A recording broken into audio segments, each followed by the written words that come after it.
Chapter 365. The battle only lasted for a dozen minutes before the orc camp was completely destroyed by the barbarians. Against 12 invulnerable monsters who killed like they were grass. Even a race as ferocious and cruel as the orcs couldn't stand against them. Wherever the 12 barbarian warriors went, blood flowed like a river. There were severed limbs everywhere, and the entire camp turned into a scene of carnage. Sulan was excited when he saw the barbarians with such power. He almost wanted to run to the polar ice field and kill the frost giants for blood.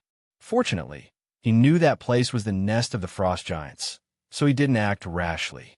The orcs began to flee, but the centaurs who had been lying in ambush intercepted them. In the end, they captured more than 100 orcs. The rest, except for a few who escaped, were all killed by the barbarians.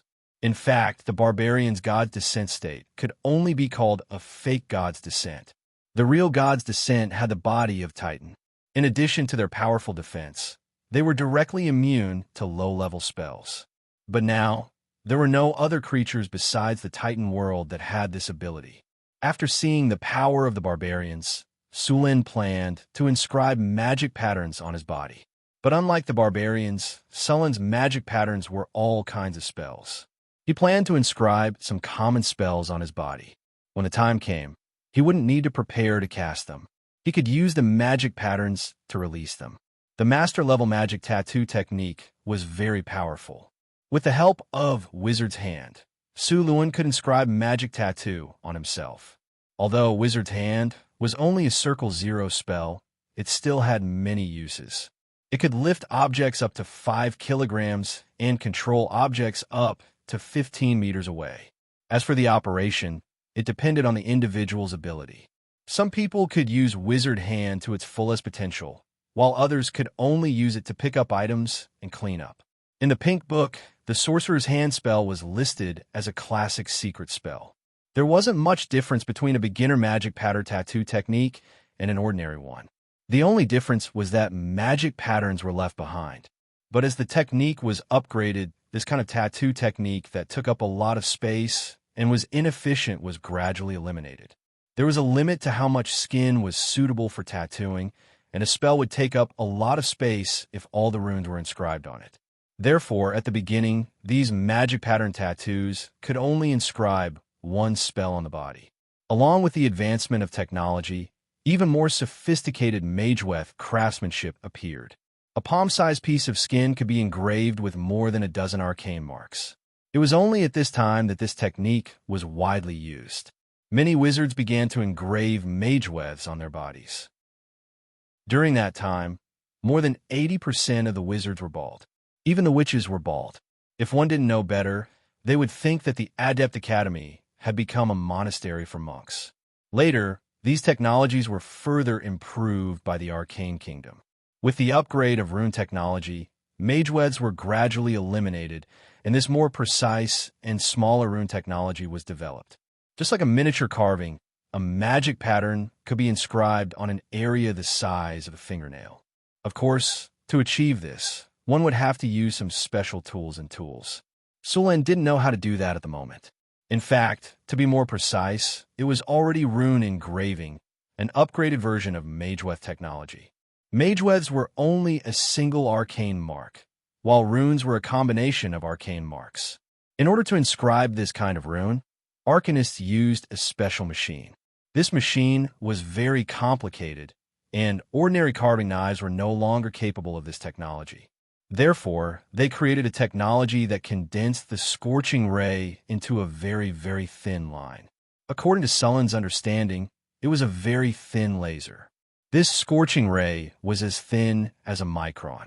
Then, using this machine to engrave runes on the body, and the machine wasn't operated by humans. It was a tower spirit made by arcanists. When a rune was engraved, the plan of the rune would be inputted to the tower spirit. After confirmation, the tower spirit would control the machine to engrave the rune. It was important to know that the tower spirit wasn't human and was easily influenced. The tower spirits in the wizard world were like artificial intelligence. Those powerful tower spirits were stronger than artificial intelligence. They would complete the plan meticulously. There were two types of Mageweth tattoos. One was permanent, like the ones on the barbarians and marauders.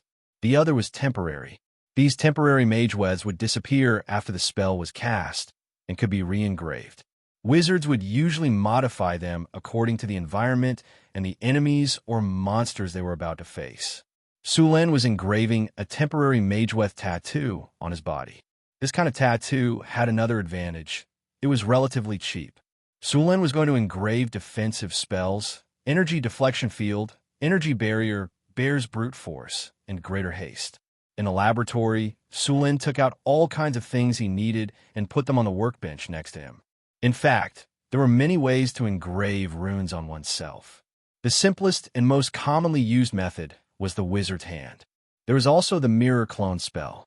This spell could create a clone that was almost identical to the real person and control the clone to engrave Mageweths on oneself. The most powerful one was still the cloning spell. The cloning spell, combined with the ecological chamber spell, could create a clone of oneself. This clone would be exactly the same as the original, but it would have no soul. Under normal circumstances, this was a life-saving technique used by legendary wizards. It was like the Lich's phylactery. As long as the Lich's phylactery couldn't be found, even if you killed the Lich 10 times, it would resurrect after a while. The cloning spell was very similar to the Lich's phylactery. As long as the wizard was prepared in advance, once the wizard was killed, the wizard would wake up in another body. The only loss was some soul energy. Of course, the things on the body couldn't be brought back. After resurrecting with the cloning spell, the wizard would lose a profession level. Sulen planned to teach Hathaway this Mageweth tattoo technique, but this was a matter for the future. Sulen took out the specially made silver needles. On the table next to him was a magic solution used for tattooing. This magic solution looked very colorful and emitted a faint magical glow. After summoning 2 mirrors, Sulen began to use the wizard's hand to engrave Mageweths on his body. This was the first time Sulen was doing this, so he wasn't very fast.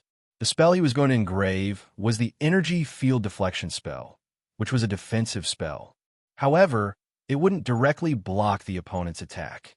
Instead, it would envelop the caster with a deflection force field, diverting all kinds of attacks towards the caster. This spell was very effective against arrows and other long-range spells. For example, the fireball spell. Even though the target was clearly aimed when the attack was about to hit, a strange force would suddenly appear and divert the fireball spell to the side. For example, an arrow's force field energy was about 1 to 3 points, a crossbow's force field energy was 3 to 6, and a ballista's force field energy was 10 to 15. A fireball's force field energy was about 10, and the upper limit of this spell was 50. As long as the energy didn't reach the peak in one go, this spell would continue to exist until the energy was exhausted. The energy shield spell was another type of defensive spell. The energy field deflection spell, to put it bluntly, relied on evasion, while the energy shield spell relied on brute force. The energy shield spell's defense was 200 points, and a fireball spell's attack was 50 to 80 points. This spell could be resisted 3 to 4 times. Sulen used the mirror image spell to control the wizard's hand to engrave the Mageweth on his body. Engraving the Mageweth required a lot of mind power because there couldn't be any mistakes during the process. Once there was a mistake, the Mageweth would have to be re-engraved. Curved Mageweths continuously appeared on Sulen's body under the control of the wizard's hand. The Mageweths were linked to each other and finally formed a spell. The moment the spell was formed, the surrounding elemental energy began to gather. This elemental energy would attach to the Mageweth and store it until it was instantly released when it was activated. After the Mageweth was completed, it gradually disappeared without a trace. It could only be seen with a special method. When the Mageweth was activated, it would reappear. Phew! After completing the first spell, Sulen let out a sigh of relief. The first spell was the deflection force field. This spell didn't occupy a large area and only covered the shoulders and arms. Next, Sulen engraved the energy shield spell. This spell was Sulen's backup. Compared to the shoulders and arms, the back was more difficult to engrave. Fortunately, with his previous experience, Sulin already had some experience with this kind of engraving method. After familiarizing himself with it for a while, the speed of engraving sped up a lot. The energy shield spell was easier than the deflection force field spell. Sulin engraved the Mageweth very quickly. Moreover, because it was a temporary Mageweth, Sulin didn't engrave it very small. That kind of micro-engraving was more used on permanent Mageweths. After all, this kind of temporary Mageweth could only be used once, and micro-engraving was too tiring. Next, Sulin engraved Greater Haste on the legs. This spell was used very frequently and had very good effects. Compared to the previous defensive spells, Greater Haste required more Mageweths to be engraved. After all, this spell was also very difficult to cast. As for Bear's Tenacity, Sulin engraved it on his chest. This spell's difficulty was average, but because of the large area on his chest, Sulin also engraved Draconic Strength. Draconic Strength could increase strength by 6 points and had no upper limit. It was much more effective than Bull Strength. After spending a day, Sulin finally engraved 5 spells on his body. As long as he wanted to, he could cast these spells with a single thought. Moreover, they didn't need to consume mana, just like magic scrolls. Chapter 366. Sulin's Mageweth inscription was like a magic scroll, but it was more convenient than a magic scroll. After he mastered the rune inscription technology, the effect of these spells would be stronger. And the application of this technology was not only for inscribing on the body, but it was also useful for making magic props and arranging runic arrays. It could be said that the rune inscription technology was also very advanced in the era of the Arcane Empire. Only a few great arcanists had mastered it, and more arcanists had only learned the Mageweth inscription technology. Another important use of the rune inscription technology was to make tower spirits. Now the tower spirits made by the wizards were using arcane marks, which was used in the early days of the Arcane Empire. When the Arcane Empire raised the super floating city that could house 300,000 people, the tower spirits' computing and processing ability could not keep up. At this time, the great arcanists used the rune inscription technology to create new tower spirits. If the effect of upgrading the tower spirit technology had to be described, it was almost equivalent to upgrading the CPU of the computer mainframe from the original 80486 to the Pentium 1, and then to the i5 and i7. The current tower spirit technology was basically equivalent to the Pentium 4, which was developed from the early tower spirit technology of the Arcane Empire. The technology was also advanced, but it was not as good as the tower spirit technology used in the super floating city of the Arcane Empire. In the era of the Arcane Empire, the number of super floating cities was also very rare. This level of tower spirit was basically an i7 6-core, 12-thread processor. The tower spirit that Sulin reactivated in the Secret Realm belonged to the early tower spirit technology of the Arcane Empire. After all, managing a secret realm did not require a high-end tower spirit. Of course, another reason was that the cost of this level of tower spirit technology was too high. After inscribing the runes on his body, Sulin got up from the experiment table. To be honest, under the general situation of inscribing the Mageweth on the body, women had more advantages. After all, they had more flesh on their bodies, which was incomparable. Shaking the pendulum clock, Sulin made 2 poses in front of the mirror. Who is this handsome guy? After admiring himself in the mirror for a while, Sulin put on his clothes. Leaving the laboratory and seeing the sun again, Sulin stretched out with great enjoyment. During this period of inscribing the Mageweth day and night, he stayed in the laboratory for several days.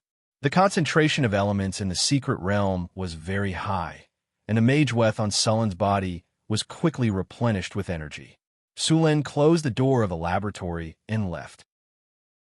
When his figure appeared in the living area, the cheerful figure of the Harpy Queen Alex appeared in front of him. "Sulin, you're finally out." Alex's tall and slender figure circled in the air before landing beside him. What's the result? Perhaps because they understood the relationship between Sulin and Alex, The elite harpies were no longer as wary of Su Lin as before. Harpies were grade 2 creatures. In fact, they were not stronger than the leader of the harpies. Apart from some differences in appearance, there was a difference in intelligence. The harpies would no longer be driven by their instincts to capture other males for mating. At this stage, they would also be able to distinguish the appearance and strength of males. More importantly, the harpies had evolved into a new species through bloodline evolution. The children they gave birth to would no longer be harpies. This was also why the harpies were also known as the winged people. Look, my tribe has a few more children. Alex pointed at the harpies and said with a smile. It won't be long before the harpies become the winged people tribe. Su Lin was very happy about the increase in the winged people. To put it simply, there were more workers to exploit. Thinking of this, Su Lin smiled. He raised his hand and greeted the winged people in front of him. Hi. Hello. However, something awkward happened. The winged people did not respond to Sulin's greeting. Well, they only obeyed their queen. Furthermore, the winged people were a matriarchal society.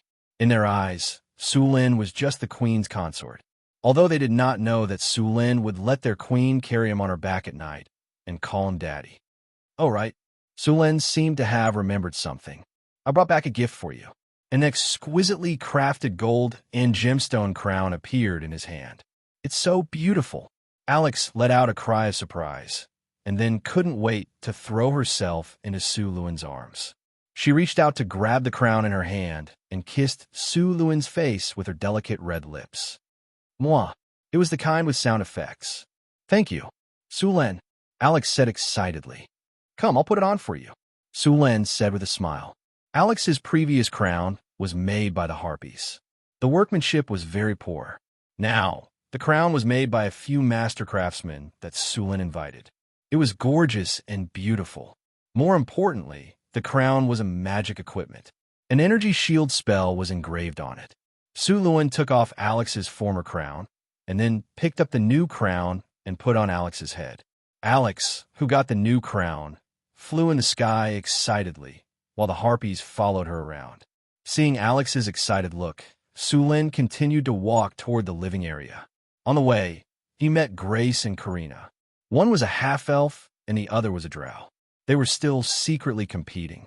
However, in Sulin's opinion, Karina was big and sexy, while Grace was fair-skinned and intellectual.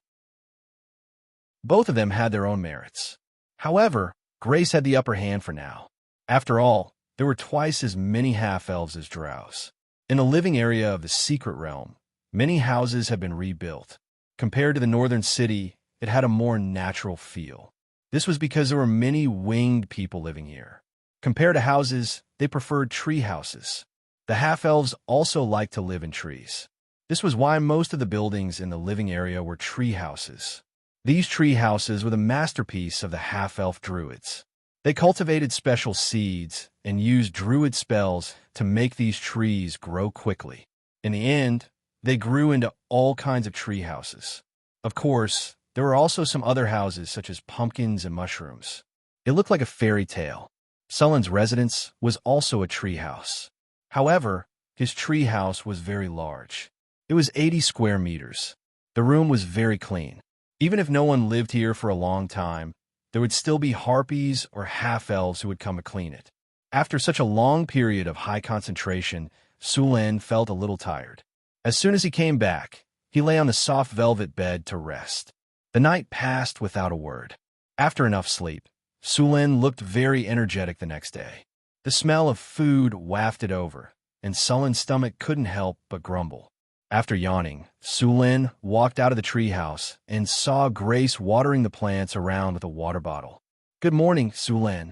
Grace raised her head and greeted him.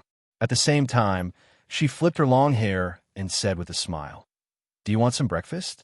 I made strawberry raisin bread. Morning, Su Lin greeted. Thank you. I'm hungry. You're welcome. Wait a moment. Grace picked up the water bottle and walked to her treehouse. Soon, she came out with a large plate of strawberry raisin bread and a cup of nectar made by the half-elves. Su Lin didn't refuse. He didn't eat yesterday and rested. Now that he was hungry, he took a bite of the bread. The sweet and sour strawberries, the fruity raisins, the soft and delicious bread with the fragrance of wheat. It was delicious. Great bread. Grace smiled reservedly. Then, she raised her head proudly at Karina, who had just come over. "I'm here." A crisp and pleasant voice came from the sky, followed by the sound of wings flapping. Alex's figure appeared in the sky. The Harpy Queen circled in the air and then landed on the ground not far away. "Alex, you almost ruined my breakfast," Sulin said unhappily. Alex's speed was too fast, and when he landed, the wind blew up a lot of dust. Fortunately, Sullen's eyes were sharp and his hands were fast. He cast a small spell and separated the place. Otherwise, his bread and drink would have been added. "It's strawberry raisin bread. I want to eat too." Alex saw the big piece of white bread beside Sulin, and his eyes lit up. The next second, he appeared beside him. He opened his mouth wide and bit the strawberry on the bread. Then, he chewed the bread in 2 or 3 bites. "It's delicious. Grace must have made it." Sulin looked disgusted. He tore off a piece of the strawberry that Alex had just bitten and put it in her mouth. "Eat yours. I have barbecue here. Does anyone want to eat?" Karina said, while holding a plate of fragrant barbecue. I want to eat. Alex held the bread in one hand and eagerly grabbed a piece of barbecue with the other. Sulin also picked up a piece of barbecue with his chopsticks. He had a big appetite now, and a piece of bread was obviously not enough. "Morning. Everyone is up." The door of the mushroom house opened, which Hathaway yawned and walked out lazily. She looked like she hadn't woken up yet. During this time, she had been busy building the ecological garden in the wizard tower. Sulin greeted her and asked Grace to get some breakfast. "The ecological garden in the wizard tower is not finished yet?" Sulin looked at Hathaway, who looked like she was sleepwalking.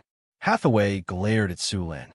"It's such a big project, and I'm the only one doing it. What do you think? Don't you have them to help you?" Sulin pointed at Karina, Grace, and Alex. Hathaway rolled her eyes. "A sorcerer, a druid, and a half-baked wizard. How many arcane scars can they engrave?" Chapter 367. Ugh! Sulin rubbed his head helplessly. This was indeed a difficult task. Karina and Grace were also learning all kinds of magic knowledge, but their skills were far inferior to Helena's. Alex's skills were a bit better, but not by much. "How about this? I'll ask Andre and Lorraine to help you. They're both orthodox wizards," Sulin said. "By the way, I've learned some new knowledge. It'll be helpful for your ecological garden." "What knowledge?" Hathaway immediately became interested after hearing Sulin's words. "Rune tattoos and rune engraving techniques," Sulin said as he took a sip of the nectar drink. Hathaway immediately turned to Sulin. "Rune tattoos and rune engraving techniques." "Yeah." Sulin nodded. Hathaway didn't have time to eat. Instead, she grabbed Sulin's arm and asked, "Where are they? Hurry up and take them out." Here you go." Seeing how persistent Hathaway was, Sulin had no choice but to take out 2 books about rune tattoos. As soon as the 2 books appeared, Hathaway immediately snatched them away. She didn't even eat and began to read. Seeing Hathaway like this, Sulin shook his head and continued to eat his breakfast. After breakfast, Sulin left the mystery realm and returned to the northern city. As soon as he appeared, he could feel the obvious coldness in the surroundings. Sulin reached out and caught a few snowflakes falling from the sky. It's snowing. Because of the harvest altar, the environment in the northern city was quite different from the outside world. Although it was still snowing, the temperature was not too cold, and the territory would not freeze. It was already December. In the blink of an eye, he had been in the northern wasteland for almost 2 years. Time flies. I need to build the wizard tower as soon as possible. Then I can build the wizard academy. Also, I need to prepare for the founding ceremony of my kingdom. The city was still bustling. Even though the trade route had been cut off, there were still many outsiders in the city. Some of them had decided to settle down in the city. In less than 2 years, Sulin had built such a prosperous city in the wilderness, filling these people with confidence in Sulin. In addition, in order to recruit free people, Sulin gave many benefits to those who settled here. For example, the price of land outside the city was 5 kinnar per mu in the northern provinces, but here it only cost 3 kinnar. Of course, the land was limited to 5 mu. Some mercenaries, who had been wandering for half their lives, used the money they had saved up to buy a property in Northtown City. Being a mercenary was a profession that roamed the continent in all kinds of stories, but it was not as glorious as the bards made it out to be. They did not have any legendary missions or missions. They just wanted to fill their stomachs. Their biggest goal was to save up some money and buy a property in a small town. Then, they could get married and spend the rest of their lives with a wife. However, many mercenaries could not do that. They either died in battles in the wilderness or had to change their profession due to disability. Although Northtown City was still harassed by some monsters, it had gained a firm foothold. The large tribes in the wilderness had been defeated, and the remaining ones were hiding far away. It could be said that there was nothing around Northtown City that could pose a threat to him. During this time, the population of Northtown City had skyrocketed. The construction of the city was very fast. The Wizard Tower and the outer city wall had been completed. Sulin planned to move some of the people to Mirror Lake City. The population of Northtown City was maintained at 800,000 to 100,000 people. It was winter in the northern wasteland. Not many tribes would migrate during this time. At most, there would be some tribes that did not have enough food to rob. Therefore, Sulin asked Northtown City to strengthen the security of the territory. Every day, they would clean up the territory. When winter came, the fields outside the city were no longer cultivated. The construction in the city had also decreased a lot. However, Sulin did not let the slaves and refugees do nothing. Instead, he sent them to the military camp in batches for military training. If so many people had nothing to do, they would definitely cause some trouble. The military training did not turn them into an army. They were just some militia. Only a few of the best among them would be selected to become soldiers. Hathaway became very busy again. She wanted to learn rune tattoos and rune engraving techniques as soon as possible. Sulin had told her not to inscribe rune tattoos on her body. It would be very troublesome to level up again when she leveled up to rune engraving. The Wizard Tower was now in use. Sulin named it North Wind Tower. Hathaway did not object to the name. Her previous school was the Northern Witches, a school made up of all witches. Hathaway's previous laboratory had also been moved to the Wizard Tower. The old laboratory had been demolished. After resting for 2 days, Sulin came to the North Wind Tower. The person in charge of greeting him was not a wizard apprentice, nor a human. It was a 3-meter tall stone golem. When it saw Sulin come in, it bowed slightly and then said in a dull voice, "Master, welcome." The Wizard Tower was owned by Sulin. Hathaway had the same authority as Sulin. "Where are the wizard apprentices?" Sulin asked. "They're studying on the 3rd floor of the Wizard Tower. Wizard Andre is teaching them," the golem said. Sulin nodded. Then, under the guidance of the golem, he began to tour the Wizard Tower. This was the first time he had visited a complete Wizard Tower. The interior space of the Wizard Tower was very large. In fact, most Wizard Towers had a very large interior space. Wizards used all kinds of skills to expand the space. Some powerful legendary wizards, after mastering the half-plane technology, would even transform 1 floor of the Wizard Tower into a half-plane. The space inside could easily fit a city. Many Wizard Towers passed down by the ancient arcanists could still function normally after thousands of years. Any Wizard Tower of that era was very powerful. Sulin's Wizard Tower was pitifully weak compared to them. There were now 2 steel golems, more than 20 rock golems, and more than 20 gargoyle golems in the Wizard Tower. The gargoyle golems were placed on the outer wall of the Wizard Tower. If these gargoyles were not awakened, they would look no different from decorative statues. A Wizard Tower needed an army of golems. Obviously, this Wizard Tower did not have one. Another important problem was that this Wizard Tower did not have a tower spirit. The creation of a tower spirit had to be at the legendary level.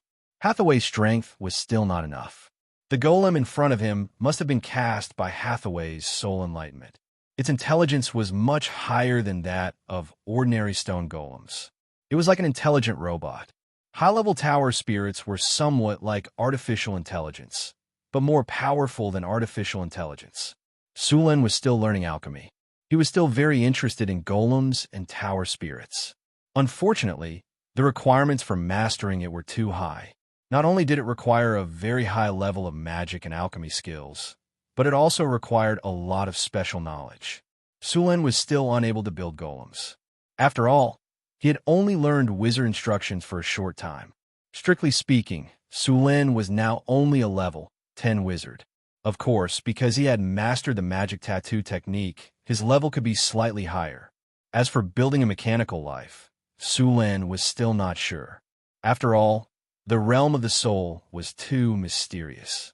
Under normal circumstances, the soul part could only be studied at the legendary level. He walked up the wizard tower floor by floor. Sulen saw a lot of strange things.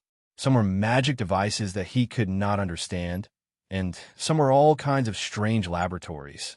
Compared to Hathaway's laboratory, it was a world of difference. The previous experiment looked like a small workshop. Squeak!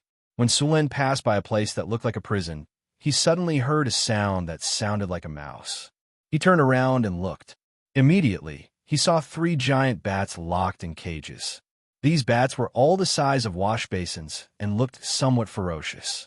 Their mouths were full of sharp fangs, and they were constantly biting the cage in an attempt to escape. Unfortunately, their sharp fangs were completely useless against the cage made of special metal. These were magic bats, which belonged to a special magical life. They had all kinds of abilities and were the most commonly encountered monsters in the Wizard Tower. They were creatures that wizards had modified and could be used to guard the Wizard Tower. These magic bats had a lot of extraordinary abilities, such as invisibility, stealth, detection, blood-sucking, and their attacks were also accompanied by diseases. They could be said to be the standard rookie killer. If you encountered a magic bat in the wild, the possibility of death was quite high. On this floor, the golems responsible for guarding the tower were replaced by obsidian golems. They were big blocks that weighed about half a ton. Some of the specially modified large obsidian golems could weigh about 2 tons. The surface of these golems was made of obsidian and had been specially treated. The surface looked very smooth, and its hardness was higher than modern steel. It also had alchemy enchantment resistance. The challenge level of these golems was a level 13 monster. Under normal circumstances, even a level 3 knight would have to spend a lot of effort to dismantle an obsidian golem. There were 2 more powerful steel golems here. The challenge level of the steel golems was 17. Some steel golems that had been specially strengthened were even higher. Sulen had dealt with this kind of iron lump before. Without a good weapon, facing this thing was like dismantling a tank with bare hands. Of course, there were more powerful ones, such as diamond golems, mithril golems, adamantine golems, and even spell breakers and arcane guards. One could totally imagine dismantling a Gundam or an Iron Man with bare hands. If one did not have the strength of the Hulk, one should not think about fighting these things. The most annoying thing in the Wizard Tower were these golems. They were also the main defense force of the Wizard Tower. Chapter 368. After passing through this floor, Sulen came to the top of the Wizard Tower. The top of the Wizard Tower was divided into 2 areas. One was the astrology platform, and the other was the control center of the Wizard Tower. However, the tower spirit in the Wizard Tower had not been created yet, so the control center was still empty. The astrology platform was built at the request of Hathaway. As a member of the Northern Witch School, Hathaway also knew prophecy spells. Prophecy spells sounded very powerful, but after really understanding it, one would find that it was a trap.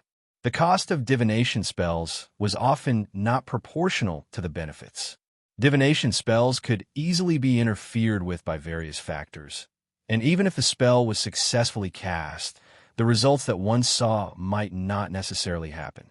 Divination spells only saw the most likely outcome among thousands of outcomes. However, the future was constantly changing. Any choice could change the outcome of things, especially those that had far-reaching effects and a wide range of effects. Every time divination spells were used, the results would be different. Moreover, the cost was not something that anyone could bear. When divination spells were cast on others, there was also a chance of being discovered, and there might even be a spell backlash. Moreover, if divination spells were cast on people without the consent of others, once discovered, it was likely to be a life and death struggle. After all, everyone had secrets that they did not want others to know. Of course, there were also some low-level divination spells, but most of these divination spells only had a very vague result, such as good luck or bad luck, direction, and so on. Those witches who set up a mysterious tent in a big city, wore strange wizard robes, cooked some strange potions, and used crystal balls as casting props, were most likely such witches. What's more, most of them were liars. Sulin did not stop Hathaway from studying divination spells, but he asked Hathaway not to prophesy things that were beyond her strength. Sometimes a woman's curiosity was like a cat's. Sulin also later learned that Hathaway had come to the northern wilderness to perform a divination for herself. The result of the divination was in her favor, so she ventured into the northern wilderness alone. When Sulin found out about this matter, he strictly ordered her not to do such dangerous things in the future. Divination was not absolutely accurate. If it was wrong, she would be done for. After learning about the art of divination, Sulin even asked Hathaway to divine for him. However, it was strange that Sulin's divination didn't work at all. In Hathaway's words, "Your future is shrouded in fog." This was the first time that Hathaway had seen such a phenomenon. Although Hathaway couldn't directly predict Sulin's future with prophecy, she could use other methods to make a rough prediction. For example, he could make a prediction about Sulin's surroundings. Although he couldn't get any direct information, he could still get some general results through various inferences. This made Sulin's heart skip a beat. Hathaway's prediction didn't give him any information. It was very likely that the system on his body was shielding him. However, this shielding effect only worked on him. It didn't work on the people around him or those who had interacted with him. That was why prophecy was somewhat effective. After figuring out this matter, Sulin decided to learn prophecy in some ways to counter it. He didn't learn prophecy to predict the future. He wanted to learn how to hide himself. There were many ways to hide his past and future. Many powerful wizards would do this. The best at this were liches. After all, liches needed to hide their phylacteries. It was very difficult to kill a lich. As long as the lich's phylactery wasn't destroyed, even if it was temporarily killed, it would resurrect after a while. Only by destroying the phylactery could the lich be considered dead. Therefore, liches would hide their phylacteries very well. Instead of aimlessly looking for a lich's phylactery, it was better to use prophecy. In order to prevent others from finding their phylacteries, liches would definitely counter prophecy so that the location of their phylacteries couldn't be predicted. The simplest method was to hide one's real name. Of course, this method would only increase the difficulty. Others would still use other methods to find one's real name. Therefore, some people had researched some sealing techniques and used them to seal one's real name. If someone used prophecy on him at this time, the seal on his real name would be triggered, and that person would be the first to know. In order to see the future through prophecy, one would have to break the seal. This was not easy. Not only would one have to face the backlash of the prophecy, but they would also have to face the backlash of the sealing spell and the counterattack of others. However, the conditions for using prophecy were very strict. Only legendary wizards could use it.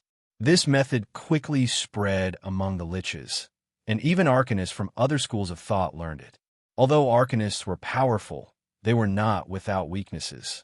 Those who wanted to deal with arcanists would often use prophecy to find their weakness and use it to deal a fatal blow at the right time.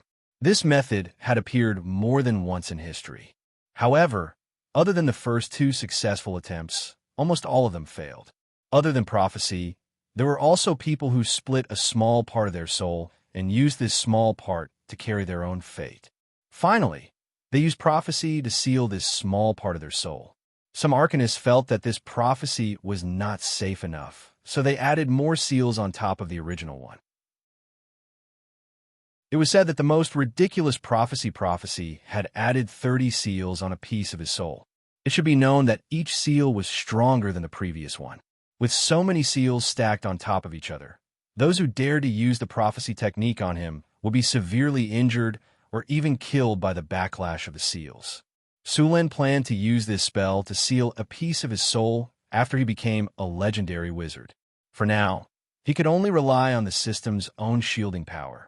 According to Hathaway, the shielding power on his body was still very strong. Therefore, Sulin was not in a hurry now. After passing through these golems, Sulin came to the top of the wizard tower.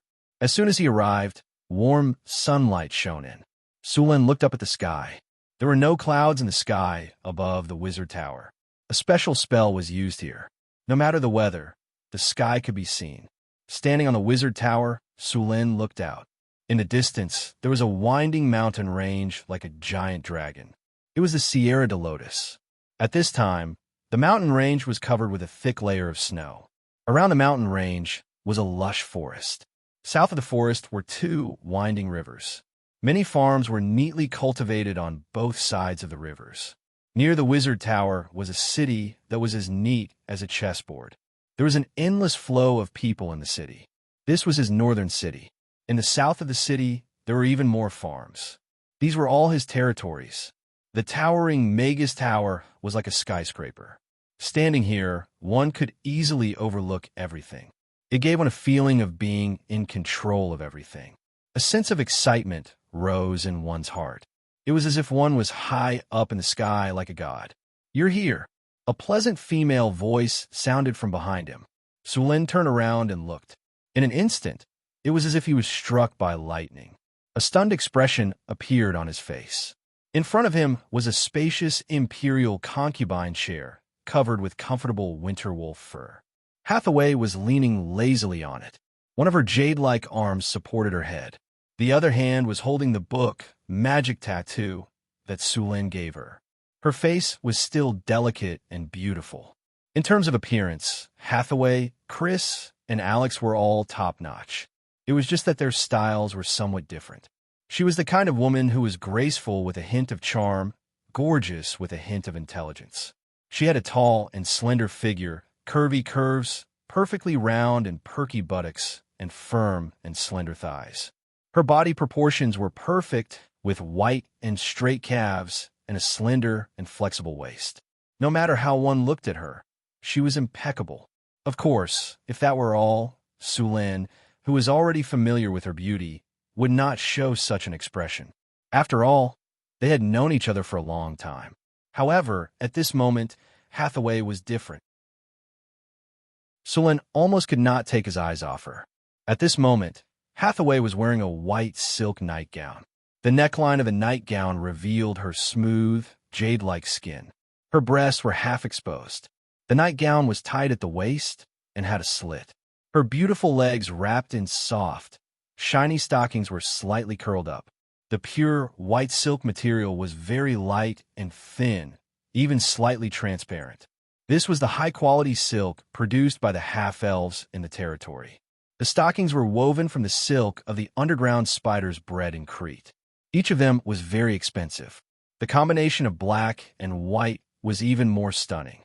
Sulin's gaze was firmly fixed on her. At this moment, Hathaway was reclining on the chaise lounge. Her attire was exceptionally beautiful, especially her pair of slender, round, and beautiful legs that were wrapped in silk stockings. It gave him the urge to lift them up. If that was all Sulin had seen before. However, Hathaway was wearing a pair of golden rimless glasses. These glasses were made of transparent crystal and were invented by a wizard. Hathaway's pair of glasses were obviously enchanted. At this moment, Hathaway's intelligence was mixed with sexiness, which made Sulin feel strongly tempted. As if feeling Sulin's burning gaze, Hathaway's delicate face blushed slightly. Her slender, round fingers gently tugged at her nightgown, trying to cover her slender, beautiful legs. However, the nightgown was not big enough. It could only cover part of her legs. The half-covered feeling seemed to be even more tempting. The eagerness in Sulin's eyes made Hathaway secretly happy. Her delicate red lips curled into a beautiful arc, and a sly look flashed in her eyes. Chapter 369. Hathaway was secretly delighted.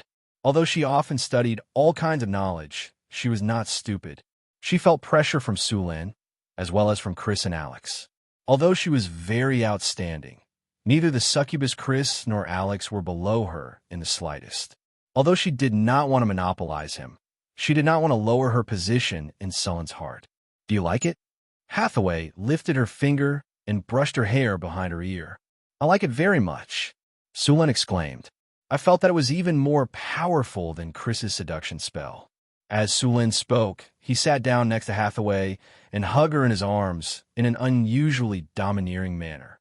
His other hand skillfully grabbed one of her legs and played with it. It was smooth, soft, and bouncy. A blush appeared on Hathaway's beautiful face, and her expression was a little shy. But soon she changed into a more comfortable position on Surin's body and lay down. "By the way, I have some questions about some of the knowledge in this book. Can you explain it to me?" Hathaway asked as she picked up the book, Magic Tattoo Techniques, from a chair. Sulin sniffed the faint fragrance at the tip of his nose and rubbed his hands back and forth. He said casually, "What do you not understand? Tell me about it." Hathaway's body was slightly hot. Her thin silk dress transferred the heat to Sulin's body. The two of them started to explain the information, but Sulin's mind was soon elsewhere. After explaining for a while, Sulin snatched the book from Hathaway's hands and tossed it aside. "We'll talk about this later. We have more important things to do now." After saying that, he picked up the bashful Hathaway and brought her to the lounge. Soon after, a sobbing voice could be heard. Time passed slowly. 3 months passed in the blink of an eye. The ice and snow on the northern wasteland had melted. Green sprouts began to grow on the ground. The animals and monsters that had survived the cold winter had come out to look for food. Northern Town City had begun its spring plowing. Sulin had been learning all kinds of knowledge about wizards for the past 3 months. After studying seriously, Sulin realized that there were too many things to learn. Right now, he was reading the book list that Hathaway had prepared for him. It was also the book that Sulin had made him a 5-year apprentice and a 10-year arcane apprentice. Although he was already an intermediate wizard, he was not born as an orthodox wizard. If he wanted to go further on the path of becoming a wizard, he needed to have a solid foundation. Therefore, he had been doing some tutoring this winter. After studying the knowledge of wizards, Sulin finally understood why there were so many nerds among the wizards. Those wizards spent almost all of their time learning all kinds of knowledge and doing all kinds of experiments. This was especially true for the academies. The number of such wizards was as high as 80%. He also understood why those liches would do the conversion ritual. From Sulin's point of view, giving up physical pleasure, giving up the pleasure of eating good food, giving up the pleasure of dopamine, and devoting all of their attention to magic. Living in the wizard tower for decades was no different than being in jail. No, it was even worse than being in jail. Even if they were in jail, they could find their friends to solve the problem. They could even do it with men. Liches, on the other hand, were just a pile of bones. This kind of immortality was not fun at all. It was even torture. But why would anyone want to do this? Now he understood that those liches were basically nerds in the academies. There were many types of sorcerers. The most popular ones were the evocation, defense, curses, necromancy, and so on.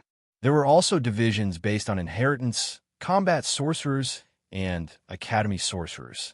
Battle wizards rarely participated in the research of knowledge. They were more proficient in fighting and had tyrannical strength. Academies, on the other hand, were not good at fighting.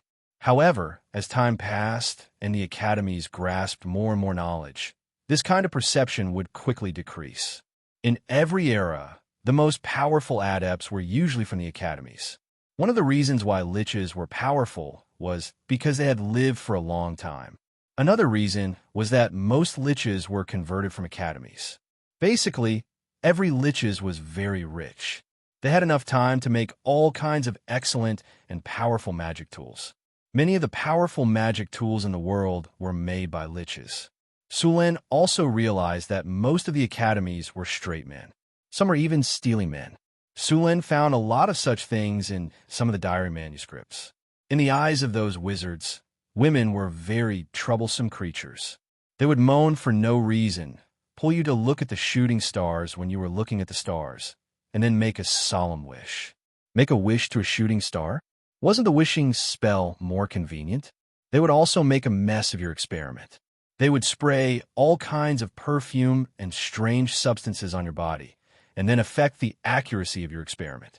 When you were meditating, they would use all kinds of unrealistic so-called romantic ideas to disturb your will. They like to take up a lot of your time to do some completely meaningless things, such as going shopping, watching some moaning for no reason, and participating in hypocritical banquets that deliberately flattered you. Therefore, many academies would directly summon succubi when they had physiological needs. Compared to those human women, succubi were simple and easy to use. As long as you paid a little price, you could make those succubi serve you with all kinds of superb skills. They were much better than those human women. Also, succubi would not waste your time. They did not have all kinds of messy thoughts. It was convenient and fast to call. Of course, other than succubi, there were also some other foreign creatures, but the price to pay was different. After reading these comments, Sulen couldn't help but admire these people. Fortunately, although Hathaway was also from the academies, she was not an extreme academies wizard. During these 3 months, Sulen, Hathaway, Alex, Lorraine, and Andre all became wizard teachers. They took turns to teach those wizard apprentices. Luckily, there were not many classes, only about once a week. Sometimes, Sulen would also go to classes such as alchemy. Alchemy was a very important subject, and Sulen could only be considered a beginner. Andre had the most classes. He had 6 classes a week. Most of the time, Sulen would also go to the classroom to listen to classes. With the end of winter, Sulen's learning of wizardry came to an end for the time being. Although there were no trade caravans in the northern town during winter, the construction of the city had been progressing steadily. The roads in the city were all repaired in these 3 months. The outer city of the northern town city was now paved with stone and gravel. The roads in the city were all hardened. Even if it rained, the roads would not become muddy. Other than the roads, the drainage system in the northern town city was also completed. The drainage system in the outer city was also connected. The sewage in the city could be directly discharged, so there was no need to worry about waterlogging in the city when it rained. All kinds of basic facilities were basically completed. Other than some areas that were still under construction, most of the areas in the city were completed. After the construction of the northern town city was completed, Sulen entered the countdown to the founding of the northern town city. The ice and snow melted, and the roads were smooth again. The trade caravans in the northern town city began their journey again. However, this time, other than transporting goods, they also had another job, which was to send messages to the nobles and countries that were on good terms with the northern town city. The northern town city was going to establish a duchy. Sulen thought about the name of the duchy for a long time and finally decided on it. It was going to be called the Northern Wind Duchy. In the Sulen system interface, the northern town city had already surpassed the threshold to establish a duchy. As a matter of fact, the requirements to establish a duchy were not high. The population of 100,000, the territory of 20 square kilometers, at least 3 cities, an army, prosperity, and the number of buildings were all met in the city interface. Other than agriculture, the fastest growing industry in the northern town city was animal husbandry. They had been eating fish for a long time, so they could not wait to eat beef and mutton. The 2 rivers outside the northern town city were rich in fish resources, especially when the sturgeon migrated every winter. By then, the Red Sand River and the White Water River would have a great harvest. Countless sturgeon migrating from the ocean would fill up the entire river. Sparkling water could be seen everywhere on the surface of the river. The sturgeon migrated from March to May every year. After the cold winter, the hungry animals and the outlanders in the wilderness would catch a lot of these fish. The northern town city's fishing technology was much better than these animals and outlanders. Every time this season, there would be a great harvest. These migrating fish would return from the ocean and cross thousands of miles to the upper reaches of the river to lay their eggs. At this time, not only was the meat of the fish juicy, but there were also a lot of fish roe. Last year, the northern town city did not prepare anything. They only made a lot of dried salted fish and did not make any caviar. This year, it was the migration season again. Sulan planned to try making caviar. It was not difficult to make caviar. This kind of food only needed to be marinated with some salt. Of course, Sulan was only half-baked. The important task of making caviar was still left to the halfling Frodo. Halflings had an unexpected talent in cooking. They were very sensitive to food. After listening to Sulan's simple explanation, they began to try it. The soldiers in the northern town city had been eating fish for half a year. After a year, the number of cattle and mutton in the northern town city could finally be supplied. Food like dried fish couldn't be wasted either. Suluin began to provide a large amount of food to civilians, refugees, and slaves. At the very least, they no longer had to rely on fish soup. Even kobolds and goblins could eat a few pieces of fish meat. Chapter 370. The founding date of the Duchy of Beifong had been set. It would be 2 months later. It was the beginning of summer in the northern wastelands. The preparations for the Duchy of Beifong had begun. This world was ignorant and backward. Transportation was inconvenient, communication was backward, and the flow of population was small. It was not suitable for two advanced political systems such as republicanism, democracy, presidential system, and constitutional monarchy. These systems could not be popularized in this world. The systems used in different countries were slightly different. The most widely used system was the feudal lord system. There were 3 obvious characteristics of this system: the lord, the vassal, and the fief. The structure of the feudal system was made up of these 3 elements. The lord was a noble who owned land and treated the land as his own private property. In this feudal society, these lords often held real power. The advantage of this system was that they could quickly expand their territory with little investment. The disadvantage was that it was easy to form strong local forces. At the same time, the development of the country was relatively slow, and the power of the king was greatly limited.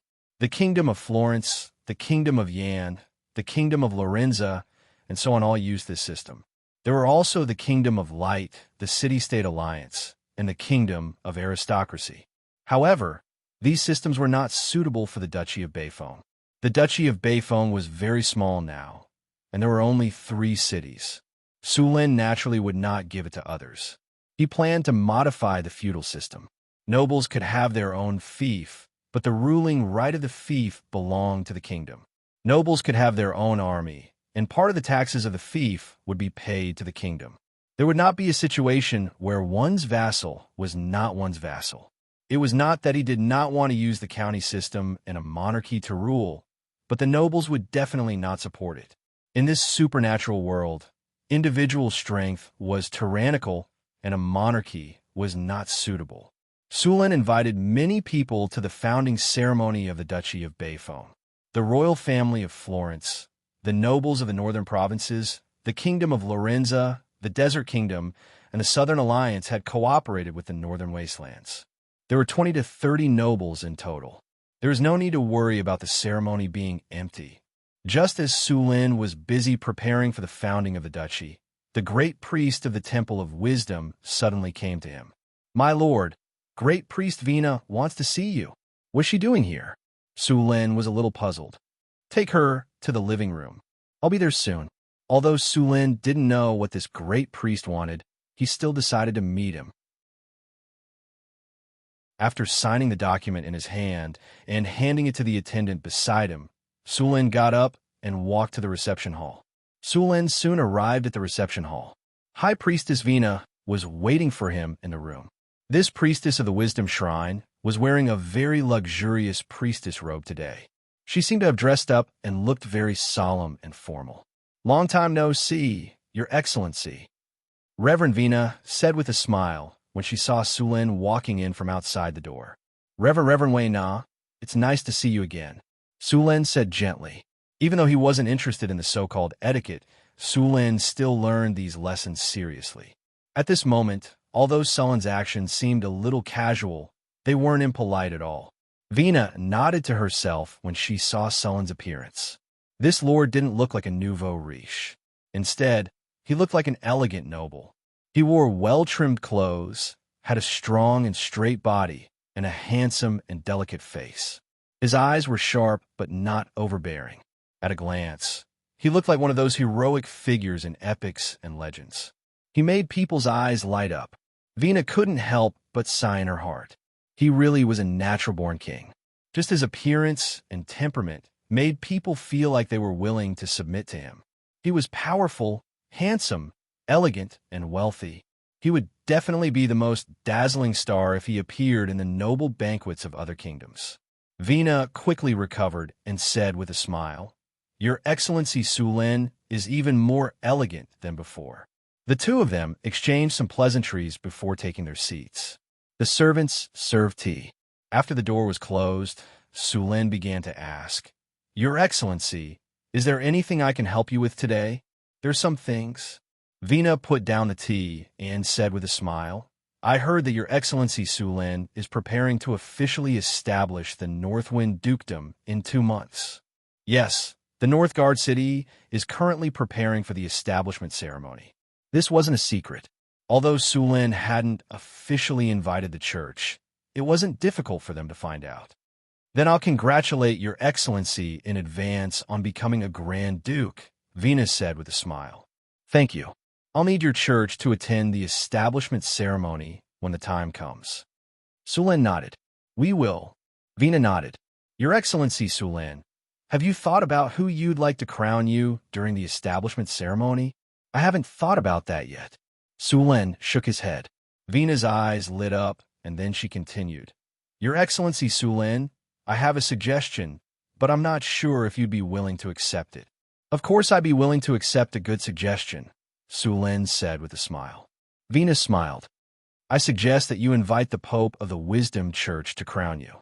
If you're willing, the Pope will personally come to crown you on the day of the ceremony." "The Wisdom Church will personally come to crown me?" Sulin's heartbeat suddenly sped up. As one of the most powerful churches on the continent, the Wisdom Church's status was unquestionable. Many small dukedoms didn't even have the chance to see him. After all, this pope was the spokesperson of the wisdom god in the main material plane. If the Wisdom Church supported the Northwind Dukedom, its status on the continent would instantly rise. It would no longer be a small, transparent country. The Northwind Dukedom would also be recognized by all the kingdoms on the continent. However, this would bring about a problem. If Sulin accepted the Wisdom Church's coronation, then the Northwind Dukedom would become a force of the Wisdom Church. In this way, the Wisdom Church's strength would definitely increase greatly in the northern city. This wasn't in Sulin's interest, so the Wisdom Church should just focus on their studies. Sulin thought for a moment and refused. "I'm sorry, Reverend Vina. I'm very happy that His Holiness is willing to come to this remote and desolate northern wilderness to crown me, but I think it's better not to bother His Holiness." Vina looked at Sulin seriously, then nodded and didn't continue the topic. Since Sulin rejected the Wisdom Church's olive branch, the Wisdom Church wouldn't force him to accept it. The two continued to chat in the parlor for a while. Then Sulin personally sent Vina out of the castle.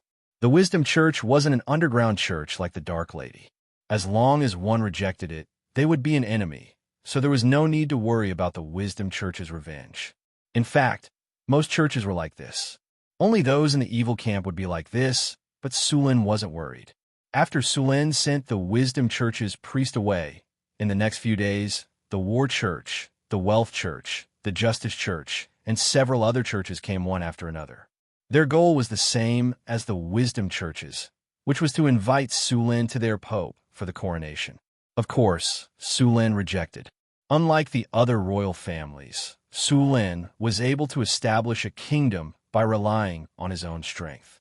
He knew that his power came from himself, and it wasn't the so-called God's power. There was no need to find himself a mother-in-law. He also had the power to protect his territory. Spring had arrived, and the northern city became very busy. A large number of serfs and refugees were organized to come for spring plowing. Spring plowing was very important to any country. There were now 100,000 acres of land outside the northern city. Other than a portion that had already been planted, the rest needed to be planted in half a month. At the same time, other places in the northern city were also very busy. Many of the rules in the northern city needed to be reorganized into laws. At the same time, the promotion of the army also needed to be fully explained. Taxes, trade, and so on also needed to be made official.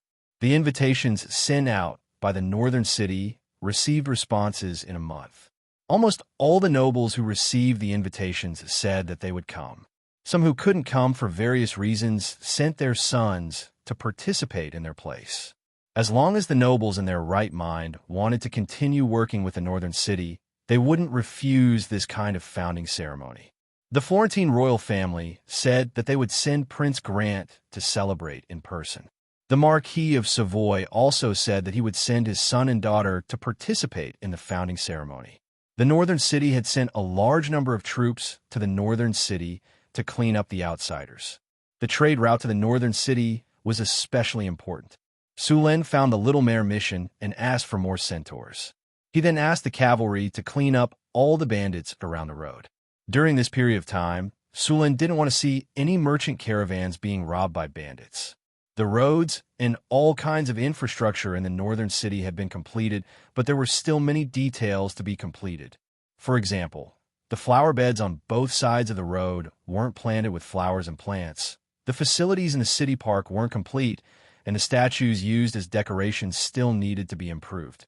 Sulin found grace and asked the gnomes to do the work of greening the city. They were proficient in nature magic, so it was easy for them to speed up the growth of plants. At the same time, they were also good at art. It was very suitable for them to decorate the city. In addition to these things, Sulin also needed to select a group of people to reward. After all, the northern city was about to be founded. These people would definitely be rewarded with a title. Sulin was going to arrange these people according to their contributions. The highest title in the Northwind Duchy was the Duke of Sulin.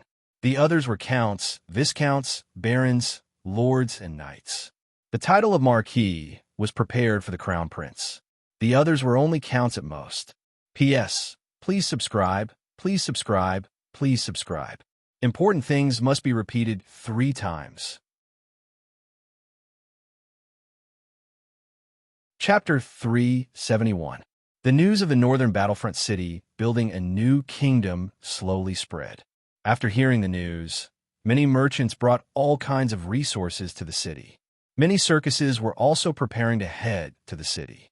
In this era, there were not many large-scale celebrations. The merchants would take every opportunity to earn kinnar. The number of merchants heading to the northern battlefront city increased rapidly.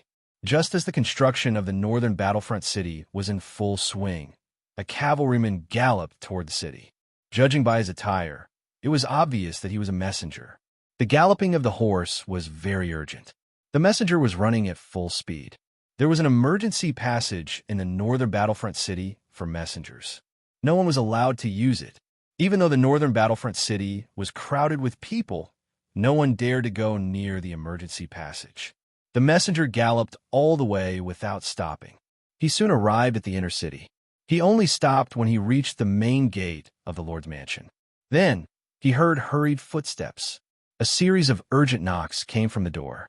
Sulin stood up and opened the door. He knew it was an emergency, but he was curious. Were there other powerful tribes around the city that dared to attack the northern battlefront city? My lord, there is an emergency. What is it? Sulin quickly took a leather tube.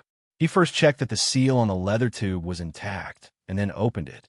The army of the northern battlefront city had been sent out to clean up the goblins, kobolds, and gnolls around the territory. Some of them were sent to protect the trade routes. There were not many soldiers left in the city. However, the crossbowmen were left in the city. If he wanted to, he could easily gather a few thousand men. If someone thought the northern battlefront city was weak and decided to launch a sneak attack, the crossbowmen would definitely surprise them. The messenger was panting heavily. Sweat kept pouring out his body. His clothes were soaked in sweat. It was obvious that he had not rested at all during the journey. We've discovered traces of lizard men in the river. Our fishing boats have been attacked. The messenger quickly reported after his breathing had calmed down. Suluan opened the book of military intelligence prisoners in the leather tube and read it, frowning. Lizard men? Don't they live in the swamps downstream of the Red Sand River? Why are they migrating upstream?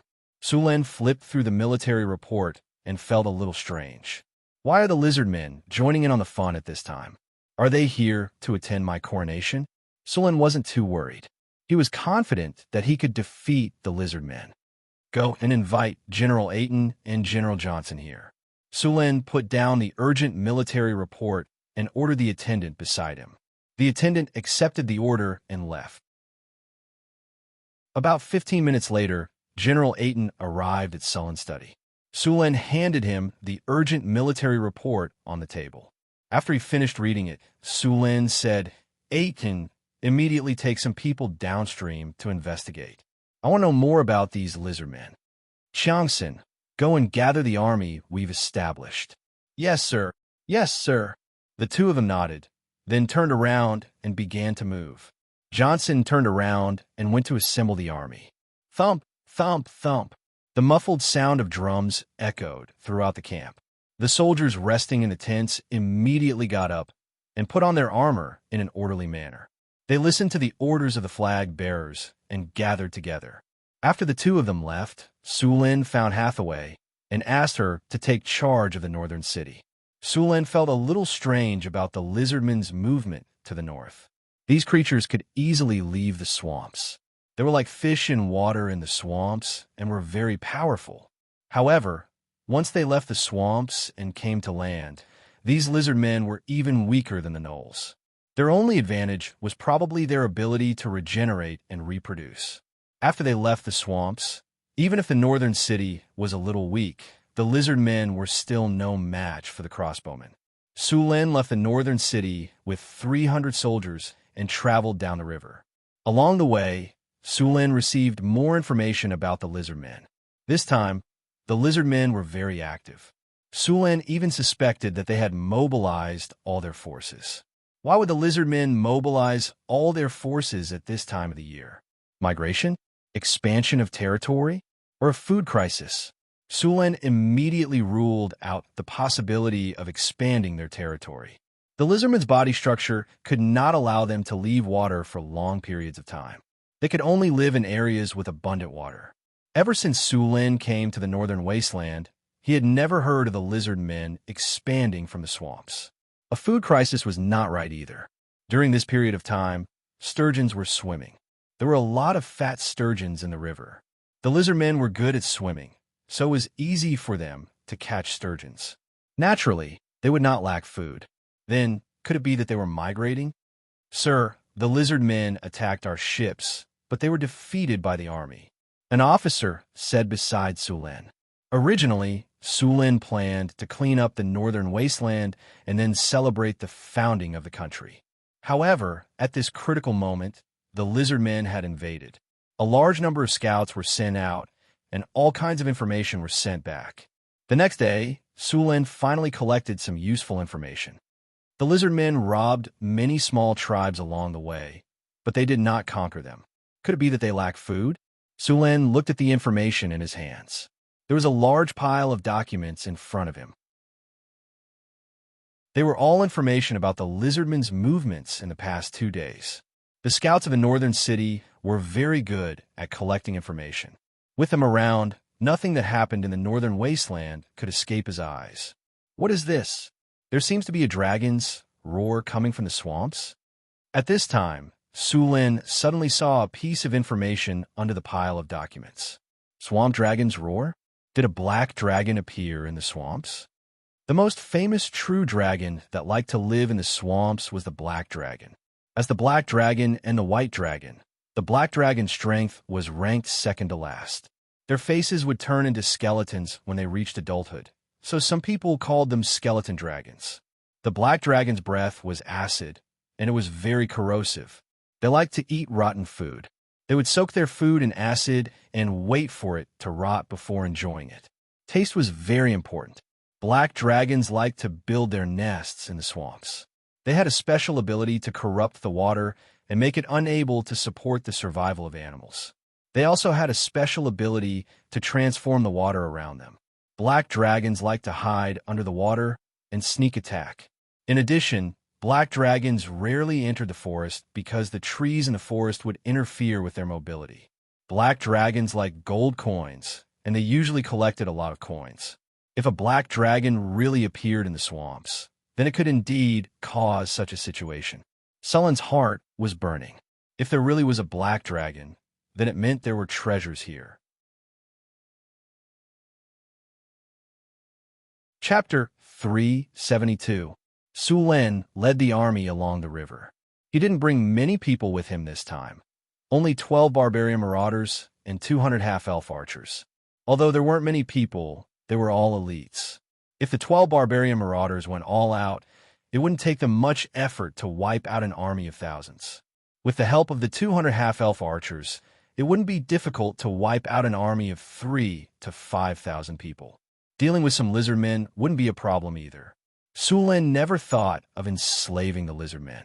They were different from orcs and gnolls. They were a very cruel and cold-blooded race. They would attack all creatures near water or swamps. After attacking other tribes, they would kill everyone, including adult males, women, and children. The lizardmen had a large population. They killed other creatures in order to gain more living space. They were not as strong as gnolls on land, but there were many of them. A lizardman tribe could have a population of thousands. If a battle broke out, they could pull out more than half of the population. Basically, every lizardman tribe had at least one spellcaster, usually a sorcerer or a druid. Lizardmen tribes had the ability to tame other monsters, such as swamp lizards, crocodiles, and so on. Some even tamed mutated lizards. The most powerful of them was a kind of thunder lizard. This kind of thunder lizard was more than 7 meters long and weighed about 2 tons. Not only did it have strong physical strength, but it could also release lightning attacks. Its power was comparable to a level 4 spell. Just as the army was moving forward, 2 drow scouts came running from the front. They were quickly stopped by the barbarian marauders in front of them. "Stop!" The barbarian put his arm out and stopped the 2 drow. "Sir, we found traces of lizardmen," one of the drow said.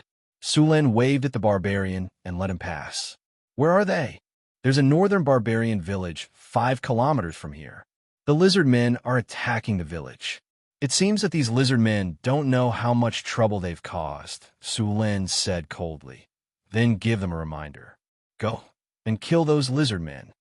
Lead the way, the rest of you follow," Sullen ordered. "Understood. Everyone accelerate." Following his order, the army suddenly sped up. 5 kilometers was not a long distance. It only took the army of the North Town City 20 minutes to arrive. From afar, they could see plumes of black smoke rising from a village in the distance, accompanied by shouts. Sullen clearly saw that the village was surrounded by at least 1,000 monsters in dark green clothes. They were lizardmen. "It's these lizardmen, right? Get rid of them," Sullen said coldly. The army of the North Town City instantly bared their fangs. Under Johnson's lead, a total of 12 barbarians rushed forward with their axes raised. At this time, the lizardmen were besieging the village and didn't notice the sudden appearance of an army. In addition to the warriors, the lizardmen also had a large number of archers. In front of the barbarians was the archer formation of the lizardmen. The distance of a few hundred meters was quickly shortened. When the barbarians were only 200 meters away from the archers, the lizardmen noticed the charging barbarians and immediately panicked. At this time, a lizardman who was clearly taller than the other lizardmen roared twice, and the archers quickly calmed down. 50 lizardman archers separated from the group and began to shoot arrows at Johnson and the others. However, these arrows were no threat to the 12 barbarians. The arrows fell from the sky, and the barbarians only needed to wave their weapons a few times to easily deflect them. Moreover, the barbarians didn't slow down in the slightest. In just 2 rounds of arrows, they were already 50 meters away. Seeing this situation, the lizardmen archers completely panicked. Javelins! Fire! With Johnson's order, the 12 barbarians grabbed javelins and hurled them over. The 1-meter-long javelins weren't light, and the spearheads were made of fine steel. They looked cold and shiny, and were abnormally sharp. Poochie! Poochie! The sound of flesh tearing rang out. The scales of the lizardmen archers didn't have any resistance, and they were easily torn apart by the javelins. Flesh and blood flew everywhere. Under the barbarians' powerful strength, the 12 javelins directly pierced through the lizardmen. The javelins pierced through another lizardman, and then another. In just a short time, the lizardmen archers suffered heavy casualties. Under the attack of the javelins, the lizardmen archers' formation was disrupted. They didn't care about continuing to attack, and the 12 barbarians immediately rushed in. In the face of the barbarians' giant axes, the lizardmen's scales were like paper. The 12 barbarians were like 12 meat grinders, and wherever they passed, blood and flesh flew everywhere. While the barbarians were charging, the 200 gnome archers also began to attack. After the gnome archers arrived at a predetermined position, they immediately formed a formation and began to attack. Arrows were like a torrential rain as they directly enveloped the lizardmen. The lizardmen were like wheat being cut down in rows. Faced with the sudden attack, the lizardmen's offensive was instantly interrupted. The lizardmen constantly roared in an attempt to stabilize the army, but it was all in vain. In the face of the 12 barbarian raiders, the lizardmen were completely defeated. The lizardmen warriors were attacking the village, and they couldn't leave for a while. Facing a group of archers, the barbarians were unstoppable. With the constant rain of arrows falling from the sky, the lizardmen army was on the verge of collapse. When the lizardmen warriors on the front lines heard the sounds of fighting behind them, they had a bad feeling. When the northern barbarians saw that reinforcements had arrived, they were already in despair, but their morale was instantly boosted. They waved all kinds of weapons and rushed forward without any regard for their own safety. In just a few minutes, the situation on the battlefield had changed. The lizardmen army was in danger. Sulen didn't make a move. He just stood not far away and watched the battle. If he couldn't handle a battle of this level, then this army wasn't worth his effort. Besides, as the lord of the northern city, he couldn't charge at the front every time. If he did, then what was the point of having an army? Hiss! Hiss! A hissing sound came from the lizardmen, and a 5-meter-long and 3-meter-tall creature covered in scales rushed out of the river. As soon as it appeared, it rushed towards the barbarians who were slaughtering their way through the water. Roar! When the monster roared, the lizardmen who had already fallen into chaos on the battlefield became even more spirited. Their originally fearful expressions were replaced by fanaticism. They roared and rushed towards the enemy. Swamp lizard. When he saw the monster, Sulen recognized it at a glance. It was a swamp lizard. Under the command of a lizard man, the swamp lizard directly rushed towards the nearest barbarian. It waved its sharp claws, and with its strength, even steel would be deformed. Roar! Giant strength! God's descent! Johnson roared, and then his body flashed with light. His originally tall and strong body grew even taller. His muscles bulged, and his original height of 1 meters broke through to 5 meters. His skin turned bronze and shined with a metallic luster. Because the barbarians had transformed, they could no longer wear armor. After all, the northern city didn't have armor that could change size according to their body. In addition, these barbarians were very skilled in battle, so these 12 barbarians didn't wear any armor. They didn't even have a shield. Only their clothes were special, so they wouldn't be torn apart. Otherwise, they would be running around naked. After activating Celestial Descent, Johnson, who was already very powerful, directly stepped into the legendary realm. Facing the swamp lizard that pounced on him, Johnson had no intention of dodging. He used his arm to block the swamp lizard's attack. Boom! Waves of air rolled. After seeing this scene, the lizardmen army, who were still boiling with anger, suddenly felt as if their throats were being choked. Their angry roars were stuck in their throats, and what happened next made them even more terrified. "Rise!" Johnson roared, and the veins on his strong arms bulged. Then, the swamp lizard's huge body was directly thrown to the ground. Johnson faintly smiled, but in the eyes of the lizard men, this smile was even more terrifying than the smile of a demon. Johnson reached out and grabbed his axe. Taking advantage of the moment when the swamp lizard got up, he jumped on top of it. He waved the axe in his hand, and the sharp edge of the axe tore through the swamp lizard's tough scales, leaving a terrible wound on its body. The immense pain caused the swamp lizard to go crazy. Its body rolled, wanting to flip Johnson over. However, Johnson had been prepared for this.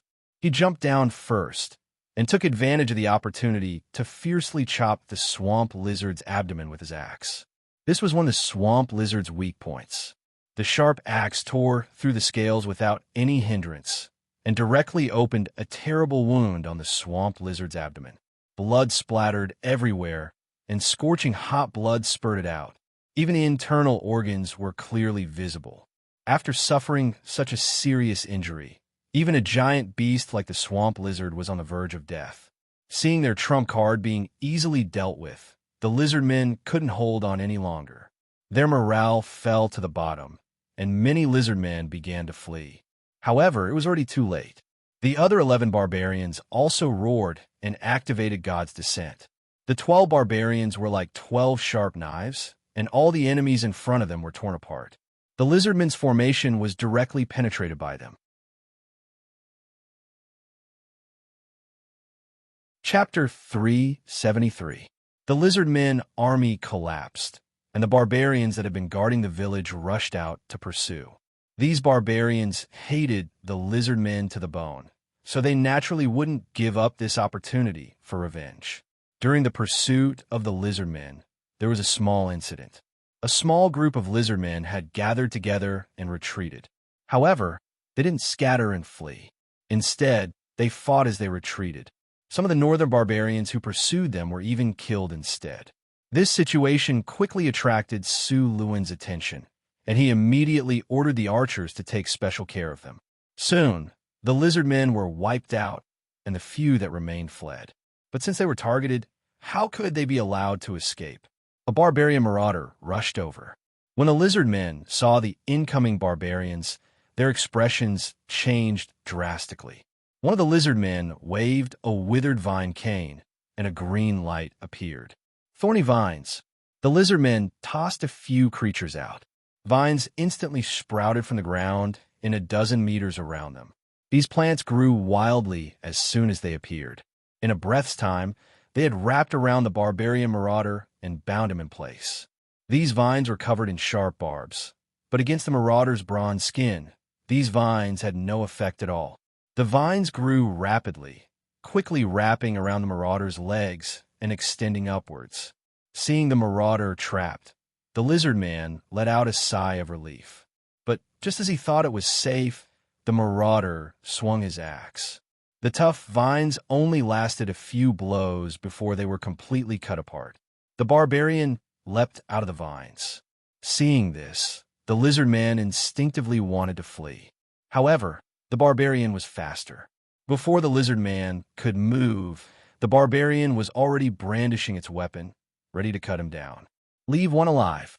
Sullen's voice suddenly rang out. The marauder's weapon was forcefully deflected, and it slashed the lizardman's nose into the ground. The lizard man felt a chill run through his body, and he couldn't help but fall to the ground, cold sweat pouring out. The battle had basically come to an end. A large number of lizard men had died, and the 12 marauders were unharmed. The northern barbarians had also stopped their pursuit. After the battle was over, the soldiers of northern Battlefront City began to clean up the battlefield. The lizard men who were still alive gave them a quick death and collected all their equipment. It was at this time that a barbarian marauder came over with a strong northern barbarian. "Boss, this person wants to see you. Let him come over." Su Luan glanced at him and nodded. The northern barbarian followed the other barbarian with a face full of reverence. "Respected sir, Thank you for lending us a helping hand in our most dangerous time. You will be our most respected guest, and we are willing to pledge our loyalty to you. How many people are in your village? Sulen asked. My lord, our village originally had 500 people. Among them, 157 were warriors. Now, there are 116 people left. All right, I'm a lord of Northgard City, Sulen. I accept your loyalty. Sulen nodded. Although there were many people in Northgard City, he didn't mind having more people. Pack up your things, and then follow them to clean up the battlefield. Yes, sir. Congratulations, host. Under your leadership, your army has won a great victory. You have received 2,300 experience points, and you have received the item Fine Iron X3. Congratulations, host. You have defeated the lizardmen. You have received a gold treasure chest. Congratulations, host. You have saved a northern barbarian village. Your relationship with this village has reached respect. Ding. A northern barbarian village has pledged loyalty to you. A series of system notifications rang in his ears. Sulen looked at them and closed the system interface. Bring the captive here. Yes, sir. The drow immediately turned and left. After a while, the drow came back with a lizardman. Lizardman, you should know the drow next to you. You should also know their methods. Now, answer whatever I ask you. If you dare to lie to me, this drow will let you have a taste of their traditional craftsmanship. After seeing the lizard man, Sulen smiled at him. However, this smile made him feel cold all over. Understood. The lizard man trembled and nodded. That's good. Sulen nodded. Tell me, why did you attack this village? We did it for food and weapons. The lizard man said. Sulen glanced at him and said, food and weapons? Do you think I'm stupid? I'll leave it to you. Sulen waved his hand at the drow next to him. Then the drow directly carried the lizard man not far away. Soon, a burst of miserable screams came through. About 5 minutes later, Sulen asked the drow to bring him back. Tell me, why did you attack that village? Sulen looked at the wounded lizard man and asked, Sir, we really did it for food and seeds. The lizard man cried.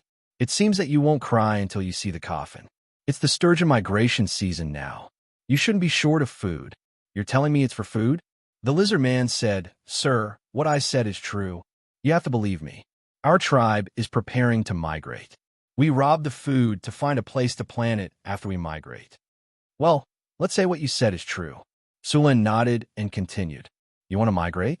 Why? Because. The lizard man hesitated. Sulen sneered.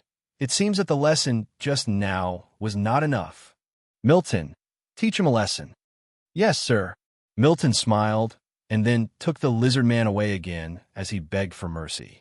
Soon, the lizardman's rhythmic screams were heard. About 5 minutes later, the drow brought the lizard man back again. Are you awake now? Awake. What a scumbag. Why do you have to beat me to tell you? Sulen shook his head and said, Tell me, why are you migrating? Because a hydra suddenly appeared in the swamp. Sulen was stunned for a moment before he reacted. He immediately understood why these lizard men were migrating. He also realized that he was wrong about the black dragon in the swamp. As dragons, they were very powerful and liked to enslave lizard men, kobolds, gnolls, and other races. If a black dragon appeared in the swamp, these lizard men should have been taken in as subordinates by the black dragon instead of being forced to migrate. As for the dragon's roar that the scouts heard in the swamp, it should be the hydra's roar. Although the hydra was called a snake, it actually had some dragon blood in it. It was a dragon-descended creature. However, unlike ordinary dragon-descended creatures, the hydra's strength was almost comparable to a real dragon. The hydra was also known as the hydra. It was a powerful monster with 9 heads. Their heads had some characteristics of dragons, and their bodies were covered with dragon scales. Its 9 heads could spit out venom or other breath attacks. Furthermore, they had powerful poison and recovery abilities. These creatures were similar to dragons. The weakest among them was at the legendary level. In some ancient books, the most powerful hydra was an immemorial abhorrence. However, this immemorial abhorrence Hydra had been slain in ancient times. Sulin did not know if there were any Hydras of this level. Although Hydras had the strength of a legendary level, they did not know how to gather subordinates. Most of the Hydras were not normal. Because they had 9 heads, they had 9 consciousnesses, and they would compete with each other for control. Like demons, Hydras were chaotic and evil creatures. They would attack any creature they saw. When there were no enemies, the 9 heads of Hydras would even kill each other. It could be said that Hydras were in a state of schizophrenia all year round. It was not an ordinary split, but 9. Therefore, Hydras that were in a state of chaos for a long time did not gather subordinates. These lizardmen did not want to die, so they could only leave the swamp and migrate. Although the Hydra was chaotic, its fighting strength was not weak. It was even stronger than a white dragon. Its regenerative ability was very strong. As long as one of its heads was not dead, the Hydra would not die. As long as it had enough time, even if only one of its heads was left, it could grow back the other 8 heads. At the same time, the environment of the Hydra's living area would also change. For example, the swamp would become a poisonous swamp. In the area it lived in, the swamp would be highly toxic. If the Hydra was not dealt with, perhaps after next year, the sturgeon in the Red Sand River would no longer swim. The poisonous water in the swamp would pollute the river, and from the downstream to the estuary, a large number of creatures would die. Of course, the Hydra's body was not ordinary. Its skin was comparable to a real dragon's skin. Its blood was also a precious alchemy material that could be used to make dragon blood potions. Its fangs, scales, organs, and so on were all very good materials. After learning that there was a Hydra here, Su Luan had already regarded it as prey. Although the Hydra was powerful, it was still relatively easy to deal with compared to the dragon. This was because the dragon liked to enslave a large number of monsters. The older the dragon, the more creatures it could enslave. Many times, the dragon-slaying teams were killed by the dragon's servants before they could even see the dragon. What's more, dragons were very cunning. Among the chromatic dragons, except for the red dragon, the other chromatic dragons liked to sneak attack. Hydras, on the other hand, were different. The 9 heads fought with each other without thinking, so it was easier to kill a Hydra. Chapter 374. Apart from your tribe, where are the other lizardmen tribes? Sulen continued to ask. The swamp was huge, and there was more than one lizardman tribe living there. Now that the swamp was occupied by the Hydra, the lizardmen migrating north would definitely cause chaos in the area. I don't know about the other tribes. They didn't come with us. I only know that some of them went northwest, the lizardman druid said. Sulin then asked a few other questions, and then let the drows take care of him. There are not many captives left in this war, mainly because the lizardmen were not suitable to be slaves. After dealing with these matters, Sulin opened the storage space and opened the golden treasure chest that he had just obtained. Congratulations, you have opened the golden treasure chest. You have obtained the special building blueprint Eagle's Nest. Hearing that he had obtained a special blueprint, Sulin's eyes lit up, and he immediately checked it. Construction Blueprint Eagle's Nest. This is a blueprint that records how to build an eagle's nest. After using it, you can build an eagle's nest. Eagle's Nest. You can train and recruit eagles to scout or send messages. Seeing the introduction of the eagle's nest, Sulin was overjoyed. Although there was magic communication in this world, the magic communication stone was expensive and could only be used a few times. It was impossible to distribute it to the entire army. Now that there were eagles to scout and send messages, the efficiency could be said to be several times higher. Moreover, the eagles were birds of prey, so there was no need to worry about being preyed on by other birds of prey in the sky. With these flying eagles, the scouts would be able to quickly send news back. Although it was not as fast as the magic communication stone, the cost was lower. After putting away the blueprint, Sulin prepared to go back and build the eagle's nest. Pack up the spoils and bring these people back first. Sulin led many soldiers and the northern barbarians who had just submitted to him and left the ruined village to return to Northern Town City. After knowing that a hydra had appeared in the swamp, Sulin did not immediately go there. Instead, he prepared to deal with the lizard men in front of him first.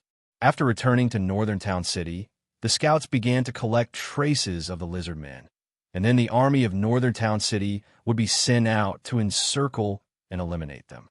The strength of the lizard men could only be considered average. The only noteworthy thing was the spellcasters among them.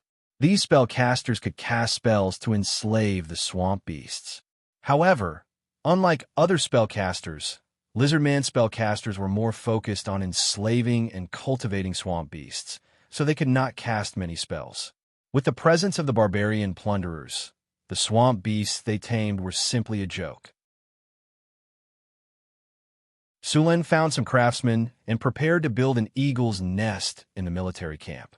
An eagle's nest was not a bird's nest, but a special institution for training, cultivation, and reproduction. The eagle's nest was not small. It could be divided into 3 parts: the training ground, the incubation room, and the nest. The construction of the eagle's nest required 50 cubic meters of stone, 120 cubic meters of wood, and 30 iron ingots. Sulin had the warehouse hand over the materials to the craftsmen and told them to follow the blueprint. After arranging the construction work, Sulin began to look for suitable eagle's nest. After the eagle's nest was built in the game, one could recruit eagle's nest with money.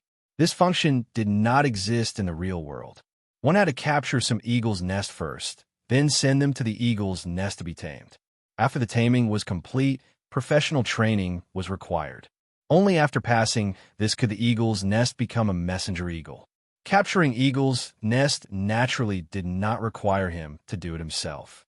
Sulin had the city hall issue a mission to capture eagle's nest and collect eagle's eggs. 2 days later, a large number of adventurers sent all kinds of eagle's nest to the city hall. The eagle's nest didn't need to be too big for the eagle's nest, so the large eagle's nest was eliminated. Although they couldn't be used as messenger eagles, they could still be raised as pets. Sulin selected a few medium-sized eagle's nest from these eagle's nest. He was going to send them to the eagle's nest for training after it was built. The craftsmen in Northtown City were very experienced in construction. It didn't take much time to build an eagle's nest. It only took 5 days for the eagle's nest to be completed. Sulin went to the military camp. A strange building had been erected next to the camp. This building did not look like a normal house. The eagle's nest was surrounded by a 5-meter-tall wall. Inside the wall was a training ground. On both sides of the training ground were incubators and nests. There were also all kinds of training tools on the training ground. Eagle's nest, special building. The eagle's nest can be used to cultivate, train, and breed eagles. After strict training, the eagles can be used for reconnaissance and communication. Current number of eagles, 0 for 500. Please replenish the eagles as soon as possible. Number of eagle trainers, 0/5. Please select 5 suitable eagle trainers. Daily maintenance, 500 Kinnar. Training speed plus 18. Indestructible plus 22. Disease reduction plus 25. Incubation speed plus 20. Mutation plus 2. Sulin was very satisfied after checking the attributes of the eagle's nest. The eagle's nest had an additional mutation plus 2. The mutation attribute had appeared once when Sulin built the Cryopterus incubator. After that, the Cryopterus mutated and evolved into an ice Quetzalcoatlus. Now that the eagle's nest had this attribute, Sulin wondered what kind of surprise it would bring. The eagle's nest required 5 eagle trainers. Sulin opened the building's attributes to check the requirements. Even ordinary people could become eagle trainers. With the blessing of the building's attributes, they could quickly master the skills of training and training the eagles. However, if he wanted to make the eagle trainers better, he would need someone with talent. It would be best if they had the talent of animal companions. Usually, only rangers and druids had the talent of animal companions. The only ones who had this talent in Northern Town were half-elves. Sulin found Grace and asked her to recommend 5 half-elves to become eagle trainers. With the half-elves as eagle trainers, the eagle's nest could finally be put to use. Sulin sent the eagles he had captured to the eagle's nest for taming. It would take a month to tame the eagles. The eagle's nest had an attribute that increased the taming speed. With the half-elf's animal companion's talent, the taming time was reduced to 20 days. Sulin nodded in satisfaction when he saw that he could receive a large number of messenger eagles in 20 days. After checking out the eagle's nest, Sulin began to increase the number of eagle trainers in the army. From now on, every scout in Northern Town City would have to carry an eagle. A squad of 50 people would have 3 eagles, and an army of 1,000 would have 3. Other than the army, the caravans and the city hall in Northern Town City would also need eagles to send messages. Mirror Lake City and Centaur City would also have eagles to send messages. When all of Sulin's territories had eagles, the speed of sending messages would greatly increase. Of course, in addition to the eagle, Sulin did not cancel the magic communication stone. These magic communication stones would supplement the eagle's communication. When there was a major event or an emergency, and the eagle's communication speed was slow, the magic communication stone would be used at this time. While Sulin was busy building the eagles, Northern Town City's army was clearing out the lizardmen tribes that were migrating to the north. At the same time, they recruited a dozen Northern Town barbarian tribes of various sizes. These Northern Town barbarian tribes range from 3 to 500 people to 100 people. In total, Northern Town City had gained 2,000 people. These Northern Town barbarians had strong bodies. Sulin transferred some of them to the army. The barbarians were also part of the Northern Town barbarians, so their leveling up was the same as the barbarians. They also had berserk like the barbarians, so they could only form their own groups. Other than these barbarians, 2 half-elven villages had also joined Northern Town City. Sulin was very welcoming to the half-elves. He had always wanted to recruit more half-elves, but these half-elves were not willing. Also, because of grace, Sulin could not force them. This time, when the lizardmen invaded, Sulin took advantage of the opportunity when the lizardmen were besieging the half-elven villages. He helped them defeat the lizardmen and gain their favor. That was how he recruited the 2 half-elven villages into Northern Town City. Now, the number of half-elves in Northern Town City had exceeded 1,000. While he was clearing out the lizardmen, Sulin did not forget about the Hydra in the poisonous swamp in the south. 1/3 of the scouts in Northern Town City had gone to the poisonous swamp to collect information. In order to cooperate with them, Sulin asked Andre to lead the wizard apprentices to make some antidotes, insect repellents, underwater breathing potions, and a few other potions that could be used in the swamp. With the help of these potions, these drows could enter the poisonous swamp more easily and obtain the information Sulin wanted. Although Sulin was powerful, he would not underestimate his opponents, especially dangerous targets like the Hydra. There were 2 origins of the Hydra's bloodline. One was said to be from the ancient Hydra with multiple heads, and the other was from Hydra. However, research had found that the Hydra's body had both of these bloodlines. Hathaway was also very interested when she heard that Sulin had found a Hydra. Therefore, when she heard that Sulin was preparing to deal with the Hydra, she also came up with various ideas and plans. The most annoying thing about the Hydra, other than its powerful recovery ability, was its venom. According to the legends, even the gods were very afraid of the venom of the ancient Hydra. Although the Hydra in the poisonous swamp was not as powerful, it still did not feel good to be bitten by it. Without a special antidote, even a legendary figure would not be able to survive for long. Sulin did not want to test whether the Hydra's venom was more powerful or if his body was stronger. It was not easy to get rid of the Hydra's venom. This kind of antidote required a lot of precious magic materials. Luckily, most of the materials could be found in the Northern Town City's Mystery Plane and the Sky Garden. He could just collect them and use them directly. The few that he did not have, he could just ask the merchants to buy them or issue a quest in the city hall.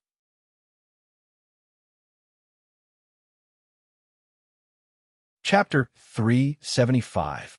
After a friendly match with Hathaway, Sulin left the astrology platform feeling refreshed. Hathaway's mastery of Greece was getting better and better.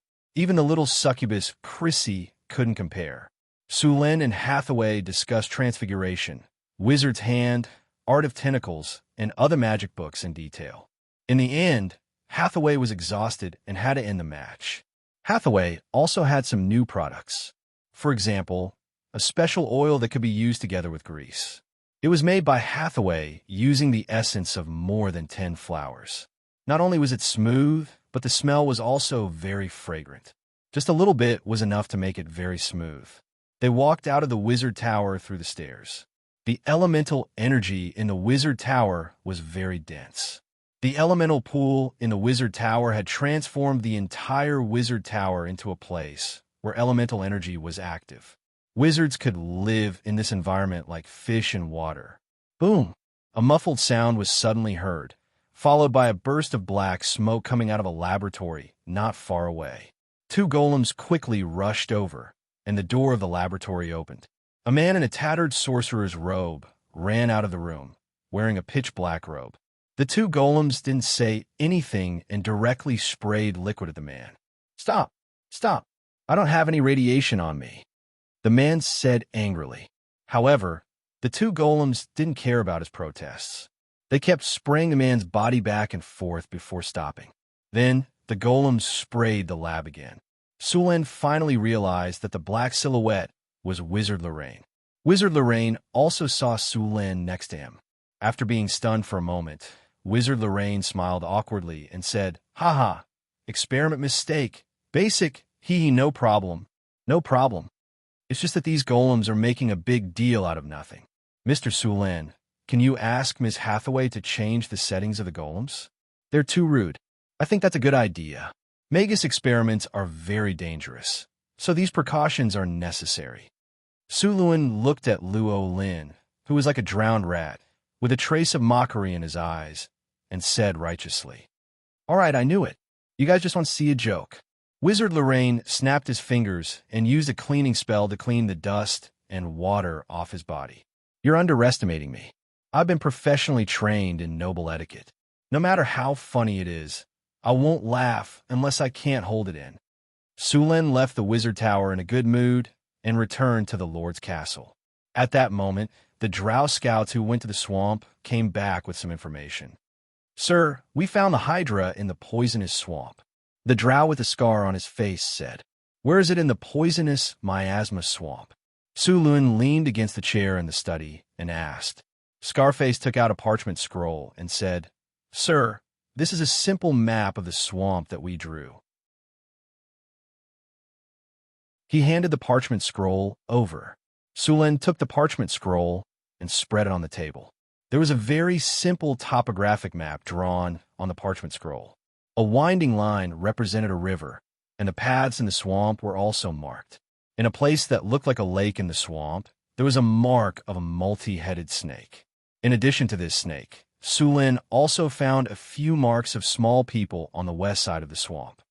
"This snake is a 9-headed snake, right?" Sulin pointed at the map and asked. "Yes, sir." Sulin continued to ask, "What are those small people on the west side of the swamp?" "Sir, we found a swamp giant tribe there. There are about a dozen of them," Scarface explained. "Swamp giants?" Sulin looked up at him in surprise. After confirming again, Sulin nodded. The swamp giants were one of the branches of the giant species in the multiverse. They were also known as swamp giants, and they generally lived in the swamps of the material world. There is a swamp plane between the water elemental plane and the earth elemental plane, and a large number of swamp giants also live there. The swamp giants of the swamp plane were much stronger than those of the prime material world. Adult swamp giant warriors in the swamp plane were around 6 meters tall and weighed around 8,000 pounds. Females were slightly shorter and had a lifespan of around 300 years. The swamp giants of the prime material world were around 4 meters tall and weighed around 5,000 pounds. Swamp giants were grayish-brown and usually did not have armor on their bodies. After all, ordinary metals could not survive in the swamp for a long time. However, they usually had a layer of mud on their bodies. Their main weapons were javelins, giant axes, and rocks. Their attacks were very long-range. Swamp giants were weaker than their cousins, the frost giants, and only a little smarter than the hill giants. After hearing that there were swamp giants in the swamp, Sulin suddenly had an idea. Sir, these swamp giants are not on good terms with the Hydra. When we were collecting information, we found that there was a conflict between the two, Scarface said respectfully. Sure enough, a mountain cannot accommodate two tigers. Sulin smiled. The swamp giants were not weak. Although they could not compare to the frost giants, they were not much weaker. Even if a group of a dozen swamp giants could not defeat a Hydra, they would not be too far off. After receiving information about the swamp, Sulin started his preparations. 2 days later, Sulin brought Hathaway and the 12 barbarian marauders out of Northgard City. The work of Northgard City was handed over to Sulin. The weakest person in the group was at 4th rank, and after casting a group haste spell, their speed was very fast. It only took a day for Sulin's group to reach the edge of the swamp. It was Sulin's first time to come to the poisonous miasma swamp. Sulin frowned slightly at the environment of the swamp. First of all, because of the large amount of water in the swamp, the ground here was basically not dry and many places were like mud. Stepping on it would slightly sink, and lifting it would cause a large amount of mud to rise. More importantly, some places that looked like roads might be traps. Stepping on them would cause them to sink into the mud, and if they were not rescued in time, they would quickly be swallowed up. Apart from the ground, the swamp was also filled with a sour smell. This was the smell of animal corpses, decaying plants, and so on. Some of the swamps would bubble up from time to time. The air was very humid, and under the sunlight, the entire swamp was covered in water vapor, making the swamp's environment hot and humid. Apart from this, there was also a large number of mosquitoes flying above the swamp. If an adventurer entered this kind of area unprepared, even if they did not sink into the mud, just the bites of mosquitoes would take away half of their life. These mosquitoes carried a large number of diseases, and being bitten by them was very likely to cause all kinds of diseases. If they did not have mosquito repellents, it was better not to approach this place. Sulin took out a few bottles of insect repellent and distributed them to everyone. The repellent was light green in color and emitted a kind of grassy fragrance. After using it, they would not be bitten by mosquitoes for a certain period of time. In addition to the repellent, Hathaway gave everyone a lightened spell. This spell could greatly reduce the body's weight, and they would not have to worry about sinking into the mud. It was very convenient to move in the swamp. Sulin took out a sky lantern and cast invisibility on everyone. With invisibility, they would not have to worry about being discovered by the swamp giant or the Hydra. Apart from this, everyone also took antidotes. There was a lot of miasma in the swamp, and if they were not prepared, it was very likely to cause dizziness and nausea. In serious cases, they might even fall into a coma. In this kind of environment, spellcasters also had to reduce their magic consumption in order to avoid not being able to exert their full strength in the face of danger. After all the preparations were completed, the group entered the swamp. Because of the Hydra, the lizard men in the swamp had been forced to migrate. Even if there were some that stayed, they would hide in some remote areas, so they did not encounter any lizard men. Although there were no lizard men, there were many other creatures in the swamp, such as swamp lizards, swamp crocodiles, and some birds and snakes that lived in the swamp. It was said that there were also Titan pythons living in the swamp. It was a fierce beast with a challenge rating of level 15, but this kind of Titan pythons generally lived in swamps with a warm climate in the south.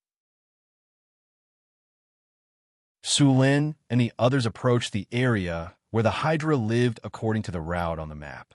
Sulin needed to check the situation of the Hydra first. In addition to the Hydra, he also needed to know about the swamp giant on the west side of the swamp. Although scouts had already explored it before, he still wanted to see it for himself. Although the swamp looked dirty and filled with all kinds of miasma, in fact, it was very rich in food. There were a lot of fish living in the swamp, and the Hydra did not have to worry about a lack of food here. This is where the trouble is. Sulin and the others hid in an area with lush reeds. A group of black clouds flew quickly in the sky. These black clouds were made up of countless swamp mosquito, and there were as many as 1 million of them. The swamp mosquito was much larger than ordinary mosquitoes, and with long mouths. They looked ferocious and disgusting. If they swarmed together, they could directly suck a person's blood dry. For someone like Sulin, who had trypophobia, it was simply unbearable. Fortunately, they had insect repellents on them, and they were in stealth mode. The mosquitoes did not notice them, and soon the mosquitoes flew away, and the group continued on their way. Suddenly, a dull dragon's roar came from the distance. Sulin's eyes lit up. "Hydra, it seems that we have found our target." Everyone hurried to the place where the sound came from. After 10 minutes of walking through the swamp, the sound was getting closer and closer. Soon, Sulin saw the tall figure of the Hydra. At this time, the Hydra was attacking a 3-meter-long crocodile.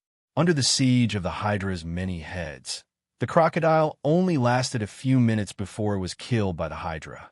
Then Sulin saw the 9 heads began to fight for food.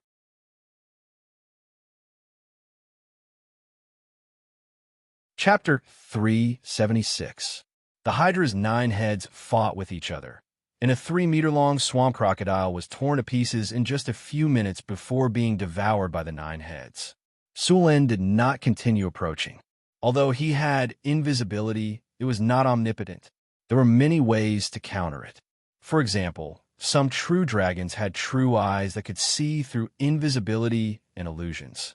Some spells and magic tools could also achieve the same effect.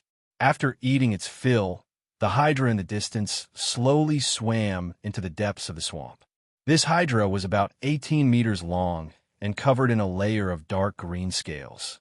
Its head looked very similar to a dragon's, which meant that the bloodline of this Hydra was closer to that of a dragon.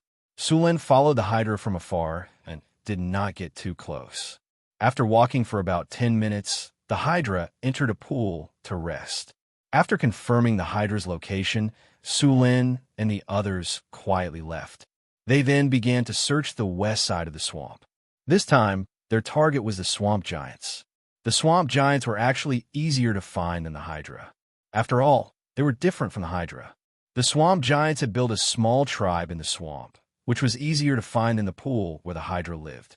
Soon, Sulin found the swamp giants according to the markings on the map. These swamp giants had just finished their hunt. A 4-meter-tall, muscular swamp giant was carrying a creature that looked like a hippopotamus back to the tribe. There were 5 or 6 swamp giants in this small tribe. This swamp giant is the leader creature. At this moment, Hathaway's voice suddenly sounded in his ears. "He's a legendary swamp giant." Sulin nodded and became even more cautious.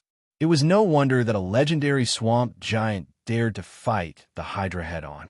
The Hydra had 9 heads, which gave it a great advantage in a one-on-one fight. Facing the Hydra was like being surrounded by several monsters. The leader of the swamp giants alone was not a match for the Hydra, but with the swamp giants beside it, their strength was not much different from the Hydra's. Originally, the best place in this swamp belonged to the swamp giant, but after the Hydra came here, half of it was occupied. Now, both sides wanted to kill each other, but their strength was close, and they were still in a stalemate. But this time, Sulin planned to add fuel to the fire. Among the spells, there was a shape-shifting spell, which allowed the user to transform into other forms to fight. Of course, there were also some spells that were just for show, such as camouflage. Camouflage was not a high-level spell, but it had a special feature, which was that it could disguise a wizard as other creatures. Camouflage was different from illusion spells. Camouflage could disguise oneself very closely to the real body. Other than the real body's strength, it could even disguise one's scent. However, camouflage required a casting medium, which was to disguise something on a creature's body, such as hair, scales, and so on. With an idea in mind, Sulin began to look for a suitable target. At this time, the swamp giants came back from hunting. About 3 kilometers away from the swamp giant tribe, Sulin found a swamp giant who came back with prey. This swamp giant was 5 meters tall and should have just reached adulthood. At this time, it was carrying a long spear and a deer happily walking home. But this poor swamp giant did not know that it had been targeted by the sinister Sulin. Tentacle entanglement. 5 or 6 3-meter-long black tentacles suddenly appeared from the ground and entangled the swamp giant in an instant. The swamp giant's reaction was a little slow after being attacked suddenly. Its body subconsciously wanted to break free, but it did not succeed. Sullen's body flashed, and the purple dragon halberd in his hand carried a large amount of lightning power and instantly whipped the swamp giant's body. The powerful lightning power from the purple dragon halberd entered the swamp giant's body, and the struggling swamp giant's body suddenly became stiff. Taking advantage of this opportunity, Hathaway immediately cast hypnosis on the swamp giant. But to her surprise, the hypnosis did not work. The swamp giant was immune to her spell. Bang! Sullen's body flashed, and the purple dragon halberd in his hand hit the back of the swamp giant's head. Then, the 3-meter-tall swamp giant crashed to the ground. Sulin waved the purple dragon halberd and said, "You could have just fainted. Why did you have to have me use physical hypnosis on you? Hurry up and cast a few more spells on him. If he suddenly wakes up, things will be troublesome." Hathaway rolled her eyes at Sulin and deliberately dragged out her words. "Got it." Then, flashes of light flashed, and various negative statuses were placed on the swamp giant. The swamp giant could not resist. After subduing the swamp giant, Sullen's plan officially began. Hessian collected some hair and blood from the swamp giant and then cast disguise on Sulin. With a flash of light, Sullen's body was wrapped in light. The next second, he turned into a 3-meter-tall swamp giant, exactly the same as the swamp giant that had fallen asleep next to him. "How is it?" Sulin stretched his body. "Not bad. It's the same as before." "That's good. This spell lasts for half an hour. It must be completed within this half an hour," Hathaway reminded him. "Don't worry." Sulin waved his hand. Then, Sulin disguised himself as a swamp giant and walked toward the pool where the Hydra lived. The swamp giant was placed in a magic formation not far from the swamp giant's camp. Sulin was very fast and arrived at the pool in a short while. At this time, the Hydra was hiding in the pool and sleeping. Sulin snapped his fingers, and a huge fireball appeared in front of him. With a gentle wave of his hand, the fireball fell directly into the pool. Boom! A deafening sound rang out, and the dark green pool water flew more than 10 meters high. Roar!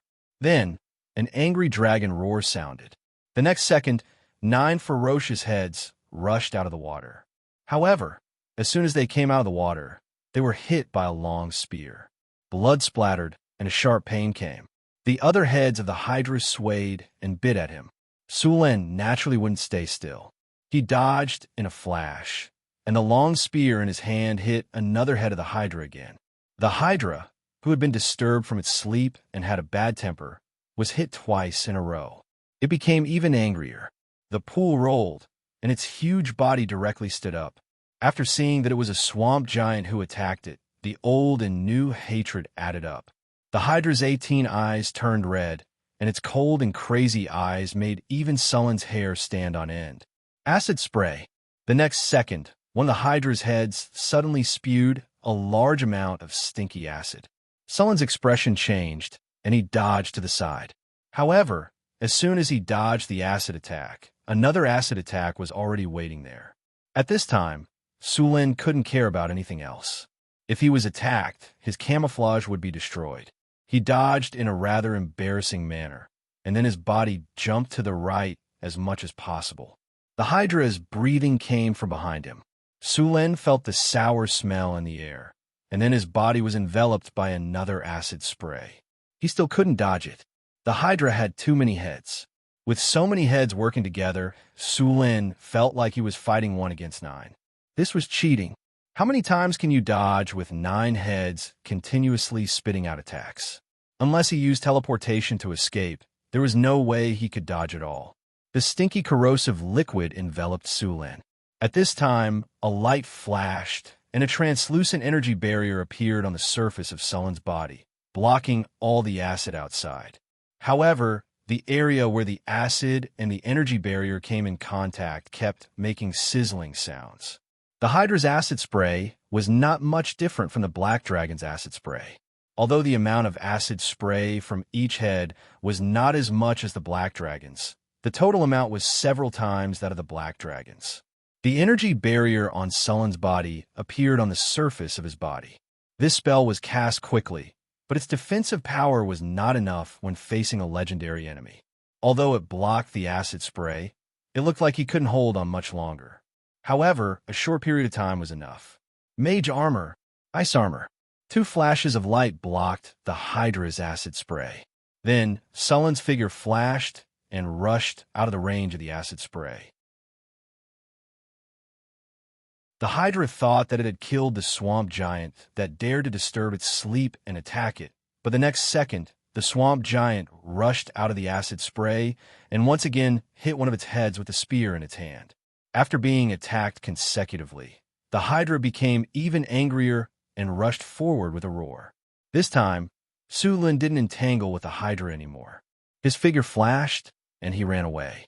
Although the Hydra couldn't fly, and its body was big, its movement speed was not slow. Its body moved quickly on the water. Seeing the Hydra chasing after him, Su Lin did not panic. In fact, he was not running at full speed. Besides, he still had Flash in his hand. He could leave the battle at any time if he wanted to.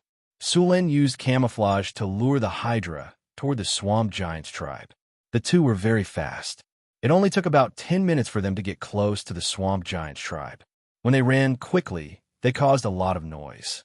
The swamp giants in the tribe also noticed Su Lin and the Hydra. When they saw that the Hydra was chasing their companion, the swamp giants roared angrily. The swamp giant in the lead picked up its weapon and rushed out. At this time, Su Lin had run to their predetermined location, where the sleeping swamp giant was hiding. Su Lin's body suddenly accelerated, and in an instant rushed into the concealment formation and disappeared.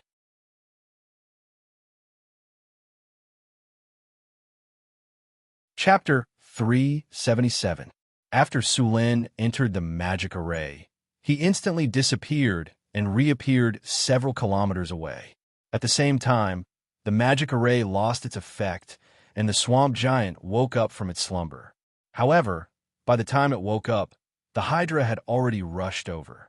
The infuriated Hydra didn't notice the difference between the two swamp giants and directly attacked. The two heads bit at the swamp giant from the left and right. Before the swamp giant could react, it was bitten by the Hydra. In the next second, a trace of ruthlessness flashed in the Hydra's eyes as its head exerted force and tore off the swamp giant's arm. Roar!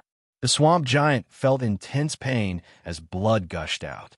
However, as a rank 4 creature, it was an entire rank lower than the Hydra. Now that it was bitten by the Hydra, it had no chance to resist. In just a few breaths, the swamp giant was killed. The swamp giant leader, who was rushing over, saw this scene, and its eyes instantly became bloodshot. It grabbed a boulder and threw it at the Hydra. Bang! The rock was like a meteor as it ruthlessly struck one of the Hydra's heads. Flesh and blood splattered everywhere. Seeing their comrade killed, the swamp giants wanted nothing more than to cut the Hydra into pieces. They roared and charged forward. With 13 swamp giants and a Hydra, the entire battlefield became extremely intense. No one could approach the battle between the giants and the Hydra. The battle was extremely intense, but it wouldn't be easy to determine a victor. Although the swamp giants clearly had the advantage in numbers, the Hydra was much larger. Part of its body was hidden in the swamp, making it impossible for the swamp giants to attack it. Its 9 heads fought with different people. The swamp giants didn't have much of an advantage against such a large monster. However, both sides were already in a heated battle. Even if the victor couldn't be determined, both sides would suffer. Su Lin led the marauders and barbarians to secretly observe the battle from a distance. He wasn't in a hurry to take action. Instead, he took out a set of tables and chairs from his spatial storage and set them up. He took out all kinds of dried fruits and munched on sunflower seeds while chatting with Hathaway. Come on. Yes, that's it. You should chop off its head with an axe. Su Lin grabbed a handful of pistachios, crushed the shells with his palm, and ate them. It seems that these swamp giants are not going to make it. According to the size of the Hydra, This level of attack is not enough to kill him. Those swamp giants are in trouble. Hathaway leisurely leaned back on the chair and chatted with Sulen. Indeed, Hydra's recovery ability is very strong. If this continues, Hydra's chances of winning are very high, Sulen said after watching for a while. Hathaway picked up a bear biscuit and said, "Do you think we should help those swamp giants? After all, one swamp giant died because of our plan." It's a little different between the two sides. How can I help? Are you going to do it, or should I? Sulen rolled his eyes at her. Besides, if we do it, won't it be obvious to both sides that someone is watching from the sidelines and waiting to benefit? Oh, that's true. Forget it then. As for the swamp giants, I can only say sorry. I don't think they'll mind. Hathaway once again saw a swamp giant being sent flying by the Hydra. I don't think they'll mind. Anyway, there's a direct conflict of interest between them. Although this swamp is not small, it can accommodate two legendary powerhouses. Yes, that's it. Get a good beating. Sulen waved his arms excitedly and shouted, "We have to be careful when we fight in the future. By the way, do you have pistachios with you?" Hathaway asked after eating a bear biscuit. Of course. Sulen took out a bag of pistachios from his storage space and handed it to Hathaway. "Thank you. I didn't expect you to have so much space in your storage equipment." Hathaway took the pistachios and gently broke them open and ate. "Didn't you learn Mageweth engraving? You've also learned those arcane scars. You could try to make a storage bag with more space by engraving," Sulen said while stuffing things into his mouth. "Yes, the Mageweth engraving method saves more space, and you can engrave more arcane scars. With more inscriptions, the space of a storage bag will naturally be bigger." Hathaway nodded. "Is that swamp giant preparing to launch a sneak attack? He's so big. Does he think the Hydra can't see him?" Hathaway continued after glancing at the battlefield. Although all 9 of the Hydra's heads were entangled, he still noticed the swamp giant. His body moved, and the tail hidden in the swamp suddenly swung out, sending the swamp giant who wanted to launch a sneak attack flying. However, the swamp giant's sneak attack was not useless. Another swamp giant took advantage of the Hydra's distraction to hit him hard. "How long do you think they'll fight for?" Sulen picked up a piece of beef jerky and ate it happily. "I think it'll take at least an hour," Hathaway said after watching for a while. "By the way, Frodo's cooking is getting better and better. This beef jerky is delicious." Indeed, the Halflings are geniuses in cooking. Their food processing is simply irresistible. Hathaway agreed. "He's almost emptied my inventory. I don't know how long he can stay in Northern Battlefront City." Sulen spread his hands helplessly. Halflings usually didn't stay in one place for too long. They naturally liked to travel. This time, Sulen relied on various cooking methods and various creative ideas to make Frodo stay. When Frodo learned all the recipes, or when Sulen didn't have anything new, it would be about time for Frodo to leave. "I've asked Frodo for a recipe. I'll make it for you to try when we get back," Hathaway said with a smile. "Forget it. Last time you said you were going to make a delicious dish. Don't you know what happened in the end?" Sulen glanced at Hathaway and said, "Don't underestimate me. This time, I've learned from Frodo step by step. I'll definitely surprise you," Hathaway said confidently. "I think I should prepare some gastric lavage, vomit-inducing potions, and antidotes in advance." Sulen rolled his eyes and said. Hathaway heard Sullen's words and glared at him fiercely. Then, she stepped on his toes and snorted arrogantly. She no longer looked at him. The battle was still very fierce. Both sides were obviously going all out. Judging from their posture, it was clear that they were going to fight to the death. The Hydra's injuries were very serious. One of his heads was obviously dead, and the other head had countless scars from the giant axe. Even the eyes of the middle head were pierced by expressions. The swamp giant leader was also seriously injured. 2 of his ribs were broken. The other swamp giants were also injured. In this situation, should we continue to fight to the death or prepare to retreat? Sulen said with a smile. He was now looking at the 2 sides fighting and had no intention of intervening. Although the Hydra seemed to be seriously injured, it was still difficult for him to die. The Hydra's recovery ability was very fast. If no one disturbed him, the Hydra's injuries would be almost healed in a short time. It's about time. Both sides have basically reached the final stage. We can make a move now.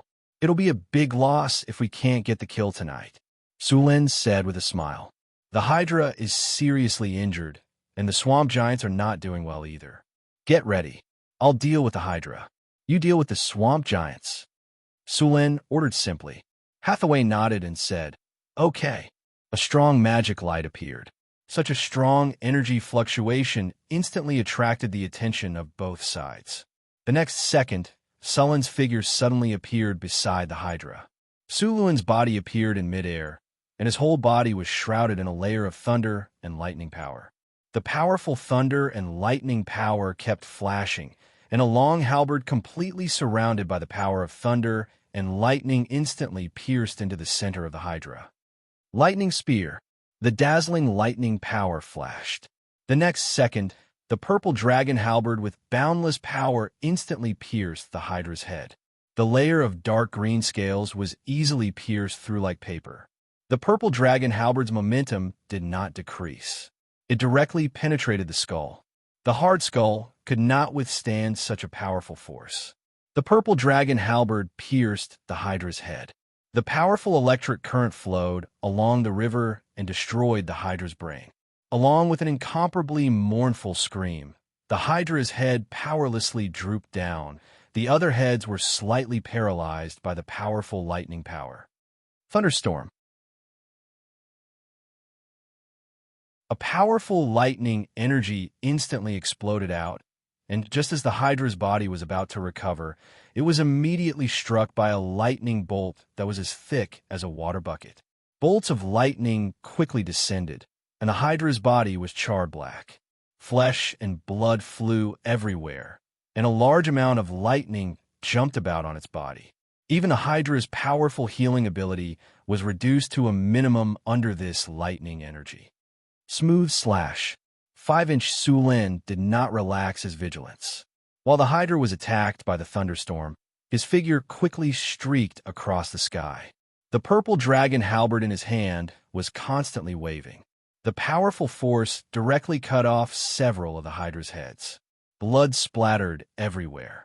There was an ear-piercing sound of metal and bone colliding. The Hydra was originally in a seriously injured state. After suffering such a fatal attack, its life force quickly slipped away. Its huge heads were cut off one by one. The Hydra's 18-meter-long body fell to the ground with a loud bang. If he wanted to kill the Hydra, he had to kill all of its heads. Sulin seized the opportunity to launch a sneak attack while the Hydra and the swamp giant were both injured, and successfully kill the Hydra in one fell swoop.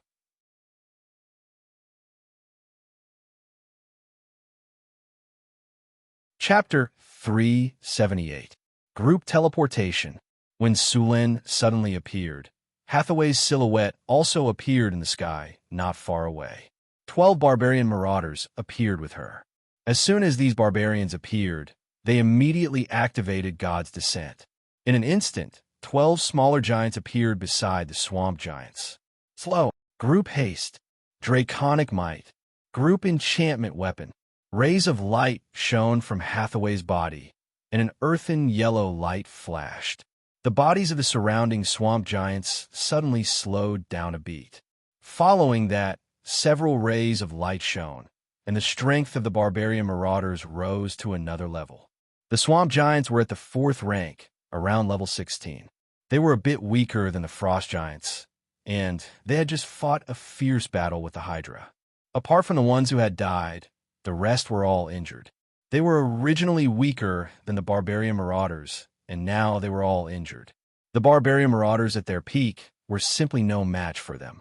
The barbarian marauders at their peak bellowed and brandished their axes as they charged forward. The leader of the swamp giants saw his companions being beaten back and roared, throwing a huge rock at Hathaway. The watermelon-sized rock flew towards Hathaway like a cannonball. Bang! A figure jumped up high and waved the giant axe in his hand. With a bang, the giant boulder was smashed into pieces. It was Johnson. Your opponent is me. Johnson half-knelt to reduce the impact from before and quickly charged forward. The leader of the swamp giants wasn't to be outdone either. Its eyes were bloodshot as it roared and charged forward. The two giants, one large and one small, collided with a loud bang. Although Johnson's strength wasn't inferior to the swamp giants after activating God's descent, the swamp giants were much bigger. They naturally had the advantage in a head-on clash. So, Johnson's body kept retreating, but the swamp giant's body wasn't in a good condition either. The powerful recoil made his injuries even worse. Greater spell sequence. Bursting Fireball *3. Enhanced spell. Icicle *3. 3 huge fireballs shot out in a row. The swamp giant that was fighting Johnson couldn't react in time and was hit by the 3 bursting flames. Rumble. A violent explosion rang out, and even Johnson, who was nearby, was pushed back by the explosion. Blood and flesh splattered everywhere. Accompanied by a blood-curdling scream, the 4-meter-tall swamp giant was blasted more than 10 meters away, its body charred black. Then 3 icicles flew out, instantly piercing the swamp giant's body. Under these consecutive attacks, the swamp giant was unable to resist at all, and its aura had been reduced by more than half. Its injuries were quite severe. A magic staff appeared in Hathaway's hand. In the next second, a wave of energy came from the staff, and magic runes lit up one after another. Hathaway quickly chanted a low incantation, and the instant she finished, she pointed at the swamp giant not far away. That's Finger, enhanced spell. A black energy full of death aura flew out of her hand and hit the swamp giant in an instant. The already seriously injured swamp giant's struggling body suddenly stiffened and fell down. Its life aura quickly declined, and its originally powerful arm powerlessly drooped down. The light in its eyes quickly dimmed and disappeared. In the end, its 4-meter-tall body fell to the ground with a loud bang. Death's Finger was an instant death spell. As long as the target wasn't immune to instant death spells, it had a certain chance of directly killing the enemy. Of course, the chance of using this spell was very low, but after the target was weakened to a certain extent by various spells or serious injuries, the chance of using it would become very high. It was simply too good for an enemy that wasn't immune to instant death spells. With the death of the swamp giant leader, the morale of the other swamp giants plummeted. They panicked and wanted to run away, but they were chased down and killed by the barbarian marauders. With the swamp giant leader dead, the whole family naturally had to be organized. It didn't take much effort to kill the Hydra and the swamp giants. The battle is over. Congratulations, host. You have successfully killed the chieftain monster, Hydra. Congratulations, host. Your hero Hathaway has successfully killed the chieftain monster, Swamp Giant Chieftain. You have received 45,600 EXP.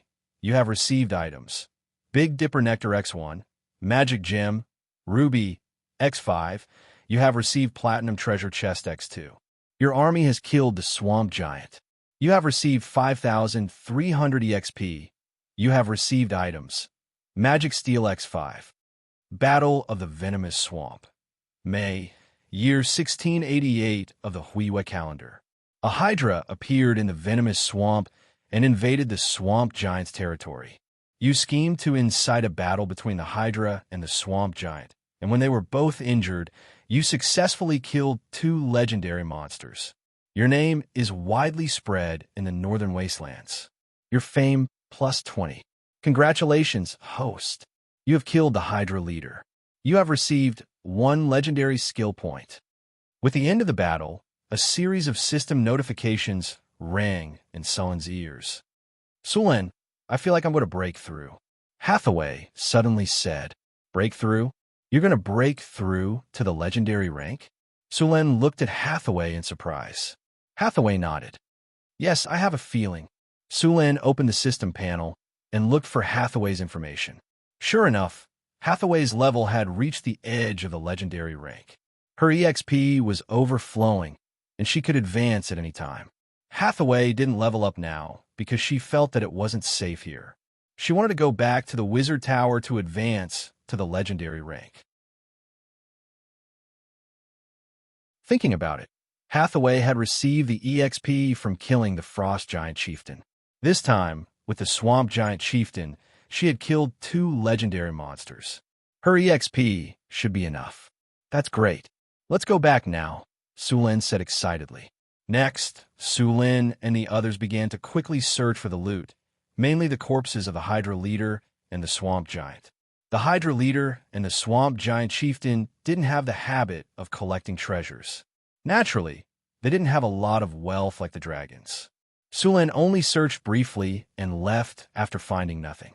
The bodies of the Hydra leader and the Swamp Giant were too large. Whether it was Hathaway's storage bag or Sullen's storage space, neither could fit them. As for throwing them away, Sulin couldn't bear to do so. He could only make a few large carts to drag these things away and send them back to Northern Town to deal with them later.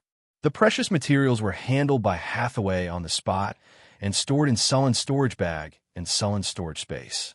After spending some time cleaning up the battlefield, Sulin and the others left the swamp. When they returned to Northern Town, the huge corpses of the Hydra leader and the Swamp Giant Chieftain caused a huge uproar. These huge monsters were extremely shocking. Even the temples and churches were surprised by Sullen's strength. The corpses of the Hydra leader and the Swamp Giant Chieftain were high-value magic materials that needed to be processed and preserved as soon as possible. These things were handed over to Alex and Karina to deal with. The first thing Hathaway did when she returned to the Wizard Tower was to go into seclusion. Since Hathaway was about to advance to Legendary, Sulin directly closed the Wizard Tower temporarily.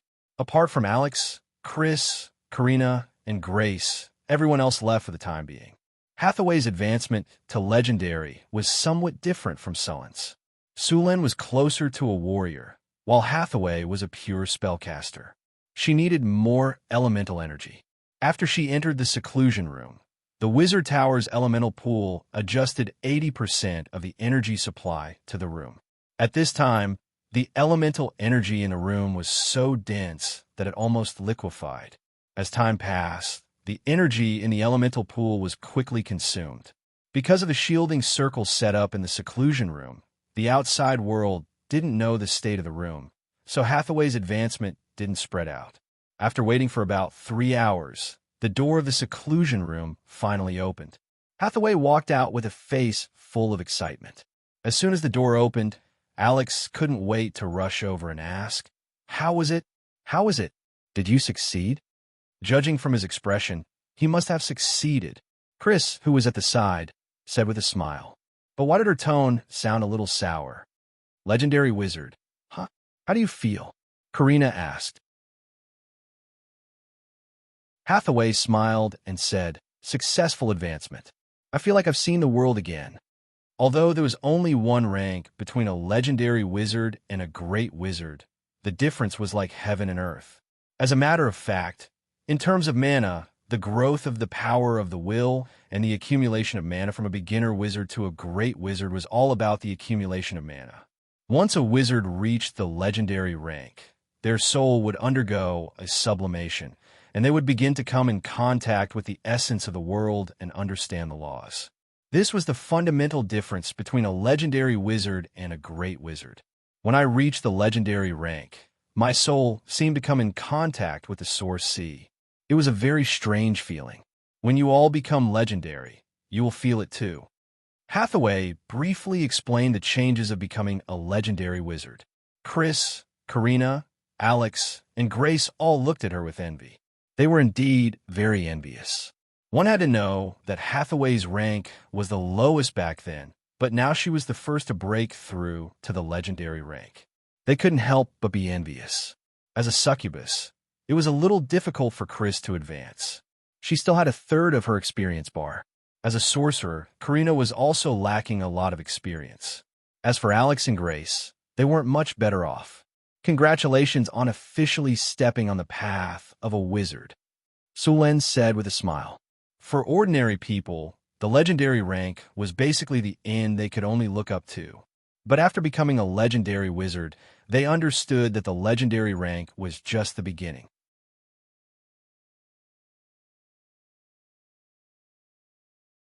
Chapter 379.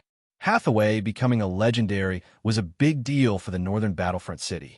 It added a heavy weight to the northern battlefront city that was preparing to establish a new nation. Now that there was a legendary wizard, many things in the northern battlefront city could officially be put on the agenda. For example, the Wizard Tower Spirit. A Wizard Tower Spirit had to be at least a legendary rank before it could be made. Now that Hathaway had become a legendary wizard, it was time for the Wizard Tower Spirit to be made. Only with the Tower Spirit could the Wizard Tower be considered a complete Wizard Tower. After Hathaway finished her advancement, Suluin also started to check his harvest. He had taken the Big Dipper elixir to increase constitution. Suluin's constitution had reached 44 points, and after taking the Big Dipper elixir, it increased to 47 points. The other magic gems and magic steel were directly stored in the warehouse. These two items were considered relatively precious magic materials. Small magic gems had auxiliary effects in many experiments, while large magic gems played a key role in many situations. They were also often used in some magic tools. As for magic steel, it had a wide range of uses. The outer shell of a steel golem was made of magic steel, and many constructs used magic steel. Sulan opened the storage space and saw two white treasure chests with a faint golden light. They were the platinum treasure chests he got from killing the Hydra. He chose to open the treasure chests, and there was a flash of light. The familiar sound of the system rang in his ears. "Congratulations, host. You have successfully opened the platinum treasure chest. You have received 10 pieces of Oniac steel." "Congratulations, host. You have successfully opened the platinum treasure chest. You have received a legendary soul crystal." The light faded, and Sulin began to check the items in the treasure chest. Oniac steel was also a type of magic metal, and it was more precious than magic steel. 10 ingots of it were 500 kilograms. This metal had good magic conductivity, and its texture was tough. It also had high resistance to various types of energy. It was a very good material, including this one. Suluin now had 2 legendary soul crystals. One of them was prepared to be used to make a tower spirit, while the other was to be used to make a legendary golem. A wizard tower naturally had to be equipped with at least one legendary magic statue. After putting away these things, he began to deal with the bodies of the Hydra and the swamp giant. The Hydra's carcass was huge, and its scales and dragon skin needed to be removed. The Hydra's scales were tough, much tougher than the Ice Quetzalcoatlus' scales. The armor made from them would have a high defense, even higher than that of a normal white dragon scales. The Hydra had a large number of scales, and all of them could be used to make more than a dozen sets of armor. The Hydra's skin was also very tough and could be used to make dragon skin armor and dragon skin robes. This kind of legendary material could be used to enchant even more powerful spells. Apart from the dragon skin that wasn't suitable to be made into magic robes, the rest of the dragon skin could be made into magic robes. Robes made from this legendary material had a high chance of reaching legendary magic items. Of course, the Hydra's skin alone wasn't enough. Many other precious materials were needed. After the scales and skin were distributed, Sulin began to divide the rest of the Hydra's materials. A huge monster that was 18 meters long had a lot of blood. Sulin found dozens of containers to hold the blood. The Hydra's weight was 20 tons, and its blood was only 5 tons. The Hydra had 9 hearts, each of which was 70 to 80 centimeters in diameter and weighed more than 25 kilograms. The poor quality blood could be used to make magic ink, and the good quality blood could be used to purify blood or make dragon blood potions. The rest of the internal organs could also be used as ingredients for magic potions. As for the Hydra's fangs, they were all pulled out to be made into short swords or machetes.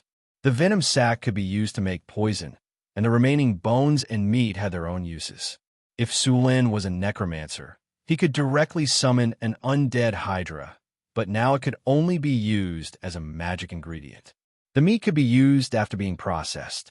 This Hydra had a total of about 10 tons of meat. In order to preserve it for a long time, Sulin arranged for the meat to be made into dried meat. After dealing with the Hydra's body, Sulin began to deal with the swamp giant's body. The way he dealt with the swamp giant's body was similar to the way he dealt with the frost giant. Sulin also purified some blood from the swamp giant's blood. However, compared to the frost giant, the swamp giant's blood this time was much less. The quality of the swamp giant's blood was also slightly inferior to the frost giant's. In the end, the swamp giant's blood could only be used to inscribe the bloodline Mageweth on the 4 barbarians. Sulin planned to choose a few more barbarians to inscribe the Mageweth on them when he had time. In the following days, Sulin became very busy. A large amount of blood needed to be purified. A part of the Hydra's blood was concocted into mana ink, which could be used to write scrolls. The remaining part of the blood was purified by Sulin. The Hydra's blood contained a certain proportion of dragon's blood, which Sulin used a runic array to purify. Sulin only managed to extract a bottle of dragon's blood from the last ton of Hydra's blood. As for the rest of the dragon's blood, it could not be separated due to technical issues. The amount of dragon's blood in such a bottle was not even enough for one person. After the purification, there was only about 1% of the blood left. Although it was not pure dragon's blood, the Hydra's bloodline was not much worse than dragon's blood. This blood could be used to concoct a magic potion similar to the dragon's blood potion when combined with the Hydra's heart. Sulin was not good at this kind of magic potion. In order not to waste the materials, it was best to let Hathaway make it. After Hathaway became a legendary, her skills in concocting magic potions had improved a lot. Making these potions was a piece of cake for her. In just 2 days, Hathaway concocted the dragon's heart potion using the Hydra's heart and blood. Dragon's heart potion, a high-level magic potion made from the Hydra's heart and blood that contained dragon's bloodline and more than 10 rare materials. After consumption, it can increase strength and vitality. There is a very low chance of awakening the dragon's bloodline. Note, the dragon's heart potion can increase strength and vitality by 1 point for constitution and strength below 40. For constitution and strength above 40, it will increase strength and vitality by 0. 5 points. It will not be effective for attributes above 45. The potion cannot be consumed continuously. A total of 9 bottles of the dragon's heart potion were made. After seeing the attributes of the potion, Sulin was surprised. The increase in attributes was expected, but the fact that the dragon's heart potion could awaken the dragon's bloodline surprised Sulin. The dragon bloodline warlock was a very powerful type of warlock. Not only did the dragon bloodline warlock have a strong body, but they also had the ability to cast spells. They were much stronger than ordinary warlocks. With this dragon's heart potion and the dragon's blood essence that he had purified before, he could cultivate a dragon bloodline warlock. Sulin thought for a moment and took out a bottle of dragon's heart potion and left the laboratory. After leaving the wizard tower, Sulin returned to the Lord's castle. Master, Anna and Angela appeared at the door. They looked very happy. During this period of time, Sulin had been busy and had not stayed in the castle for a few days. The 2 little half-elf maids lifted their skirts and bowed to Sulin. "Welcome back." Sulin smiled and hugged the 2 little maids in his arms. He then slapped their perky buttocks and let them go. "How have you been?" Sulin asked. "Everything is good," the 2 little maids said with slightly blushing faces. Sulin smiled and whispered in their ears, "I'll reward you tonight." Then the 2 little maids' faces became as red as apples, looking very attractive. "All right, where's Phyllis? What has she been doing?" Sulin looked around and asked. "Madam Phyllis has been practicing martial arts. She should be in the castle's training ground now," Anna whispered. Sulin nodded. "Send someone to invite her here. I have something to ask her." After a while, Sulin saw Phyllis hurrying over. Seeing Phyllis's outfit, Sulin's eyes lit up. As a princess, Phyllis was not just a pretty face. She had also learned the royal sword skills, but her strength was average. Phyllis had her long blonde hair tied behind her head. She was wearing a white hunting suit and a pair of riding boots. Her straight legs looked even more slender under the combination of the riding boots and the hunting suit. Her body looked slim and graceful, and there was a hint of heroism on her beautiful face. "Sulen, you were looking for me?" Phyllis ran to Sulen and asked with joy. "Yes, come with me. I have something to tell you." Sulen took Phyllis's arm and walked upstairs. Phyllis's white, jade-like face suddenly turned red. She whispered, "Sulen, it's still daytime." Sulen was slightly taken aback. Then he knocked her head in annoyance. "What are you thinking? I have something to ask you." "Oh." Phyllis nodded with a red face, but there was a flash of disappointment in her eyes. The two came to the room. Sulen took out a bottle of Dragon Heart Potion and handed it to Phyllis. "This is the Dragon Heart Potion. It has a certain chance of allowing you to obtain the Dragon Bloodline and become a Dragon Disciple. Try it. Dragon Bloodline." Phyllis looked at the crystal bottle in surprise. There was some red liquid in the bottle that kept shaking, and there were some sparkling stars in the liquid. "This is for me?" Phyllis knew very well that Dragon Disciple was a powerful, extraordinary. "Yes, it has a chance of awakening. Try it and see the effect." Sulen nodded. Phyllis looked at the crystal bottle and then looked at Sulen.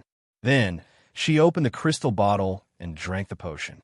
As soon as it entered her mouth, Phyllis smelled a strong, bloody taste. She almost vomited. Fortunately, she knew the value of the potion and forced herself to drink it.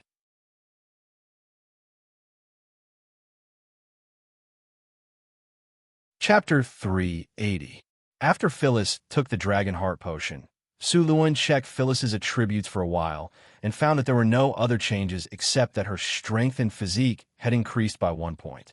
Sulen shook his head when he saw that there was no awakening of the Dragon Bloodline. "Good thing this potion can be stacked. I'll try again in a few days."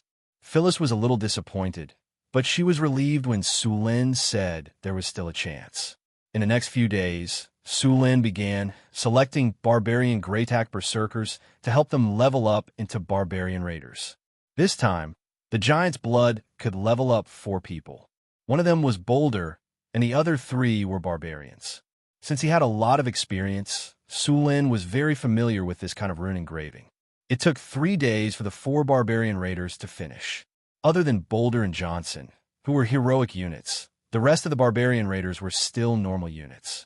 However, unlike the barbarians of the past, they were now called elite monsters. While Sulen was busy engraving runes on the barbarians, Phyllis also started her daily training. Ever since she was brought to the northern city as a tool for the marriage alliance, she felt a sense of crisis. She was very confident in her appearance, but after coming to the northern city, she quickly realized that she didn't have much of an advantage. There were more than one woman around Sulen who was prettier than her. Without the advantage of her appearance, Phyllis became a little nervous. She was worried that she would be sent to a random place. As a member of the royal family, she had heard too many stories about how the 2 sides of the marriage alliance would become strangers or even worse.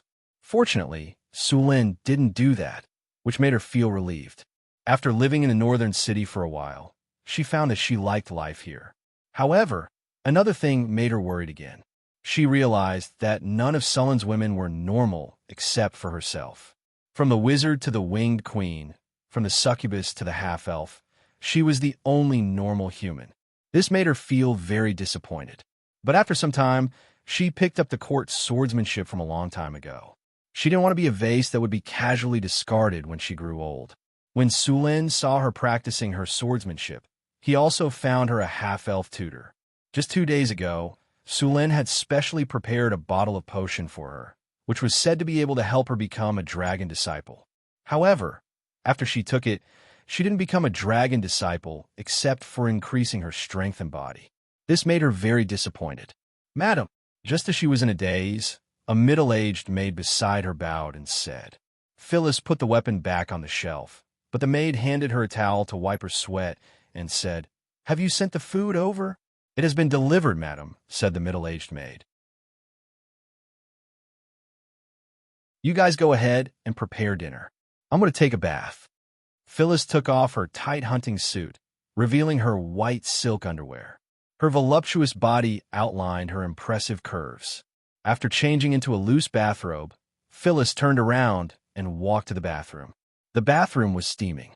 Phyllis had worked out for a long time on the training ground today, and was very tired. As soon as she went in, she took off her bathrobe, revealing her slender waist and plump buttocks. She reached out to test the temperature of the water, then raised her fair legs and stepped into the pool.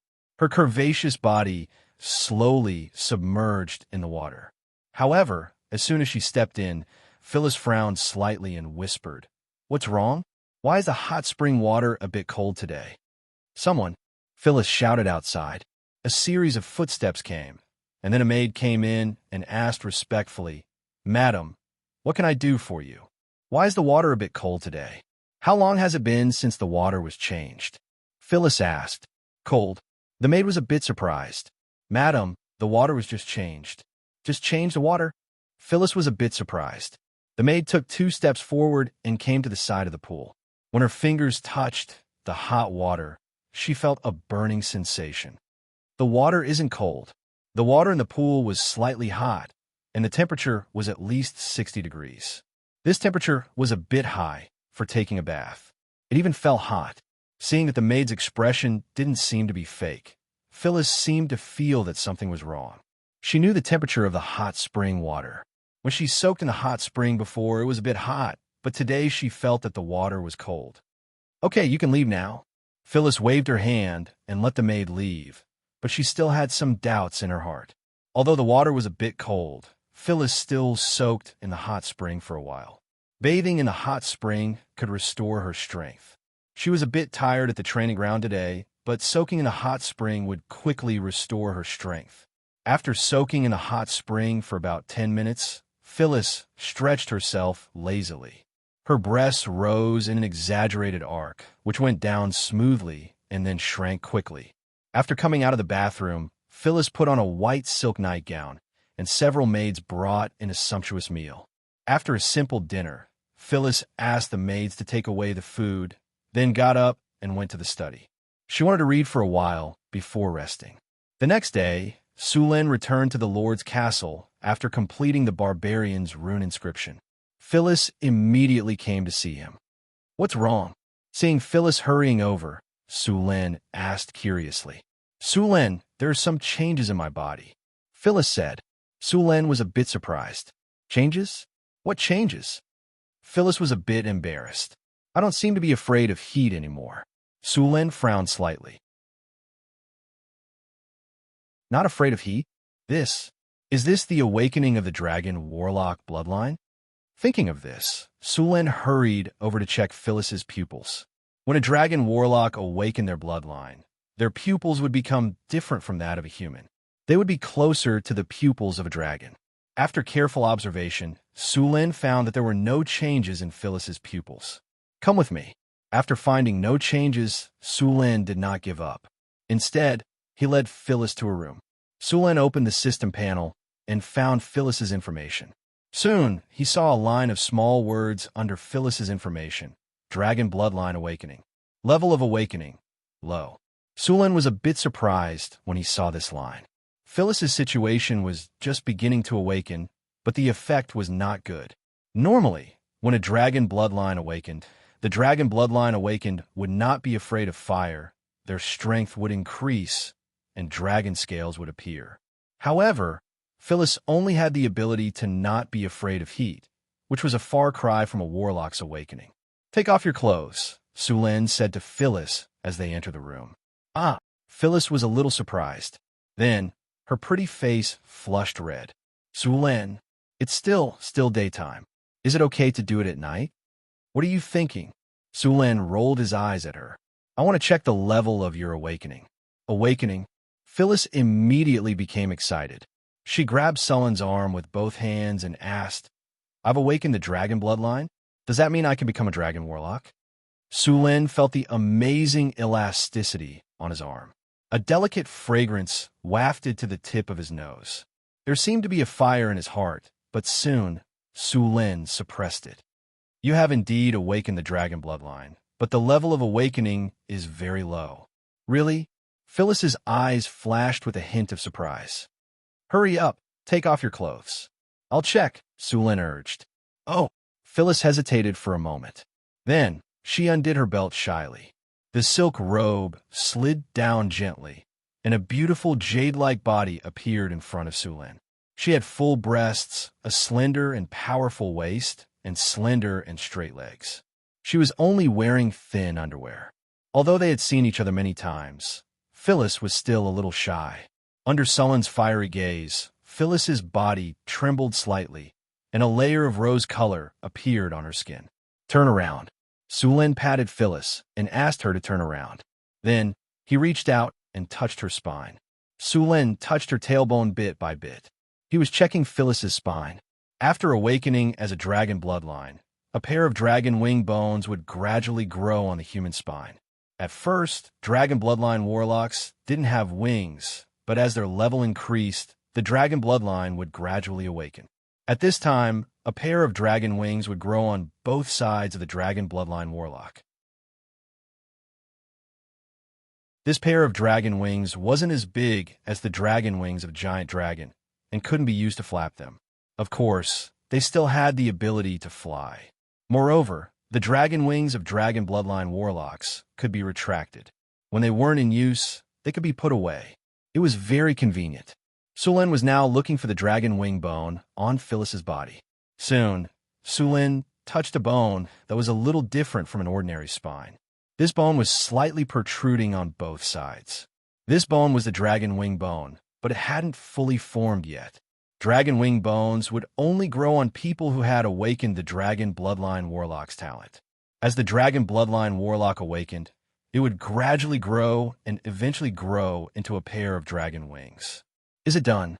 Phyllis couldn't help but ask when she felt Sulin stop. "Wait a minute. It'll be done in a moment." Sulin looked at the half-naked beauty in front of him, and the fire in his heart burned again. Phyllis turned her head and looked at him. She asked with some confusion, "Why did you take off your clothes, too?" "Because I think you're a little shy." Sulin smiled and reached out to hug Phyllis. "No, it's daytime now." Phyllis instantly understood. Her body subconsciously wanted to resist, but how could Sulin let a fat sheep escape from his mouth? "What are you thinking? I'm just checking your body." Sulin said righteously. "This won't do." "Ugh, ugh." Soon, some indistinct sounds came from the tightly shut door.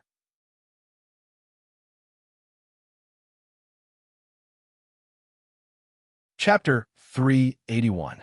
Are you saying that my awakening of the dragon bloodline is poor? Phyllis asked as she lay in Sulin's arms. "Yes.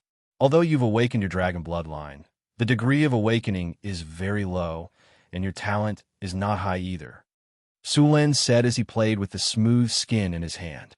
"Then can I become a dragon bloodline warlock?" Phyllis asked worriedly. Sulin smiled. "As long as I'm here, no matter how poor your talent is, you can still become a dragon bloodline warlock. It's not impossible for you to become a legendary warlock." "Really?" Phyllis asked in surprise. "Of course." The two of them stayed in bed for a while before getting up again. After a simple meal, Sulin brought Phyllis to the lab in the Wizard Tower. Although Phyllis's talent was very poor, it was not impossible to change it. The talent of a warlock was different from that of a wizard or a druid. A warlock's talent depended on the concentration of their bloodline. The easiest way to improve a warlock's talent was to increase the concentration of their bloodline. Sulin had a few bottles of Dragon Heart Potion that could slightly increase the concentration of the bloodline. In addition, he also purified half a bottle of dragon blood. Although half a bottle of dragon blood was not enough for a person to awaken their dragon bloodline, it could still be used to increase the concentration of the bloodline. When they came to the lab, Sulin took out another bottle of Dragon Heart Potion and gave it to Phyllis. After taking the potion, the dragon bloodline aura in Phyllis's body increased slightly. At the same time, her strength and vitality also increased a little. Next, Sulin opened the bloodline magic circle in the lab. Light blue elemental energy slowly poured into it, and soon the whole circle lit up. "Take off your clothes and lie down," Sulin said to Phyllis. "Okay." Phyllis obediently took off her clothes again and laid down in the center of the circle. Next, Sulin took out a delicate crystal bottle, which contained more than half a bottle of bright red blood. This blood was the dragon blood he had purified before. Sulin opened the crystal bottle and felt around Phyllis's spine. Phyllis felt a burning pain, and her body trembled slightly. Dragon blood was highly corrosive. According to the bards, bathing in dragon blood could make one invulnerable and strong, which made one's body very strong. There was some truth in this saying. However, the premise was that one's constitution was high enough to withstand the corrosion of the dragon blood. Moreover, in addition to its corrosiveness, the blood of the red dragon was like magma. Under normal circumstances, directly bathing in dragon blood would cause severe burns to a large extent. Although the blood of the white dragon would not burn, it would freeze people into ice. Phyllis's body trembled slightly, and her muscles tightened. Obviously, she was in great pain. Bear with it. It will be over soon. Sulin looked at Phyllis, who was biting her lips so hard that they were about to bleed. Phyllis nodded with some difficulty. As long as I can become a dragon disciple, I can endure any pain. Yes. Looking at Phyllis's expression, Sulin nodded slightly. The bloodline transformation circle was not difficult, and Sulin did not have a hard time operating it. Sulin put the crystal bottle that contained the dragon blood on the experiment table, and then took out some magic gem powder. With a snap of his fingers, a light flashed, and the powder instantly emitted a colorful light. Then, like a colorful ribbon, it flew up. Sulin's finger gently moved, and the ribbon quickly moved along with his finger. At this time, the dragon blood in the crystal bottle was also drawn out by a strange force. Strands of bright red dragon blood slowly extended from Phyllis's spine in the direction of Sulin's finger. The ribbon and the dragon blood quickly merged. Before she knew it, her entire spine was covered by the dragon blood. The dragon blood was the product of Sulin's purification. The dragon blood did not belong to a black dragon or a green dragon, but was similar to the color of the dragon blood in its initial state. Sulin's expression was very serious, and his eyes were sharp. His fingers moved quickly, and runes that seemed to contain mysterious power quickly formed in his hand. When the last rune was completed, Sulin picked up a magic staff and softly chanted. The surrounding elemental energy quickly gathered and formed a frightening magic wave. The last light flashed. Sulin gently pointed, and a huge amount of energy instantly poured into Phyllis's spine. Whoosh! A large amount of elemental energy poured into the laboratory and formed a slight elemental vortex. There was even an elemental siphoning phenomenon in the surroundings. The huge amount of energy in the elemental pool quickly poured out. Dragon blood baptism. Runes rose from the magic circle. These runes emitted a dazzling light and quickly merged with Phyllis's body. These runes carried a powerful force and quickly merged with the dragon blood. Then, they completely merged with Phyllis's body. Phyllis's body trembled slightly. Her eyes became blurred, and her body trembled slightly.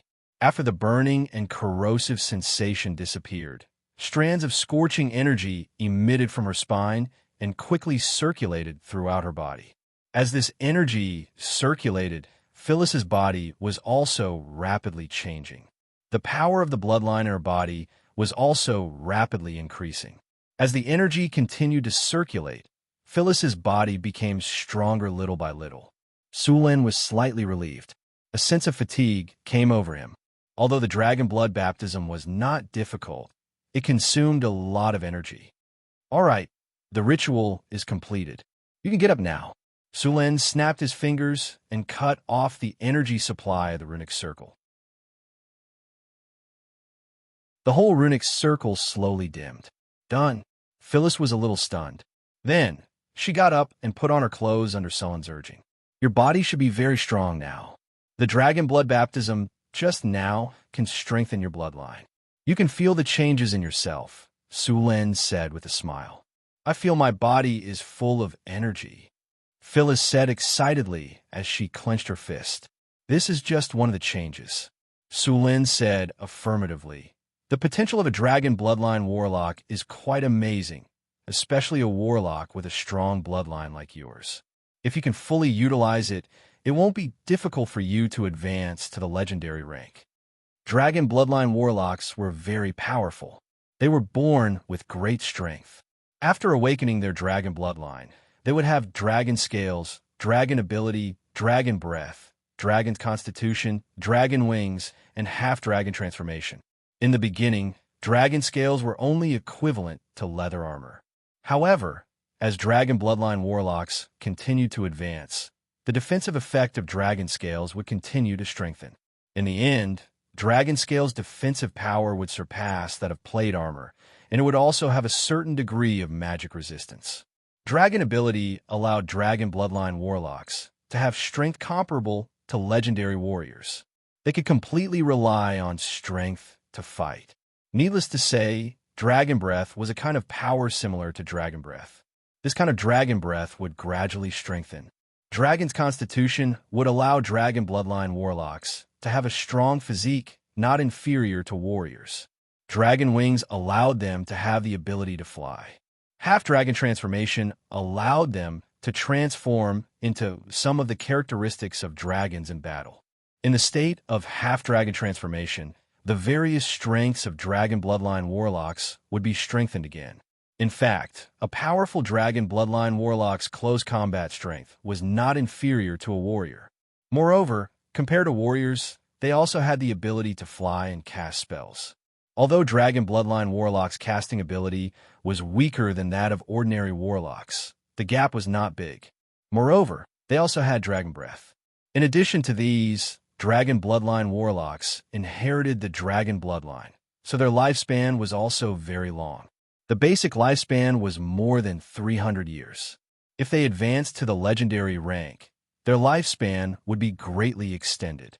Dragon bloodline warlocks also had an enviable ability that was their strength would slowly increase over time, even a little bit when they were sleeping. This ability was very similar to dragon sleep.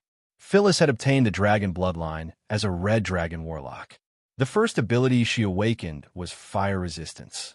However, as time passed, this ability would gradually strengthen. Finally, she would gain fire resistance. After Sulin performed the dragon blood baptism on her, Phyllis awakened dragon ability. Her physical strength had been strengthened. Now, her strength attribute had directly increased by 3 points. If strength increased by 3 points every time she advanced, then Phyllis's strength would increase by at least 15 points. Of course, this was only the most basic. With some professional training, it would not be difficult for Phyllis's strength to exceed 35 points. Many legendary warriors, after advancing to the legendary rank, did not have the same strength. Okay, now go to the training ground to test your ability, Sulin said after watching Phyllis move her body for a while. Okay, I still can't control the sudden increase in strength. Phyllis nodded. She had not yet adapted to the sudden increase in strength. Sulin took Phyllis to the 5th floor of the Wizard Tower. This floor was the training ground of the Wizard Tower. There were a total of 30 training grounds here. They used the space expansion technique to expand the space.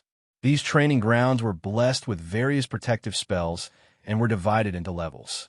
However, the training grounds in the Wizard Tower could only withstand the spell attack of a level 4 wizard at most. As for more powerful spells, they could only go to other places to practice. In fact, there were basically no training grounds that could withstand legendary attack spells. Sulin chose a level 2 training ground, which could withstand the destructive power of spells between level 0 and level 4. Phyllis had just become a dragon bloodline warlock. Although her strength had increased greatly, according to the destructive power, it was not at the level of a level 4 spell, so she could use all her strength. Catch! Sulin took out a long sword and handed it to her. Now that your strength has increased greatly, you could try swordsmanship first, then get used to it as soon as possible. Phyllis nodded and took the long sword. As soon as the long sword was in her hand, she could acutely feel that the weapon was much lighter. In fact, it was not the weapon that was lighter, but her strength had increased. Phyllis had learned palace swordsmanship before, so she began to practice it as soon as she got the weapon.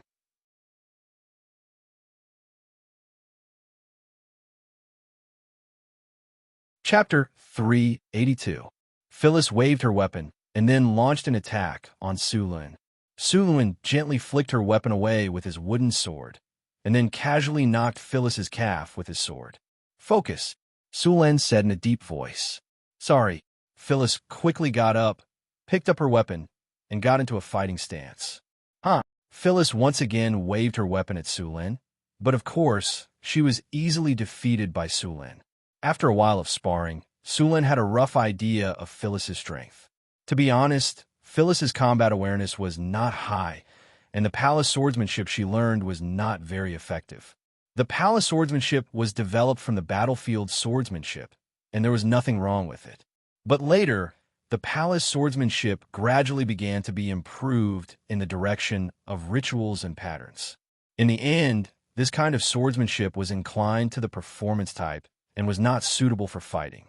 "Phyllis, don't learn the palace swordsmanship in the future," Sulin said. "I'll ask the drows to teach you a swordsmanship suitable for fighting." "Okay." Phyllis nodded. After awakening the dragon bloodline, Phyllis's strength had reached the 1st grade, but because she was not good at fighting, her strength could only be regarded as average, and it was completely due to the improvement of her physical fitness. Her current physical fitness was very strong, and she could basically crush ordinary knights. After a complete test, although Phyllis was very tired, she was very excited. She was obviously very happy with the power she had just gained. "Take a rest," Sulin said with a smile. "Since you've awakened the dragon bloodline, don't be lazy in the future." "Okay." Phyllis panted and took the towel handed to her by the maid to wipe her sweat. After Phyllis awakened the dragon bloodline warlock, Sulin put away the remaining bottles of dragon heart potion. These potions could no longer increase the concentration of her bloodline. He planned to let others try it in the future. While Sulin was busy processing the materials from the Hydra and the Swamp Giant, Hathaway was studying the creation of the Tower Genie. It was very difficult to create a Tower Spirit. Originally, Hathaway had planned to use the normal method to create a Tower Spirit. However, after obtaining the Mageweth inscription technology, it could also be used to create a Tower Spirit. After some discussion, Sulin and Hathaway decided to use the Mageweth inscription technology to create a Tower Spirit. Initially, Sulin had thought that Hathaway would still need some time to learn this technique, and that it wouldn't be the best time to create the Tower Genie.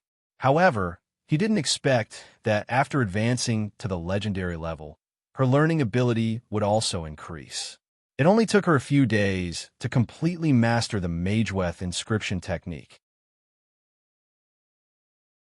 Compared to Sulin, who was a wizard who only focused on one subject, Hathaway, who had a formal wizard education and a part-time master alchemist, learned all kinds of skills much faster. She could learn all kinds of knowledge by analogy. When he saw Hathaway again, she was full of energy. "Sulin, I'm going to make the Tower Spirit." Sulin's face lit up with joy. "You've already mastered the Mageweth inscription technique." "Yes, I've succeeded," Hathaway said with a smile. "Then what are we waiting for? Let's make the Tower Spirit." Sulin excitedly pulled Hathaway directly to the Wizard Tower. The two arrived at the laboratory, where all kinds of equipment were ready. The energy of the elemental pool was turned on, and the concentration of elemental elements in the laboratory rapidly increased. Sulin took out a legendary-level soul crystal. This high-quality soul crystal looked very beautiful, like a bright gem. It contained powerful soul energy, which was the main material for making a Tower Spirit. Hathaway gently pointed with her finger, and a large amount of elemental energy rushed out. The rune circle that had been prepared in advance quickly lit up. Sulin handed the soul crystal to Hathaway, and Hathaway took out a magic staff. Then, she gently pointed at the soul crystal, and the purple soul crystal floated in midair. A chant was heard, and Hathaway summoned a ball of elemental fire that kept jumping. This elemental fire was a power that only a master alchemist could control. The blue elemental fire seemed to have no temperature, but it was actually very hot. She took out a piece of mithril and threw it into the elemental fire. Soon, the mithril melted into a silvery white liquid. Arcane powder, 13 ounces. Hathaway said to Sulin. Sulin skillfully weighed out 13 ounces of arcane powder with a balance and handed it over. Hathaway snapped her fingers, and the powder flew up and entered the fire bit by bit. Elemental powder, 6 ounces. Stardust, 1 ounce. As the elemental fire continued to burn, Hathaway added all kinds of magic materials. The original silvery white liquid gradually turned pale gold. When all the materials were fused together, Hathaway picked up the soul crystal with a serious face. She held the soul crystal with the sorcerer's hand and let it slowly enter the elemental fire. The blue elemental fire quickly wrapped around the soul crystal, and then it fused with the pale gold liquid. The fusion lasted for about an hour. When the two were completely fused, Hathaway breathed a sigh of relief. Of course, this was only the first step. The next step was to inscribe runes on the half-finished material. This step was very crucial. If there was a mistake in the runes, the material would have to be reforged. Every time it was reforged, it would lose a lot of soul energy in materials. Hathaway took out the tools she had prepared. Ordinary carving knives could not be used to inscribe runes, so she used a special tool. Powerful elemental energy gathered in midair.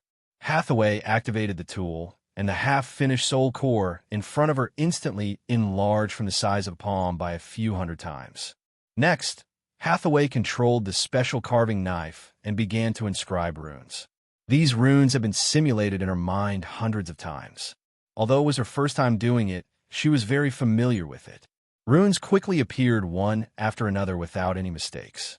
The runes connected with each other, and finally, the entire soul core was engraved with runes.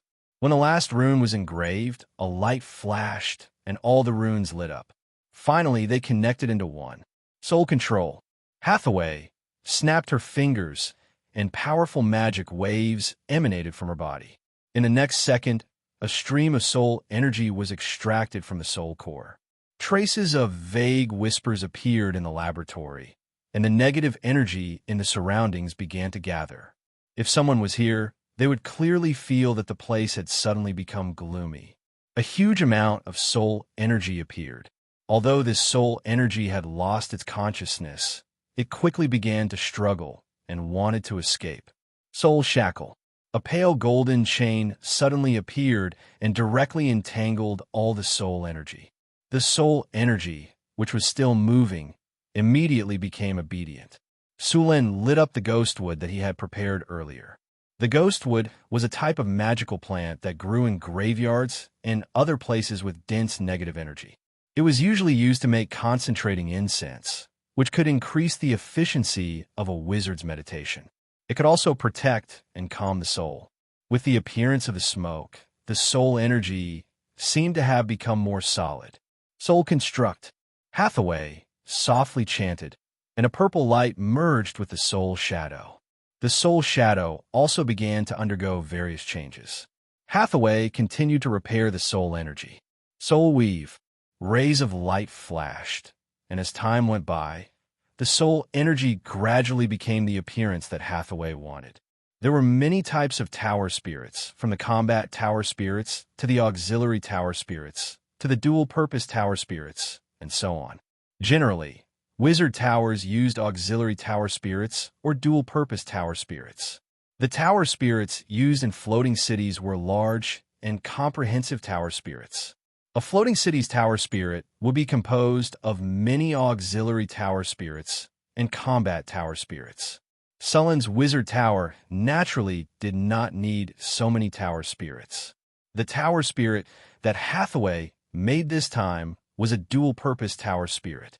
Because of the use of Mageweth inscription technology, the tower spirit made by Hathaway had a powerful computing ability much stronger than the average tower spirit. The current world's tower spirit technology was only upgraded from the early tower spirit technology of the Arcane Empire era. Compared with Sulin's tower spirit, the gap was not small. This tower spirit would become the tower spirit of the wizard tower. It would assist Sulin and Hathaway in controlling the wizard tower, adjust the energy supply of the wizard tower, and command the puppet golems to patrol according to the predetermined route. It was the manager of the wizard tower. When the tower was invaded by foreign enemies, it would command the puppet golems to fight. After completing the soul construct and soul weave, Hathaway gently snapped her fingers, and the soul energy once again merged into the soul core. Soul fusion. With a flash of light, the soul core in midair returned to calm again. Hathaway breathed a sigh of relief and reached out to take the soul core and began to examine it. After finally confirming that everything was normal, Hathaway breathed a sigh of relief. But until now, the tower spirit was still not completed. Hathaway was not in a hurry to complete it. Instead, she took a short break. When her mental strength recovered to its best state, Hathaway began the next step. Activate the Construct Life. Soul Awakening. The surging elemental energy was quickly extracted by Hathaway. Her mental strength guided the magic to quickly construct a complex magic array. Melodious spells were constantly chanted from her mouth, and a powerful magical wave appeared in the laboratory. A golden aura appeared out of thin air. The soul core, which was originally a dead object, seemed to have undergone other changes.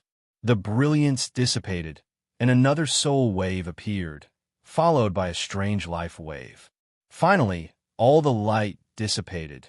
The soul power was completely recovered, and a special construct life appeared.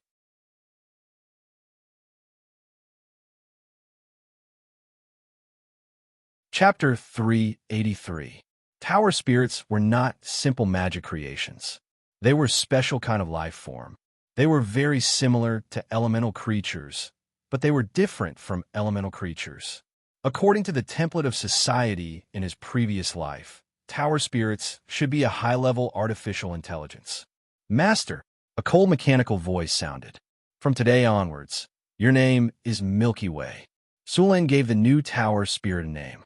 Yes, Master. Tower spirit Milky Way is at your service. The new tower spirit quickly accepted its name. Hathaway began to add all kinds of information to Milky Way. A newly born tower spirit was not a blank piece of paper.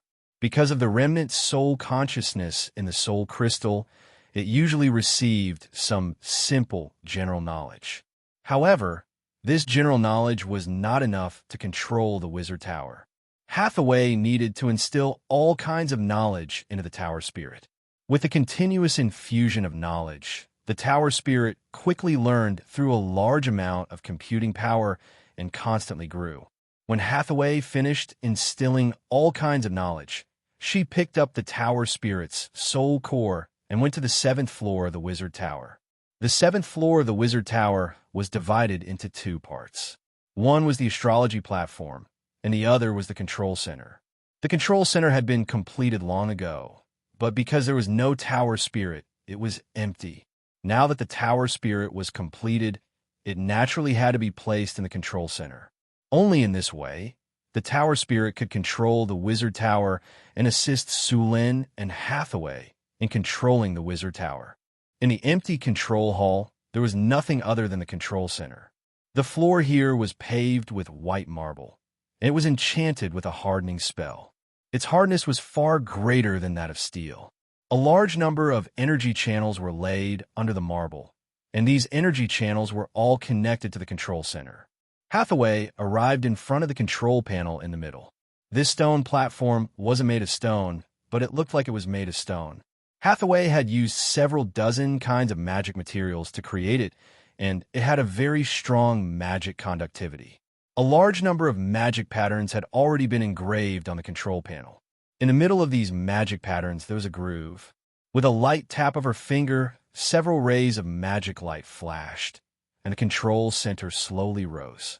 Hathaway took the tower spirit's soul core and then placed the soul core into the groove.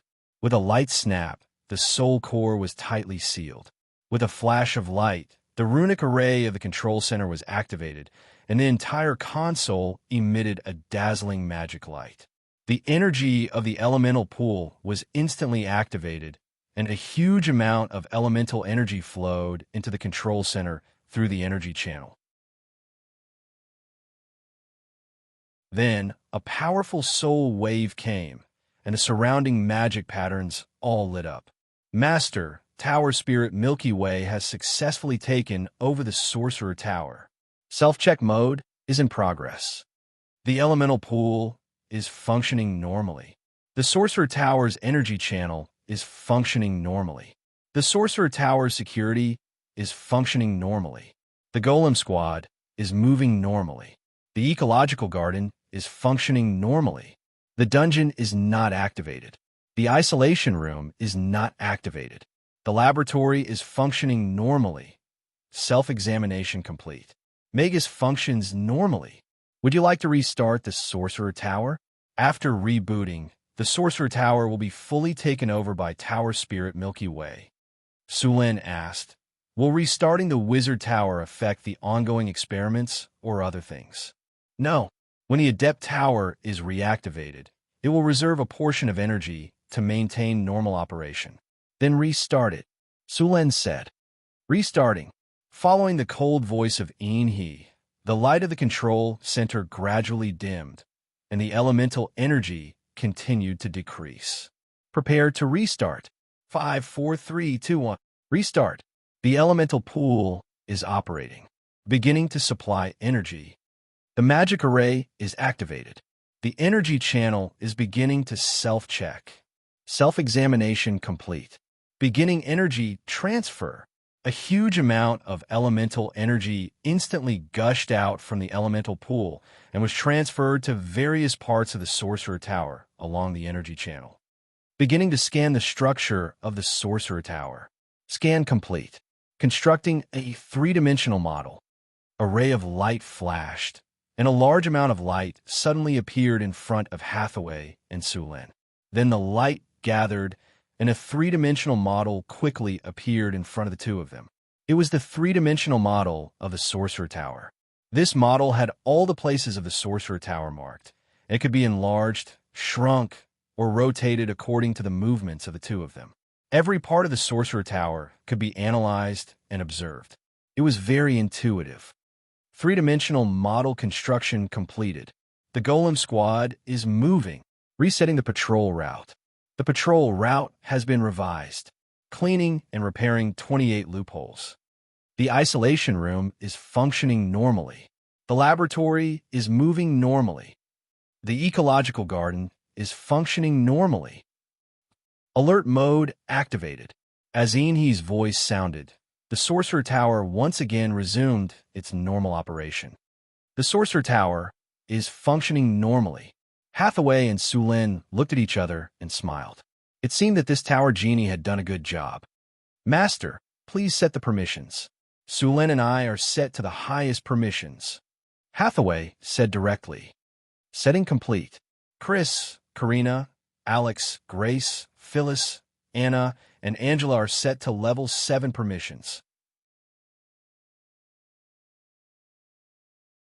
All Sorcerer Apprentices are set to level 2 permissions.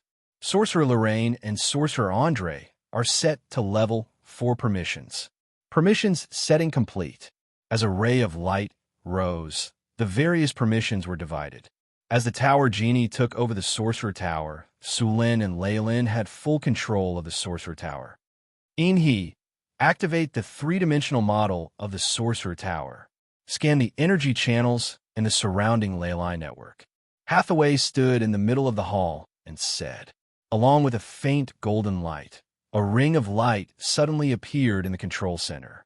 The ring of light paused for a few seconds, and in the next second, the ring of light rapidly expanded. In just a moment, it turned into a ray of light that could not be seen by the naked eye and spread out.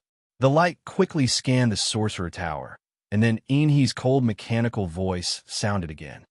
Model activated. The model of the Sorcerer Tower appeared in front of Sulin. Hathaway gently waved her hand, and the model of the Sorcerer Tower was instantly divided into a dozen different areas. Hathaway marked out some of the areas, and then slowly said, begin calculating the energy transmission efficiency of the Sorcerer Tower. Establishing mission. Mission established. Data collection complete. Beginning calculation. The light flashed, and Enhe began to calculate quickly. Starting from the elemental pool, the magic rune marks in every position of the sorcerer tower began to appear, and they were constantly combined in the three-dimensional model. After a few minutes, the light disappeared. Calculation complete. The current energy transmission efficiency of the sorcerer tower is 63%. Recommend master to optimize the internal structure. Inhy's cold voice sounded. Optimize. Inhy's cold mechanical voice sounded again. Begin optimizing the internal structure of the sorcerer tower. Calculation in progress. Optimization complete. Generating three-dimensional model. Model completed. Optimization plan generated. Add an energy hub in the energy transmission channel in the basement. Modify the energy hearing route in the hall on the first floor. Add more magic rune engravings on the magic rune nodes on the third floor. And add 3 energy transformation hubs on the 5th floor. Estimated consumption: 35 units of magic crystals, 20 magic gems, 12 ounces of arcane dust, stardust. After optimization, the sorcerer tower's energy efficiency will be increased by 17.6%, and daily energy consumption will be reduced by 12%. Seeing the new optimization plan, Hathaway nodded. Record the optimization plan. With the help of the Tower Genie, the management of the sorcerer tower was a lot easier. Sulin and Hathaway were relieved. Next, they needed to start optimizing the sorcerer tower according to the modification plan of the Tower Genie. Other than optimizing the sorcerer tower, Sulin's sorcerer tower still had a lot of things to build. For example, the sorcerer tower's attack system and the sorcerer tower's defense system. These two facilities were very important. Normally, a sorcerer tower needed to be protected by the sorcerer tower. The sorcerer tower was a special magic technique. It was weaved with magic energy. It was a powerful enchantment that covered a large area. It had a simple consciousness. The sorcerer tower could also record all kinds of spells and store magic energy. At the same time, those who had access to the sorcerer tower could use all kinds of power within the sorcerer tower. It could be said that with the sorcerer tower, one's combat power within the sorcerer tower would be doubled. The sorcerer tower could not only record spells, but also had the ability to suppress magic. The spells recorded in the sorcerer tower could be changed. The sorcerer tower's ability to suppress magic was much more limited than Sulin's sorcerer tower. It could only suppress a single series or type of spell. It was not easy to build a large sorcerer tower. The cost of such a sorcerer tower was very high, and Sulin did not have the craftsmanship to make the sorcerer tower. The sorcerer tower was highly confidential. Sulin did not have enough money to build such a thing, so he planned to build a magic enchantment for the sorcerer tower first. In addition to the sorcerer tower also needed an attack system. This attack system was not to deal with the golem puppets, but it was a trump card. For example, the sorcerer particle railgun, the sorcerer crystal pulse railgun, and many other powerful weapons. For example, the sorcerer particle railgun. This thing's attack power was very exaggerated. Even if a legendary sorcerer was hit, he would not be able to escape. If the sorcerer tower was hit, he would die on the spot. This kind of powerful weapon had existed since the era of the Arcane Empire. After the Arcane Empire's era, this technology had been improved many times and became even more powerful. The sorcerers were now using the improved technology, but it was rarely used. However, although this kind of weapon was very powerful, it was not suitable to be equipped because this kind of weapon consumed too much energy. A sorcerer particle railgun required a variety of materials. Mithril was only a part of it. There were more than a dozen other materials. It was not easy to build, and this kind of technology needed to be supplemented.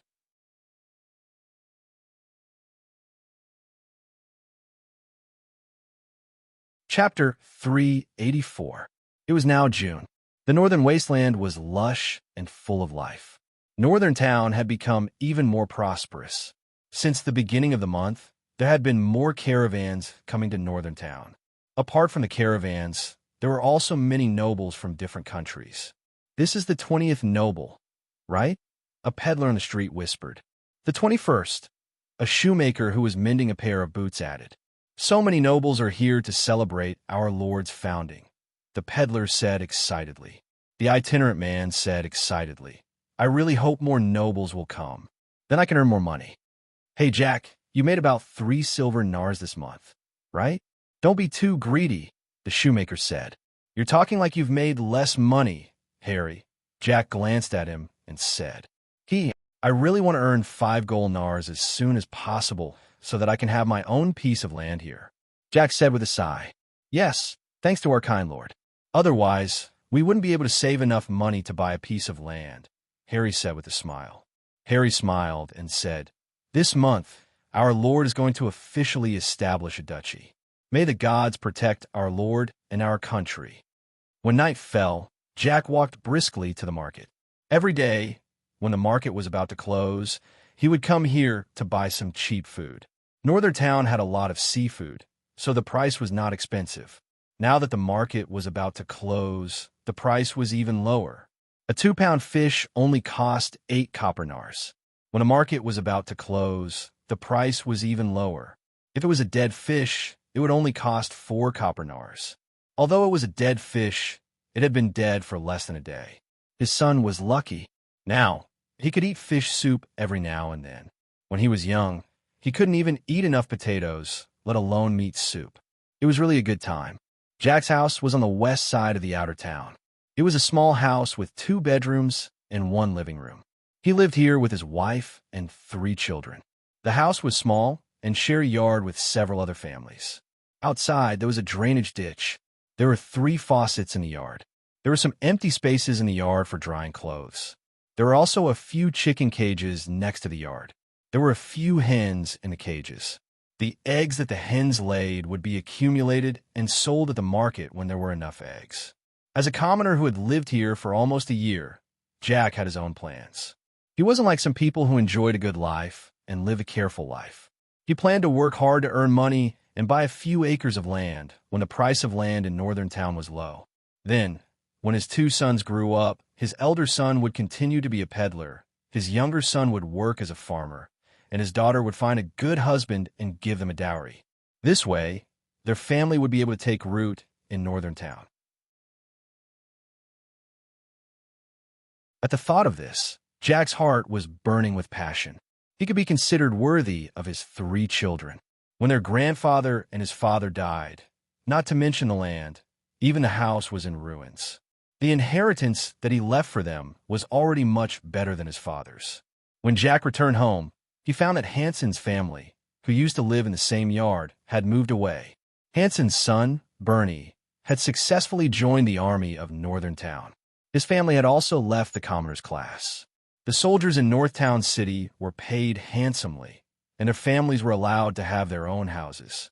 It wasn't like the 40-square-meter house he was currently living in, where 5 or 6 families were squeezed together. It was a real house with a courtyard. As long as they became soldiers, they would be treated very well.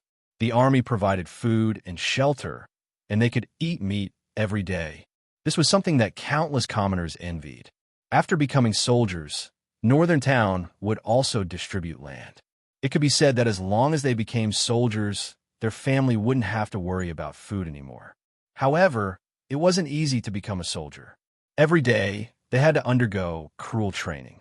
If they were eliminated during training, they could only become a militia. The treatment of a militia was far worse than that of a soldier. Jack once wanted to join the army, but he gave up after trying. People died in war. His son wanted to join the army, but Jack didn't agree. Now he just wanted to live a stable life and make his family better little by little. Northern Town was under construction every day. Although many places were completed, there were still a lot of empty spaces in the city. These empty spaces would naturally be used for construction in the future. The most important thing in Northern Town now was to prepare for the Lord's founding celebration. The entire Northern Town was busy preparing for this. For the celebration, every street in the city had to be cleaned. Trees and flowers were planted on both sides of the road. The city was decorated with beautiful flowers. Perhaps Northern Town wasn't as prosperous as the cities in the Southern Alliance, nor was it as populous as the capital of Florence. However, anyone who came here first felt that everything was solemn and neat. Everything was in order. The refugees from various countries quickly got used to the order of the city. They accepted their new life and quickly integrated into it. In just over 2 years, such a magnificent city had appeared in the northern wasteland. The sea breeze from the eastern sea brought enough rain to the northern wasteland. Many caravans from the Kingdom of Florence came to northern town along the road to the northern wasteland. Carts of goods were transported to the warehouse by laborers. These were the goods and daily necessities that northern town had purchased from various countries. For example, cloth, oil, slaves, spices, salt, preserved fruits, and enchanted materials. The number of slaves purchased by the northern town city had never decreased. The slave trade used to be the northern town city's biggest business. The northern town city would purchase around 2,000 slaves every month, so the population of the northern town city had been growing rapidly. Northern town also produced salt, but the output was average. The salt produced here was rock salt. It had a high content of impurities, so it needed to be filtered. Salt production also required a lot of people. It couldn't compare to the big salt lakes in other places. Therefore, the salt mines didn't expand their production. Dark clouds came from the southeast. It could be foreseen that a heavy rain was about to hit. Many merchants were busy packing up. The carriages were stored in special garages. The horses were also driven into the stables. The coolies and porters were shouting to speed up the transportation of goods. The weather in June was unpredictable. They knew that a storm would come and go as it wished. The merchants moved their goods to their shops. However, the tavern 2 streets away was still very lively. Because of the prosperous trade in the northern wasteland, many mercenaries came here with caravans every year. At the same time, many adventurers used the tavern as a base to explore the northern wasteland. Many adventurers and mercenaries liked to squander the money they earned in a short period of time. Taverns were built one after another in northern town. At the same time, some seafood merchants with a keen sense of smell came here to sell abalone. Although the drinks and food in northern town were good, the ratio of men to women in the city was a bit imbalanced. The ratio of men to women in the city was about 6-4. This was mainly because Sulin didn't buy female slaves when he first bought slaves. Although he later plundered a lot of people in the northern wasteland and his territory became more populated and alleviated the problem of the ratio of men to women to a certain extent, the number of seafood merchants in the taverns decreased. Mercenaries and adventurers were willing to spend money. This phenomenon lasted for a month or two. Many seafood merchants heard the news and came to northern town. Sulin didn't stop this situation. After all, these seafood merchants maintained the stability of the society to a certain extent. Otherwise, those mercenaries and adventurers who were bored out of their minds might not take the risk. There were many civilians in northern town. Some of these civilians were craftsmen. After hearing that northern town was rich, they came to live here. These civilians rarely left after coming here. This was because they only needed to spend a little money to obtain land here. Moreover, life in northern town was stable. There weren't many exorbitant taxes, so they didn't have to worry about the nobles seizing their property. Compared to other cities, this place was like heaven. A caravan slowly approached the city gate. The tax officer who was already at the gate walked over quickly with 2 soldiers. "Where are you from? What kind of goods are you selling? You have to pay 10% tax to trade here. Also, all goods are not allowed to be traded outside. You have to go to the trading market in the city." The tax officer walked up and said. Soon, a man dressed like a manager of the caravan came to negotiate with the tax officer. The tax officer recorded the information while checking the goods for contraband. After a while, the tax officer finished checking and took out a special piece of paper to record the goods. After confirming the goods, the tax officer asked the merchant to sign. After completing the transaction, the tax officer would give the merchant a token. This was the certificate of permission to trade. Only those who had the token could trade in northern town. Soon, the tax officer finished recording and left. It was going to rain soon. Although he was a tax officer, he didn't collect taxes. He was only responsible for recording the goods of the caravan. He would only collect taxes when the caravan entered the market. The caravan moved forward again. At this time, a few cloaked figures left the caravan. They nodded at the manager of the caravan and gently knocked on the belly of their horses. They left the caravan and entered the city. So this is Northern Town? It's so prosperous in the north. Do you see that tall tower? There are actually wizards building wizard towers in this place. Do you feel it? The concentration of elemental energy here is very high.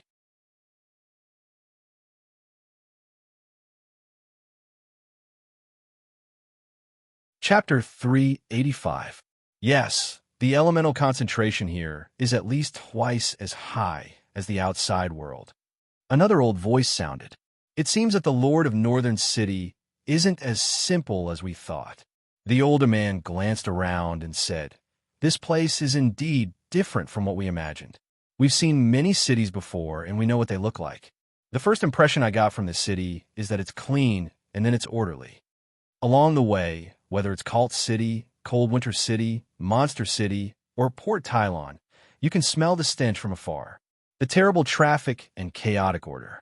I really don't understand how the nobles manage the cities, and the streets are full of poor people in ragged clothes. Compared to those places, Northern City is simply heaven. Although it's still hard to live here, it's better than starving to death. The air and environment here are also very good. I can't imagine that this place was a wasteland 2 years ago." Along the way, they saw the poverty and filth under the appearance of prosperity in various countries. During those times of chaos and poverty, this place was orderly, and the lives of the commoners were very good. Let's go to the tavern to collect some information. At the same time, in a corner of the city gate, a few figures noticed the 2 men who had left the caravan. One of them said, "Boss, who's here this time? Do we need to report it? It's closest to Northern City, and there are all kinds of people here." Under the dim light, the drow quickly recorded some information and said. Another drow looked for a while and said, "2 wizards, record it and report it later. Let people pay attention to it, but don't pay too much attention. They won't break the rules casually." Under normal circumstances, wizards rarely intervened in mortal affairs. This had always been a matter of convention. Most of the time, wizards wouldn't even take the initiative to expose themselves to society. They were also known as the mysterious ones among the commoners. Since coming to Northern City, Sulin had led them to victory again and again, which gave them a kind of blind confidence. Even if the 2 wizards dared to make a move here, they would be discovered immediately. They were confident that they could get rid of these slaves. 2 wizards walked into the city. They observed everything while chatting. The fame of Northern Town City had spread far and wide with the help of the caravans. There were many rumors about this pearl of the northern region, and the majestic buildings in Northern Town City had also spread far and wide. Whether it was the exquisite structure of the elevated aqueduct, the solemn Arc de Triomphe, or the magnificent and magical Sky Garden, these buildings were said to be miraculous. Many people listened to them as myths, but in fact, even those who spread the word did not know that these buildings really had various miraculous effects. "Madam." The workers on both sides of the road bowed and lowered their heads, not daring to look at her. The little succubus Chris had been in charge of the expansion of the Lord's castle. In order to establish a duchy, Sullen's Lord's mansion needed to be upgraded into a palace. Chris glanced at the crowd and said slowly, "Everyone else leave. Architect, come with me." The Lord's castle in Northern Town City didn't have a master architect when it was built, so many parts of it weren't built properly. Now, Sulin needed to transform the Lord's mansion into a magnificent palace. It was very suitable for Chris to do this. As a succubus, they didn't think about tempting other people every day. Anyone who had been to the succubus territory knew that the succubus queen commanded many succubi to transform a lower realm into a paradise. Those were the masterpieces of succubi and all kinds of craftsmen. Therefore, Chris's artistic skills were very high. Sullen's palace was built on the foundation of the Lord's castle. The whole building looked like a whole. The design of the palace was made by everyone, and then it was finally confirmed after Sulin confirmed and modified some parts. The palace was slightly bigger than the Lord's castle. It was located on the west side of the Harvest Altar in the center of northern town city. A lot of white marble was used to build the palace. During the construction, spells like mud to stone were used. The structure of the palace was very sturdy, and the ground was extravagantly enchanted with some hardening spells. The palace even had part of the power of the Wizard Tower. As the palace of Northern Wind Duchy, Sulin didn't want to lower the security of his palace. Sulin even planned to build an elemental pool and rune barrier in the palace. Of course, the construction cost of his palace was still not as high as the Wizard Tower next to it. After all, there was no tower spirit in the palace, nor was there a big waste of money like an ecological garden. Even so, it would cost 600,000 to 700,000 kinner to complete the palace. Right now, the palace was only the outline of a building. The main building of the palace had been completed, but there were still many places that needed to be engraved with magic patterns and set up with magic circles. When the palace was completed, the energy field of the palace could be connected to the Wizard Tower. At the same time, Sulin also planned to include the miracle buildings in Northern Town City. When the palace was completed, its energy field could cover the entire city and even some of the territory outside the city. This was a huge project. In order to complete it, he might need the help of a legendary wizard like Hathaway. There were beautiful reliefs on the walls of the palace. Some of them were engraved with myths and legends. Some of them were engraved with Sulin's achievements, from him becoming a pioneer noble, to him building Northern Town City, defeating all kinds of enemies in the wilderness, and becoming the overlord of the Northern Wilderness. At the moment, only a part of these reliefs was completed. There was still a lot of space left on the surrounding walls. These spaces were used to engrave Sulin's achievements in the future. There might be racial wars or even national wars with other countries. The sculptors would continue to engrave Sulin's achievements in reliefs on the walls of the palace. Legendary wars, large-scale wars involving tens of thousands or even hundreds of thousands of people. If the outstanding generals of Northern Wind Duchy did something important, they would also be engraved. The Palace of Northern Town City was built in Baroque style. In addition to many sculptures, there were also many curved and oval-shaped buildings. In the hall of the palace, there were 36 tall, white marble pillars supporting it. The hall was elegant and grand, with a soft shape. The interior decoration was gorgeous. The dome was oval, with some flying angels and Pegasi engraved on it. The hall was spacious and could easily accommodate thousands of people. In the center of the hall was a platform about half a meter high. On the platform was Sulin's throne. Northern Town City's actions during this time attracted the attention of the countries in the northeast. After all, the birth of a new country had a certain impact on the surrounding countries. During this time, many uninvited people came to Northern Town City to inquire about information. They hid their identities, disguised themselves as merchants, or disguised themselves as adventurers, and observed in the dark. Sulin sent out all the drows in the city and had them monitor these people. At the same time, he also increased the number of city guards. The previous security team had now been upgraded to the city guard army, and the number of people had increased to 1,000. After all, it was a city with a population of 100,000. Relying on a security team of only 300 people was already a bit of a stretch. After learning about the rise of Sulin, these people did not jump out. From what they knew, Sulin had lost at least 3 legendary figures. There were not many legendary figures in a country, less than 5 on one hand. Now that Sulin had lost several legendary figures, it was enough to make these countries tremble in fear. Although a lot of people came to Northern Citadel during this time, there wasn't any chaos in the city. Sulin had been flexing his muscles during this time. He sent out the 16 barbarian marauders and had them lead other barbarians to patrol the city. At the same time, the half-elf magic archers and half-elf rangers began to patrol the city. The appearance of so many Tier 3 and Tier 4 experts caused many people to be shocked. Such a powerful combat force was something that many kingdoms could not compare to. The entire Northern Town City was astonishingly calm. In the blink of an eye, a week had passed. When the palace in Northern Town City was completed, the founding ceremony of Northern Wind Principality was about to begin. The entire Northern Town City was in a state of nervous preparation. Countless gazes were focused on the city. The army of Northern Town City also distributed new military uniforms. In the past, Northern Town City did not have any military uniforms. Because of the founding ceremony, Sulin had ordered uniforms for the army of Northern Town City. Many civilians of Northern Town City had changed into their new uniforms. The workers of Northern Town City had also prepared all kinds of uniforms. With the help of the half-elven druids, the decorations of the city were completed.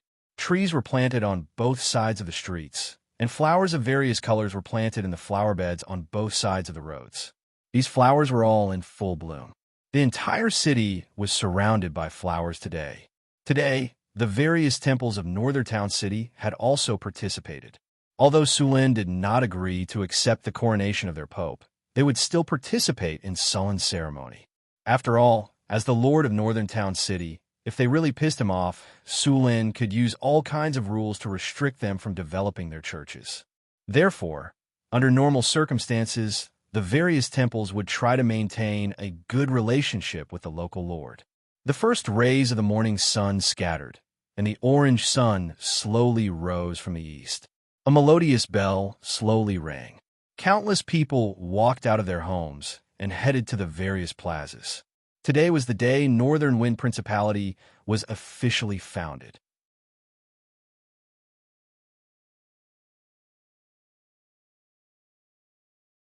Chapter 386. In the northern wasteland, when the first ray of sunlight pierced through the darkness, the light of dawn flashed across the astrology platform on the top floor of the Wizard Tower in the northern wasteland. As the first ray of sunlight appeared, the bell in the northern wasteland city rang loudly. The quiet northern wasteland city was awakened at this moment. Whoosh! Whoosh!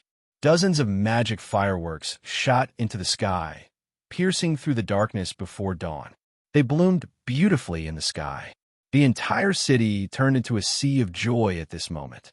The royal palace of the northern wasteland city. Outside the newly renovated royal palace, rows of well-equipped spear guards stood straight on both sides of the road. The roofs around the royal palace had been occupied by half-elf archers. The main roads of the city had been cleared. The wide and straight road extended all the way to the royal palace. The streets were covered with red carpets, and all kinds of flower petals were falling from the sky. All the residents of the northern wasteland city stood on both sides of the road, waving their arms and cheering. At this moment, a few black shadows quickly approached from the sky. The sound of wings flapping could be heard. With the first ray of sunlight, a group of people appeared in the sky. 9 giant cryopterous bodies appeared in the sky. Although these pterosaurs were only 2 years old, their wingspan was already more than 6 meters. There was a drowned knight sitting on each cryopterus. Their armor made of fine iron was not heavy. It set off their tall and slender bodies. The ferocious pterosaurs under them looked extraordinary.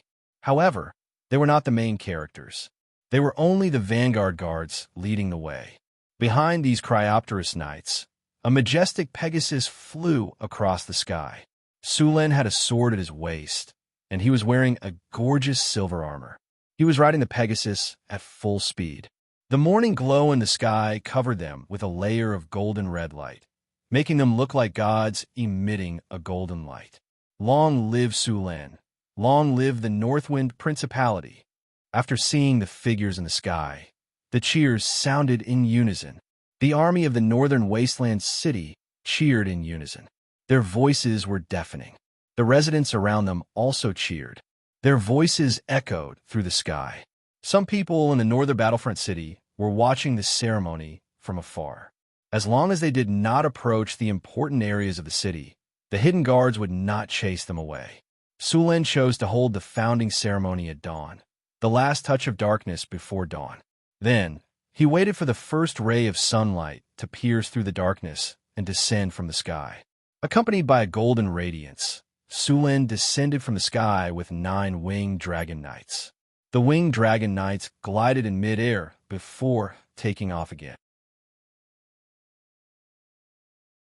Sulen rode his Pegasus and landed on the red carpet covered with flowers 100 meters away from the Arc de Triomphe. The Pegasus raised its head to the sky and neighed, gently kicking its hooves. At this moment, the bell rang again, leisurely spreading throughout the entire city. It was like an order. The entire northern town city was filled with symphonic music. The bells and drums rang together, solemn music resounding in the city. A ray of golden light descended from the sky. The path under the Pegasus' feet instantly solidified. It was as bright as gold, but it was not vulgar. The golden path extended from under his feet all the way to the northern town city palace. Sulen smiled casually. He gently squeezed the horse's belly. The Pegasus snorted and stepped on the golden light. As he kept moving forward, the residents on both sides of the path knelt on the ground one by one.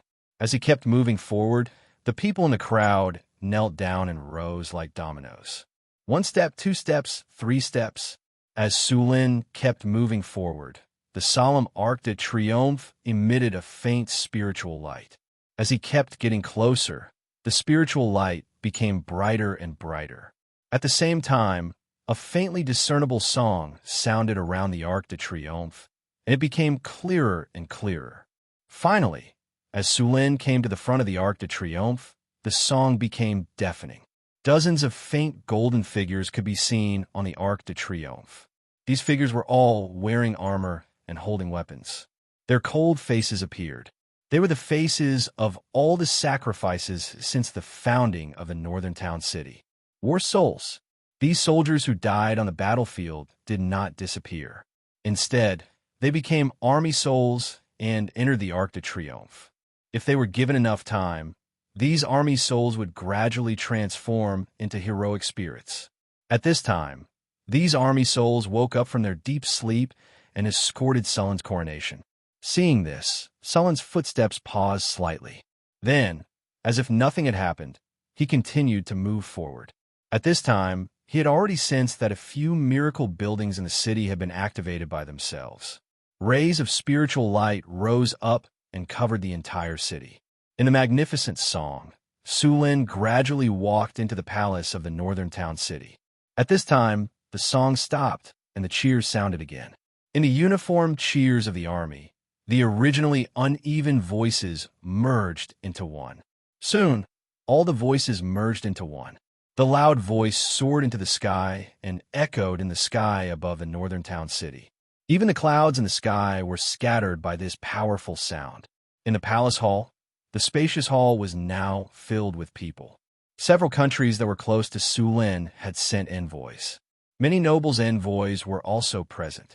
Next to these people were the senior members of the temples of the various churches in the northern town city. Today, they were all here to watch and witness the ceremony. Sulen came to the entrance of the hall and jumped off his horse. Hathaway, Chrissy, Alex, and Phyllis, who had been waiting here for a long time, all put on their best clothes and waited with smiles on their faces. Sulen nodded to them and walked in front. Hathaway held on to Sulen's arm and walked half a step behind him. The others followed closely behind. The group was led to the hall by a few maids and then stepped onto the central platform. Several other half-elf maids came up with a few trays with crowns on them. Sulen reached out and picked up a gorgeous crown and put it on his head. Then he put the crowns on Hathaway, Chrissy, Alex, and Phyllis. Special envoy from the King of the Kingdom of Florence congratulates the Duke of Northern Wind on his coronation. After Sulen put on the crown and sat on the throne, the prepared envoy stepped forward and bowed to the nobles before congratulating Sulen. The special envoy from the Kingdom of Florence opened the curtains, followed by many special envoys from other kingdoms and nobles who came forward to congratulate him. Special envoy from the Kingdom of Lorenza congratulates the Duke of Northern Wind on his coronation.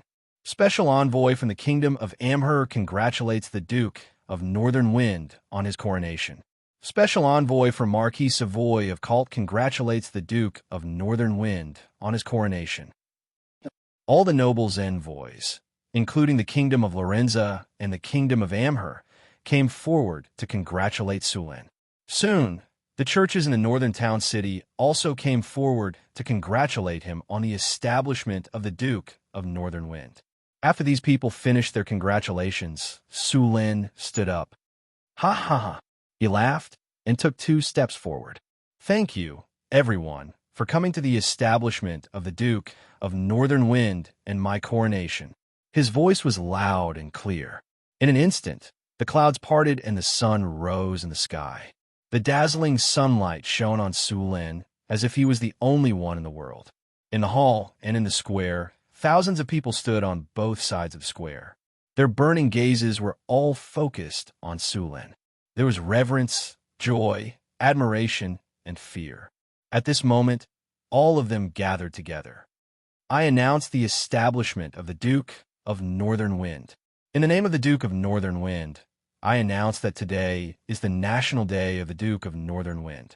At the same time, I confer Hathaway, Chris, Alex, and Phyllis as duchesses. Hearing Sullen's words, the surrounding nobles looked at each other. It was the first time that 4 duchesses were conferred at once. For a moment, the nobles' envoys in the hall whispered to each other. Hathaway stood up and walked to Sullen's side, snorting softly. Her voice was low, but it seemed to ring in their ears. In an instant, the whole hall quieted down. Then, a powerful energy wave surged from Hathaway's body. Even the jade ornaments in the surroundings were blown back and forth by this force. Everyone sucked in a breath of cold air. Legendary wizard. How is this possible? A 20-year-old legendary wizard. So strong. After feeling the energy wave from Hathaway's body, the nobles' envoys, who had just fallen silent, suddenly burst into an uproar. They looked at Hathaway in disbelief. In this world, a legendary wizard's deterrence was much stronger than a legendary warrior's. After all, no matter how strong a legendary warrior was, it was still very difficult for one to destroy a city. However, a legendary wizard was different. They had too many ways to destroy a city. Meteor shower, meteor fall, undead calamity, and many other powerful spells. They could even permanently change the environment of an area. After knowing that Hathaway had become a legendary wizard, the nobles' envoys, who were whispering to each other, quieted down instantly.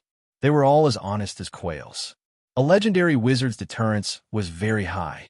At this time, Su Lin chose to show his strength. With a legendary warrior and a legendary wizard in charge, the Duchy of Beifeng's position was instantly stabilized. After all, many duchies didn't even have a legendary wizard. A young legendary wizard. This was simply shocking. It was not as easy to become a legendary wizard as a legendary warrior. There were very few duchies in the continent that had a legendary wizard in charge, and they all needed to support these legendary wizards' experiments. The annual cost of Kinner was a huge figure, but there were still many people who were willing to do it. Compared to warriors, wizards had a much longer lifespan. As long as there were no accidents, they could live for thousands of years.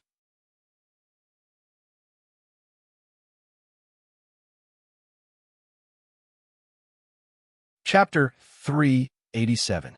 A large amount of data flashed past Sullen's eyes. Congratulations, host. You have successfully established a dukedom. Country template is being activated. Country data is being calculated. Data conversion in progress. Data calculation complete. Country template activated. Countless streams of data appeared before Sullen's eyes. A large amount of information appeared and disappeared quickly. Soon, all the data disappeared, and a template appeared before his eyes. Country, Northwind Dukedom.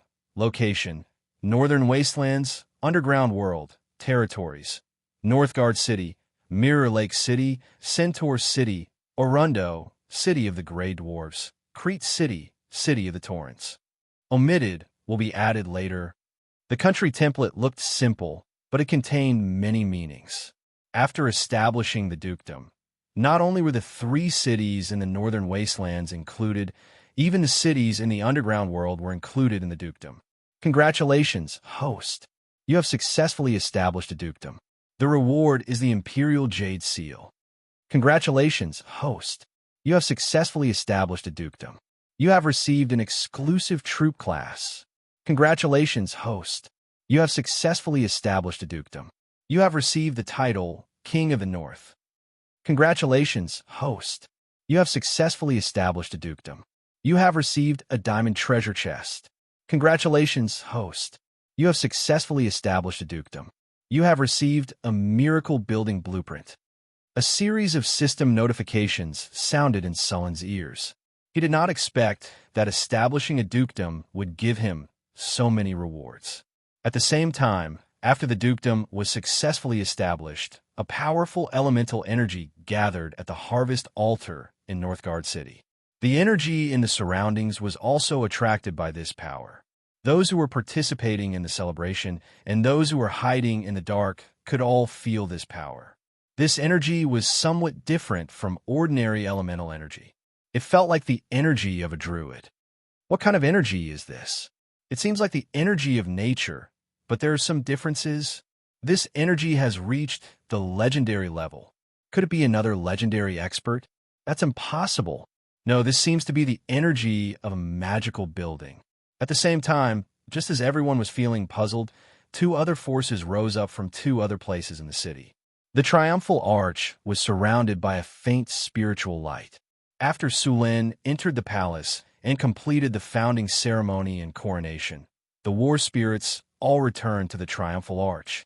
However, at this time, a huge amount of energy was extracted and the triumphal arch suddenly shone brightly. The arcane garden was also glowing with light, and a beautiful song could be heard. At this moment, three forces were released at the same time. Harvest Blessing, Song of Triumph. Arcana Praise. Three consecutive blessings exploded and enveloped the entire northern garrison city. Sulen looked at the system interface in shock. He saw three buffs in the northern fortress town. Harvest Blessing. This city has received a blessing. During this period of time, the crops in the city will not be affected by pests and diseases. The yield will increase by 50%, and the maturity period of the crops will be shortened by 15%. The duration will last for 1 year. Song of Triumph. When the Song of Victory is played, the morale of the entire city will increase by 50%. The rate of residents joining the army will increase by 50%.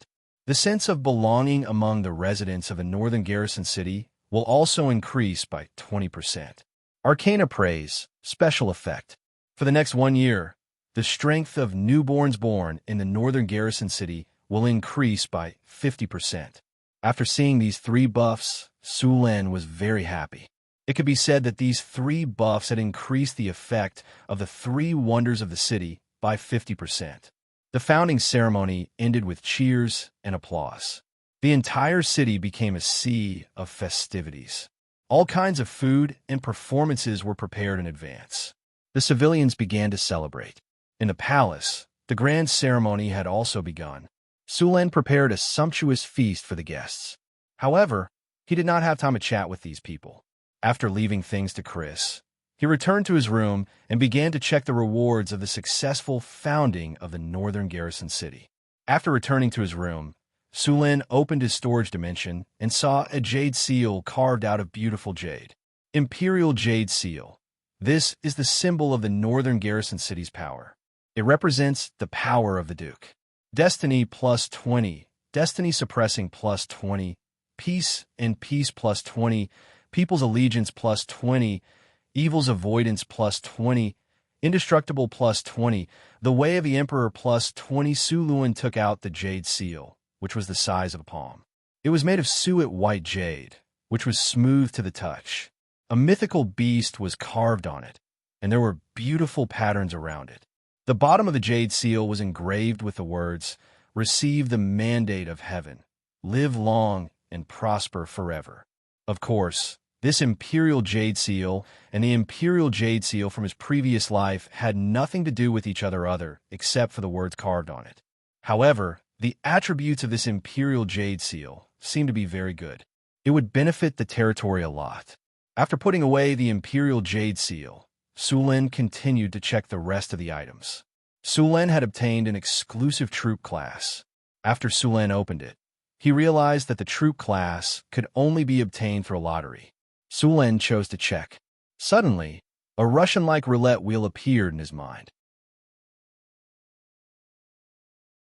There were all kinds of troop classes on it, such as the White Horse Cavalry, Shilian Cavalry, Xianding Death Soldiers, Wudong Flying Army, Brave Tiger Guards, Yulin Guards, Tiger Leopard Cavalry, Imperial Guards, Yulin Cavalry, Winged Ho Archers, and about 20 to 30 other troop classes.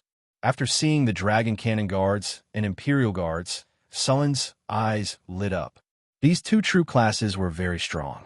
Both of them could attack from a distance, and their attacks had additional effects. The Dragon Cannon Guards could shoot fireballs, which had explosive and burning effects.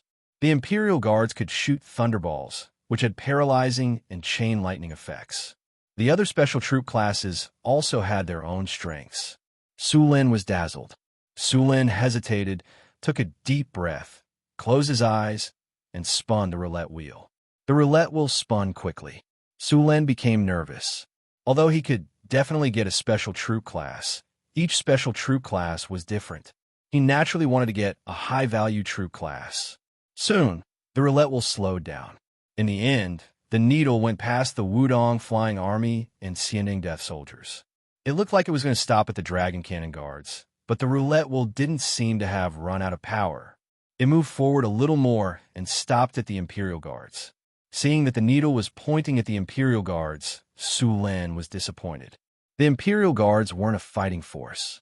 They were better at invading, assassinating, and spying. Although he was disappointed that he didn't get the Dragon Cannon Guards, the Imperial Guards weren't bad. Although they had lost a powerful unit, the Imperial Secret Service was still a good intelligence network. Together with the Flying Eagles in Northern Town City, the foundation of an intelligence network was almost complete. Although they had lost a powerful unit, it was still a good idea to build a perfect intelligence network. Sulen happily put away the commander's seal of the Imperial Guards. Then he looked at the other rewards. After establishing the country, Sulen also received the title of King of the North. It sounded very impressive. Sulen was looking forward to the effects of the title. King of the North, exclusive title. After countless battles, you have defeated the gnolls, trolls, ogres, orcs, frost giants, hydras, and many other races and powerful enemies.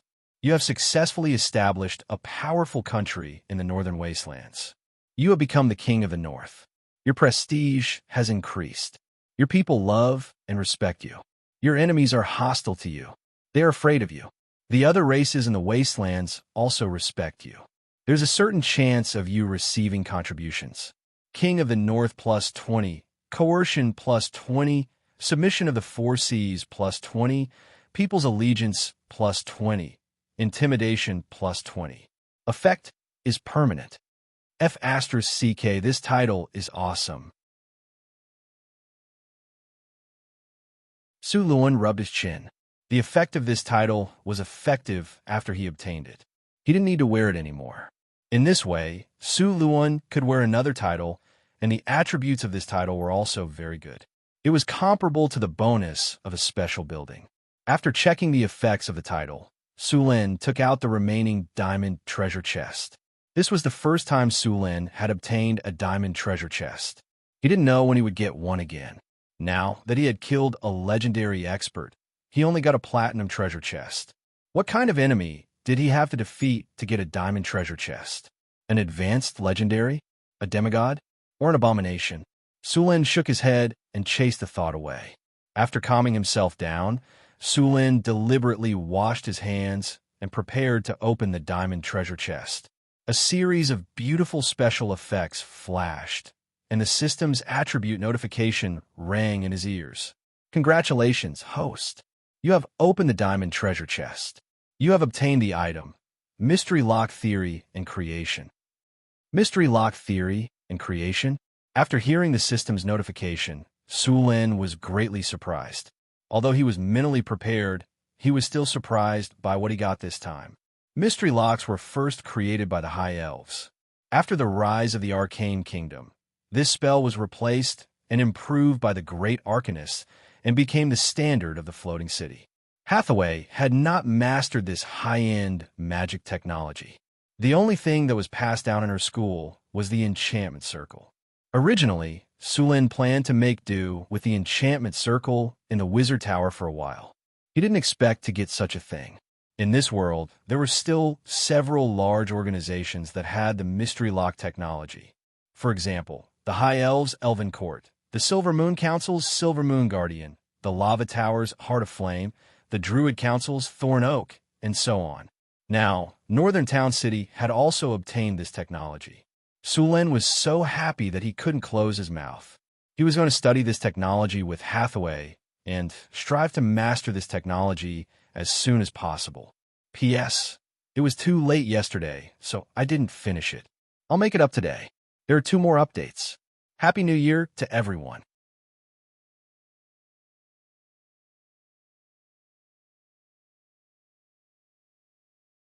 Chapter 388.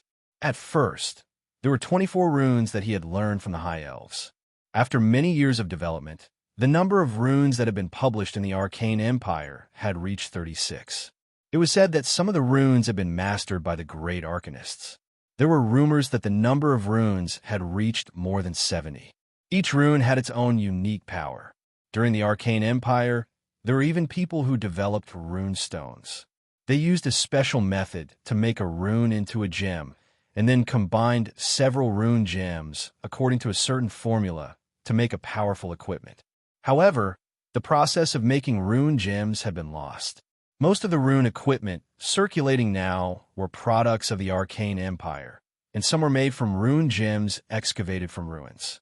Enigma was a spell sequence composed of a large number of runes according to a special arrangement. At first, the Enigma of humans did not cover a large area, generally only 300 to 500 meters. At the same time, the Enigma created by the High Elves could cover a city. During the Arcane Empire, the Enigma of humans developed by leaps and bounds and became the standard of wizard towers and floating cities. After putting away the important spell book, Enigma Principles and Creation, Sulin took out the last remaining blueprint of the Building of Wonders. Building of Wonders Blueprint. Hero's Spirit Tower. After use, you can build a Hero's Spirit Tower of Wonders. Hero's Spirit Tower. Construction requires the Triumphal Arch. This is a tower built with iron and blood. It is the final home of a warrior. With this building, the martial spirit of the territory can be improved. Within 30 miles of the city, newborns have a 10% chance of becoming warriors. At the same time, the morale of all the soldiers in the North Town City, plus 20. The souls of the dead soldiers will enter the Triumphal Arch, and the chances of the souls of war becoming heroic spirits, plus 20. Martial spirit, plus 35. Indestructible, plus 37. Strong will, plus 35. Unyielding soul of war, plus 28. With space of the heroic spirit palace, space can grow. The Hero's Spirit Tower was not bad. It was a perfect match with the Triumphal Arch. With the Hero's Spirit Tower, the chances of the souls of war becoming heroic spirits would increase a lot. However, to build this building, he still needed 2 battle soul stones. Sulin did not have any battle soul stones now, so he could not build it for the time being. It wasn't easy to get a battle soul stone. Sulin had issued a mission to the caravans to purchase battle soul stones. Over 100 caravans from all over the continent had gathered in Northern Town City. As long as the price was right, someone would be able to get it. After packing up, the atmosphere of the banquet in the palace was very hot. Sulin came to the banquet in a good mood and greeted everyone. After staying here for more than 10 minutes, he left the banquet. After the establishment of the principality, life in Sulin did not change much. After all, it was only a small country with a population of a few 100,000. There was no need to appoint ministers.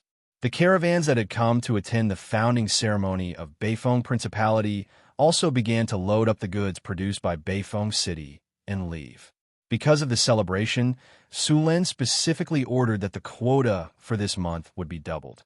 Now, the most popular commodity in northern Battlefront City had changed from white sugar to toilet paper. This kind of toilet paper was not only popular among the nobles, but also among the commoners. Of course, the nobles would buy the delicate, soft, and white toilet paper that was sprayed with perfume. The commoners would buy the yellow toilet paper that was of average quality. When Sulin saw that the toilet paper was selling like hotcakes, he immediately thought of soap and perfume. However, when he was about to start making them, he suddenly realized that he had no idea how to make soap. After all, he was not an engineering student in his previous life. He had no idea how to make soap. Therefore, he could only let the craftsman study it slowly. As for perfume, it was very simple. All he needed to do was dissolve the perfume with alcohol. The difficulty of making perfume was not low. The first step was to find high-purity alcohol. The alcohol content of the drinks in this world was average. For example, ale had about the same alcohol content as beer. It was not easy to find a high alcohol content. At present, the highest alcohol content was the vodka brewed in Northern Town City. The alcohol content was only between 30 and 40%. If he wanted to obtain high-purity alcohol, he would need to distill it. However, since vodka was selling well in Northern Town City, Sulin did not plan to use vodka to make perfume. Therefore, he only made a few bottles for Hathaway and the others. The celebration lasted for 7 days. From this year onwards, this would be the national day of the year. After the grand celebration, everything returned to normal. The commoners in Northern Town City once again began their busy lives. The merchants seized the time to buy goods and make money. Every day, long caravans would come and go. The army also began their training and cleanup missions again. Sulin yawned and rubbed his sore head. The book Enigma involved too much knowledge. It was a bit difficult for him to study it. Fortunately, with the talent of erudite, Sulin's learning ability had been strengthened. It increased his learning efficiency by a lot. He was now studying Enigma while learning other wizardry knowledge. After stretching his body, Sulin put away the book and left the palace. Although he had become a Grand Duke, Sulin still liked to wander around the city. This way, he could better understand the situation of the city's lower class. A lot of things happened during this period. Some things happened in the Southern Sea. A pirate ship found the legendary treasure island. It was said that the island was covered with gold, silver, and all kinds of gems. The ship was brought there by a storm. When the pirates left, they recorded the route. As soon as they returned to the coast, the pirates on the ship had a fierce fight. In the end, only a few people managed to escape alive. The map was obtained by the first mate of the pirate ship. The remaining pirates sold the information to other forces. As a result, many forces started to fight for it. Of course, the northern wasteland was thousands of kilometers away from the Southern Sea. It took a few months for the news to reach here. It was said that this matter even alarmed the Red Dragon Queen. Red dragons love treasure very much. There was also some other news. For example, a marquis of the Lorenza kingdom raised his flag and rebelled. He joined forces with another kingdom to attack the Lorenza kingdom. The Lorenza kingdom suffered heavy losses in the orc invasion last year and was now in a defensive state. Although this was the latest news from Northern Battlefront City, the most recent news was from half a month ago. Sulin listened for a while and went to the barracks. He planned to officially recruit the embroidered uniform guards and establish an intelligence network in the northern city with the help of the Eagle. In the barracks, Sulin gathered the soldiers in the barracks. There were not many requirements to recruit the embroidered uniform guards. Their strength had to be grade 1 or lower. As long as the army in the northern city was a regular army, most of them were grade 2. A few of them were grade 3. Sulin picked 500 people in the barracks and spent 1,000 kinner to change their profession to the embroidered uniform guards.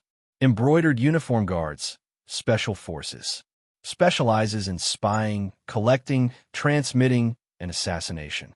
Additional skills, camouflage detection. The 500 soldiers Sulin picked didn't have much of a change in strength after they were converted into the embroidered uniform guards. They only gained some additional knowledge and 2 additional skills. Next, Sulin built a house near the palace as the office for the embroidered uniform guards.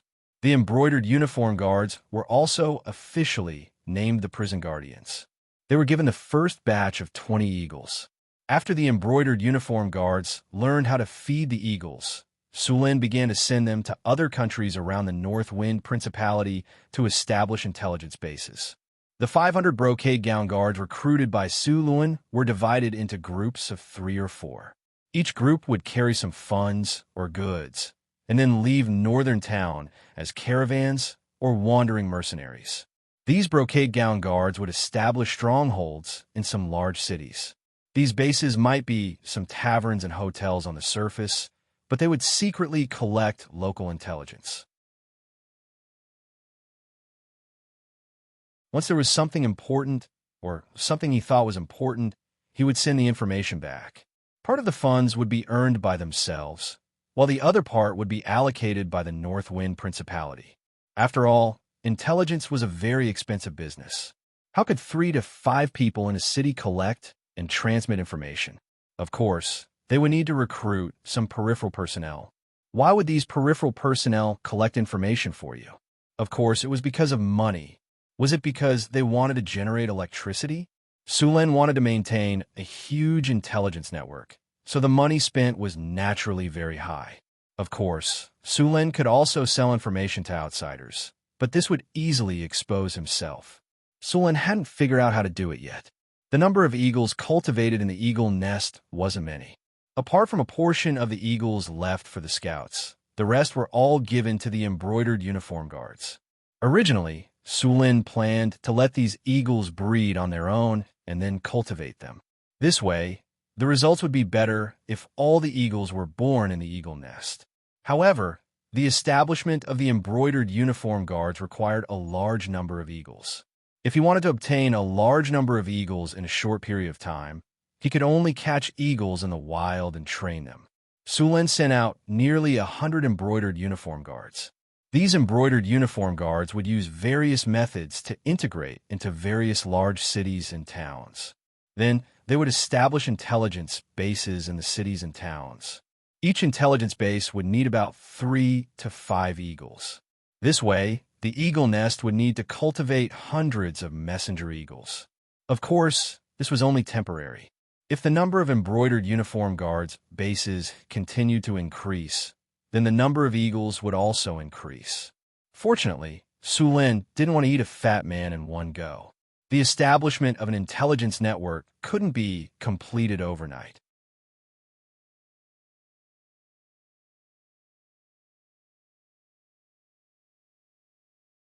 Chapter 389. Sulin woke up from a deep sleep as the morning sun shone through the curtains. He immediately felt something soft and smooth on his arm. He turned around and looked at the little succubus who was sleeping beside him. Traces of the storm still remained on her delicate face. She looked seductive and a little tired, but she was still sleeping soundly. Although succubi were known to be fearless in bed, they were still defeated by the plasma cannon. Sulin carefully pulled away the jade-like arm entwined around his arm and Phyllis, who was sleeping soundly on the other side. He got up, picked up a robe and put it on, and then covered himself with a soft silk quilt. It was already July, and the northern wasteland was already very hot. However, Hathaway had set up a large-scale thermostatic magic circle in the palace.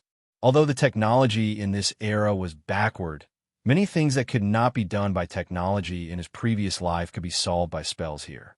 Of course, these were only wizards' methods. They were not universal and could not be popularized. Since awakening the dragon bloodline, Phyllis had also undergone a lot of changes. For example, her body had undergone a second growth. The most obvious change was that she had changed from human to all the way from B+ to D+. In addition, she had become more beautiful. Some of the original flaws had disappeared after awakening the dragon bloodline.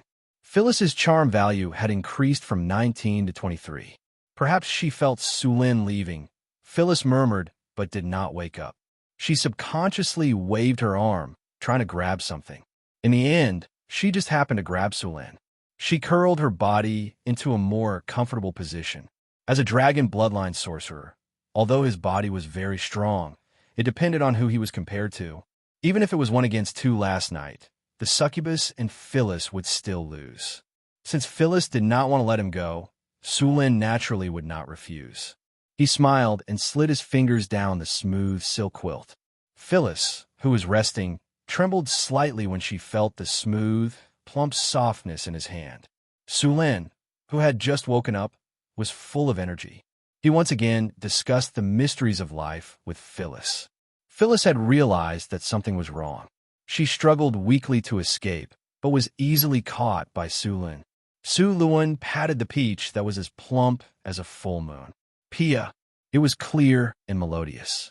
Then, he used his arm to help her position it into a triangular structure with the bed. A triangular structure was the most stable structure, and it was perfect for a cannon. Soon, a melodious sound came from the room. The sun was high in the sky. Sulin finally came out of his room. The air was filled with the smell of heather. Reaching out his hand, he slapped the perky peaches of the two blushing personal maids. After that, Sulin walked towards the dining room delightedly. After becoming a Grand Duke, Sulin's life did not change much. He still lived the same life as before. Of course, there was one more activity now, which was to learn about puzzles and magi knowledge. The system would sort out and summarize everything that happened in Bayphone Principality. All he needed to do was take a look at the way the council hall handled matters. If something important happened, the system interface would directly notify him. Sulin's job became much easier after he digitized the information of Bayphone Principality. Wizard Tower. A tall steel golem stood still. Hathaway spent a lot of effort and finally completed the steel golem. The steel golem's strength was at grade 4, and its challenge level was 17. Hathaway got the technology to build the steel golem from the tower spirit in the secret realm. Hathaway snapped her fingers, and a flash of energy disappeared. Then, the steel golem's eyes lit up slightly. Master, the steel golem bowed slightly. From today onwards, you are the guard of the Wizard Tower. The Milky Way will arrange things for you. Go. Hathaway waved her hand and said. The steel golem's heavy body turned around and walked away. In fact, although the steel golem was only at grade 4, there were many powerful golems that were upgraded and modified based on the steel golem. The most famous was a golem construct during the Arcane Empire with the ability to transform and repair. This golem's body could transform and repair itself. As long as there was enough energy, it was very difficult to deal with. This technology was the top technology during the Arcane Empire. As long as it was not completely destroyed, it could gradually restore to its original appearance. It was even more shameless than the army of the undead. It was said that this technology was the top technology developed by the great arcanists and the technology of the gifts. It was usually used on high-end golems. This golem had a very strong self-repair ability and could play a very strong combat power in battle. Many times, you would spend a lot of effort to create some scars on it, but in the next second, it would restore to its original appearance. This kind of high-level golem generally appeared in the ruins of the ancient Arcane Empire. Many wizards found this kind of golem and wanted to study the formula of memory metal to use this metal to strengthen the golem puppet. But so far, no one had succeeded. Hathaway could now make the steel golem. Next, she would study the legendary golem. In fact, the legendary golem was the wizard's trump card. Your Excellency Hathaway, His Excellency Sulin wants to see you. The Milky Way's voice sounded. I know, I'll go now. Hathaway moved her body and closed the laboratory. Hathaway went all the way to the top of the Wizard Tower, the astrology platform. At this time, Sulin was lying on a recliner and reading a spell book. Why are you looking for me in such a hurry? Hathaway snapped her fingers, and another recliner flew directly to her side. Hathaway leaned back and lay down. I got a book, and I need you to take a look at it. Sulin dropped the spell book in his hand. The spell book flew by itself under a strange force and returned to its original position on the bookshelf in the room. Hearing that Sulin got another spell book, Hathaway immediately became spirited. Last time, Sulin got a spell book about magic tattoo techniques. Hathaway had only heard of this kind of high-level spell knowledge. The two books about magic tattoo techniques could be said to have benefited her a lot. Now that Sulin got another spell book, Hathaway was naturally full of expectations. What spell book? What kind of spell book? Sulin smiled slightly, and then took out the book, The Theory and Making of Riddles, from his storage space. Here, it's this one. The Theory and Making of Riddles was a silver-white book. It looked very precious. Hathaway quickly reached out and took it. After seeing the Nesser title on the book's surface, her body instantly jumped up like a spring. This is the method of making riddles? Hathaway exclaimed. She stared at Sulin without blinking. Sulin yawned, stretched, and said, "Isn't it written on the cover? Why are you asking me? You don't know Nesser?" "Of course I know it. I taught you Nesser. I'm asking if this book really has information about riddles," Hathaway asked. "Would you believe me if I said it now? You'll know when you see it for yourself." Sulin rolled his eyes at her. Hathaway flipped through the book suspiciously. Riddles contained a lot of information, and it was not a normal book. It was a magic book. Riddles was made of a strange material. Although it looked like paper, after careful inspection, one would find that it was two completely different things.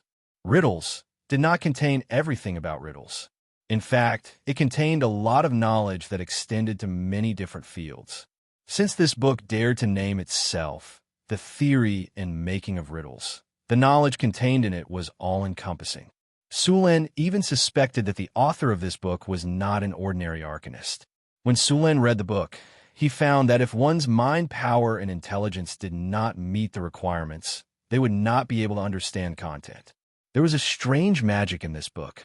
It seemed to be able to categorize the mind, power, and intelligence of the reader.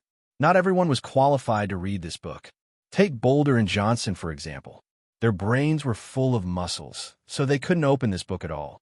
This thing could be used as an intelligence detector. Of course, even if one was qualified to read this book, it did not mean that one would be able to understand it after reading it. This book was a magical item.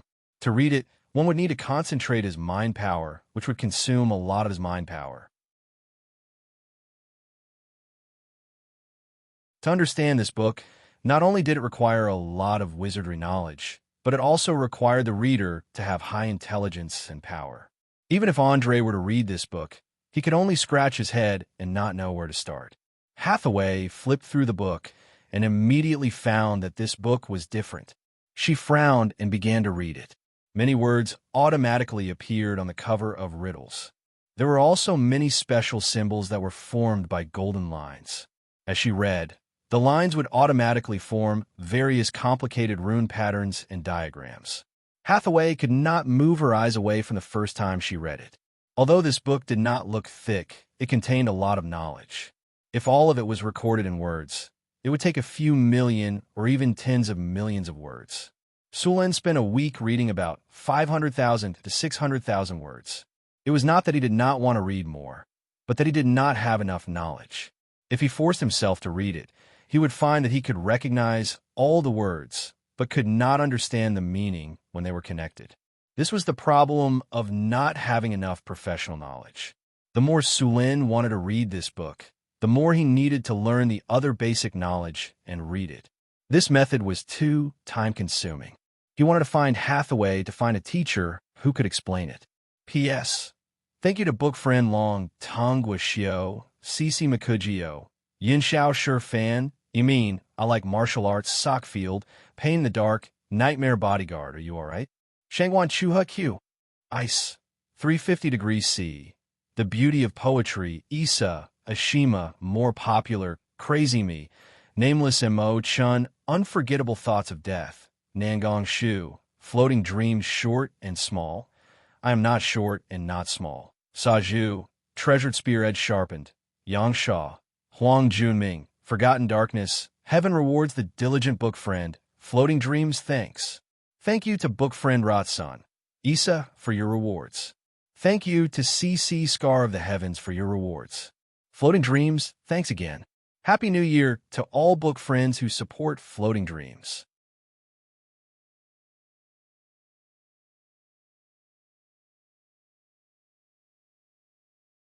Chapter 390. Hathaway's reading speed was not fast. Seeing that she was reading seriously, Sulin did not disturb her. Instead, he picked up another book from the shelf and began to read. After about 2 hours, Hathaway let out a long sigh of relief and closed the book. After exiting from that state, Hathaway only felt a sense of exhaustion. Her temples were slightly swollen and painful. Just now, she had finished reading, and her power of will and magic were severely depleted. "How do you feel?"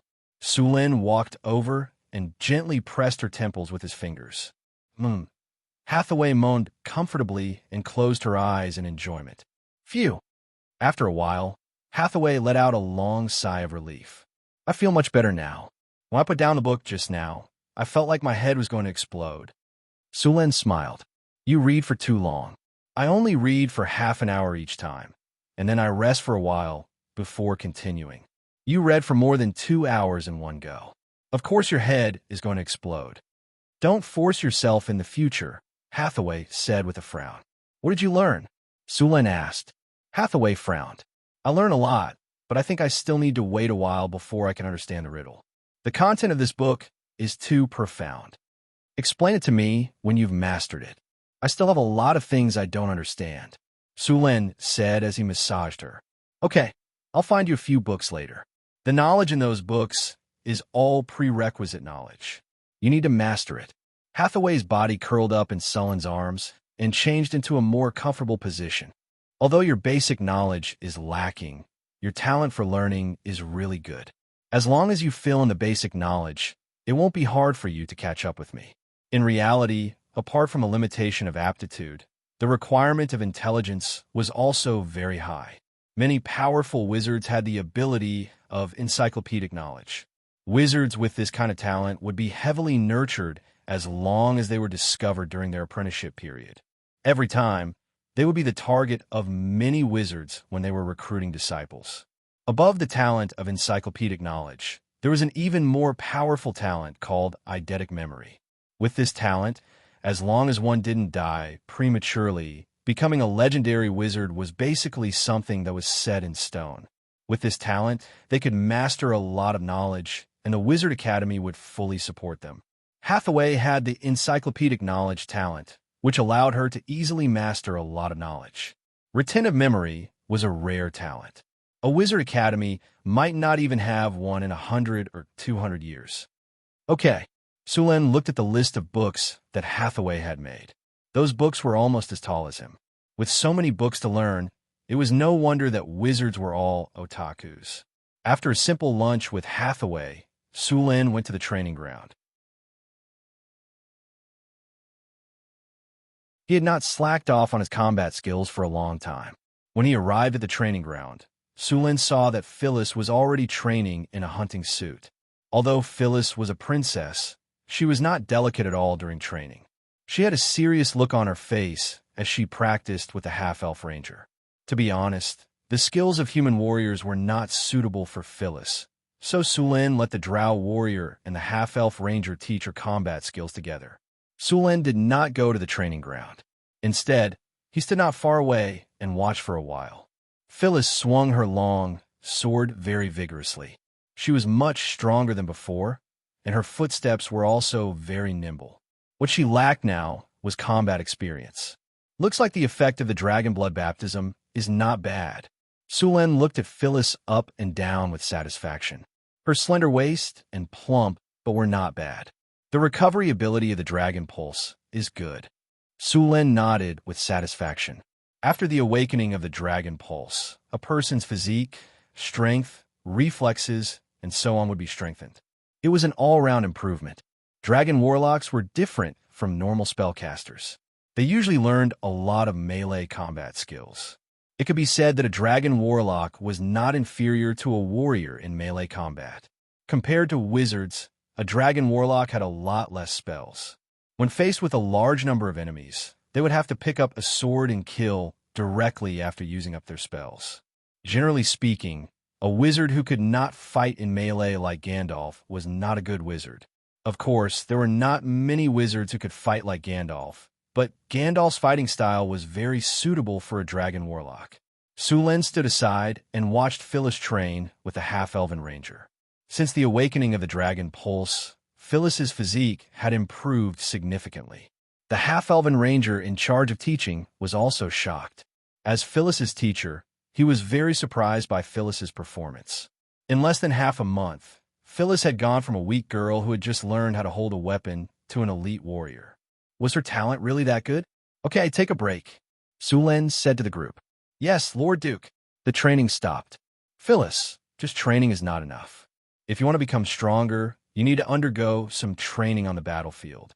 After a while, I will let someone take you to participate in the cleaning of the territory. You should be able to easily deal with those goblins, kobolds, and gnolls. Sulen looked at the heroic Phyllis and said. Phyllis drew a beautiful sword with one hand and said confidently, I will do my best. After the establishment of the Northwind Principality, the construction of the Northgard city did not stop. All kinds of projects were carried out step by step. A few people in black cloaks walked through the crowd. Their attire was not eye-catching in the Northgard city, and many mercenaries and adventurers liked to dress up like this. As the largest city in the Northern Wastelands, there were many adventurers who went to the Northern Wastelands in search of ancient ruins or rare materials. A small market similar to the black market of Kalent City had gradually formed in Northgard City. It was often used to trade things brought out from ruins or materials found in the Northern Wastelands. Sulen did not ban this spontaneous market. Instead, he sent a few tax officers to collect taxes. He didn't care what people were trading, but they had to pay taxes. At first, there were some who did not pay because they were strong, but soon they were taught a lesson by the powerful military of Northgard City. These people in black cloaks came to the market. They were very interested in all kinds of things that came out from ruins. Have you heard? The Grand Duke is going to build a wizard academy here. A young man in a black cloak picked up a piece of metal from the stall and said. Another person in a black cloak nodded and said, I heard. Are you going to join? I haven't decided yet, but if the pay is good, I will consider joining, the young man said. The young man said. Then he waved the injured metal shard and asked the stall owner, How much is this metal shard? 10 kinar. The stall owner was an adventurer in his 30s. He was wearing a shabby leather armor and had a scar on his face. He looked a little down, but the light in his eyes showed that he was not as simple as he seemed. The young man paused for a moment and put the piece of metal back. Hee, you can keep it for yourself. After that, he stood up and walked to another stall. The other person in a black cloak also left. With our current strength, we will need a lot of resources to advance. It is almost impossible to rely on ourselves. If we want to advance, we have to join an organization. Of course I know that, but there is a problem. How can you be sure that we will not be used as cannon fodder if we join an organization? The other person in a black cloak asked. We have also studied the Northwind Principality and the personality of the Grand Duke. The probability is very small. The younger man in a black cloak said, We've come all the way from the Southern Sea to here, and we've met quite a few wizard organizations along the way. However, those organizations don't trust foreign wizards. Even if you join them, you won't be treated well. Most of the time, you're just cannon fodder. They trust the wizard apprentices they've cultivated more than people like us. Of course, I know that. But you should know that those wizard organizations are all old forces. The most recent one has a history of almost 1,000 years. They have enough apprentices and all kinds of people. But Northwind City is different. I've already asked around. There are less than 10 wizards in Northwind City. They have no one to use. We do not have to worry about being used as cannon fodder. All right, since you've already made up your mind, let's give it a try. If any of the Grand Dukes can offer decent conditions, I'll join the academy as well. The other Magus thought for a moment and nodded in agreement. After hearing his companion's agreement, the black-cloaked wizard was very happy. Then it is settled. After we are done here, we will go to the wizard tower to sign up. Okay. The other wizard nodded and said, Northwind City is not bad. The concentration of elements here is much higher than normal places. The Northern Wasteland has a lot of materials, and the price is much cheaper than the South. I heard that the legendary wizard has a botanical garden in his wizard tower. I don't know if it is true or not. I think it is true. Have you sensed the garden in the sky in the city? The concentration of elements there is even more shocking.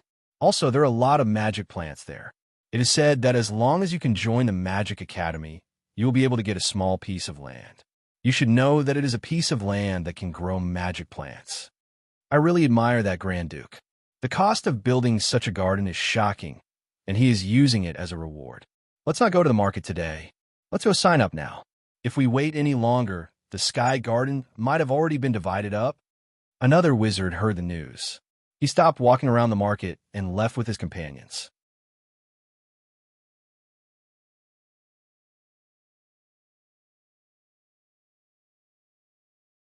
Chapter 391. Sulin, Chris, Hathaway, Alex, Phyllis, Karina, Grace, and the others were all sitting together in the astrology platform of the Wizard Tower. Wizard Lorraine and Wizard Andre were also listening on the side. What did you say?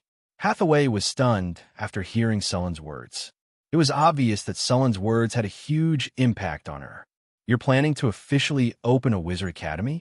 And it's not going to be a teacher-student education system. Instead, it's going to be a classroom education system. As Hathaway's voice faded, the other people on the scene were also a little surprised. In this era, the education system was very low. Not to mention wizard academies. Even normal academies were educated like aristocrats and elites. If a wizard only taught a few students, the commoners wouldn't be able to read for the rest of their lives. Wizard academies were even more serious. They would usually select some apprentices to join the academy, and after some screening, they would accept the ones with the best qualifications. The rest of them would serve the academy as wizard apprentices.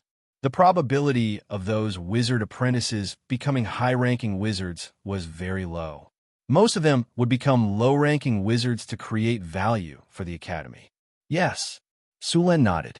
He had already prepared for the establishment of a wizard academy a long time ago, but the conditions were not right yet.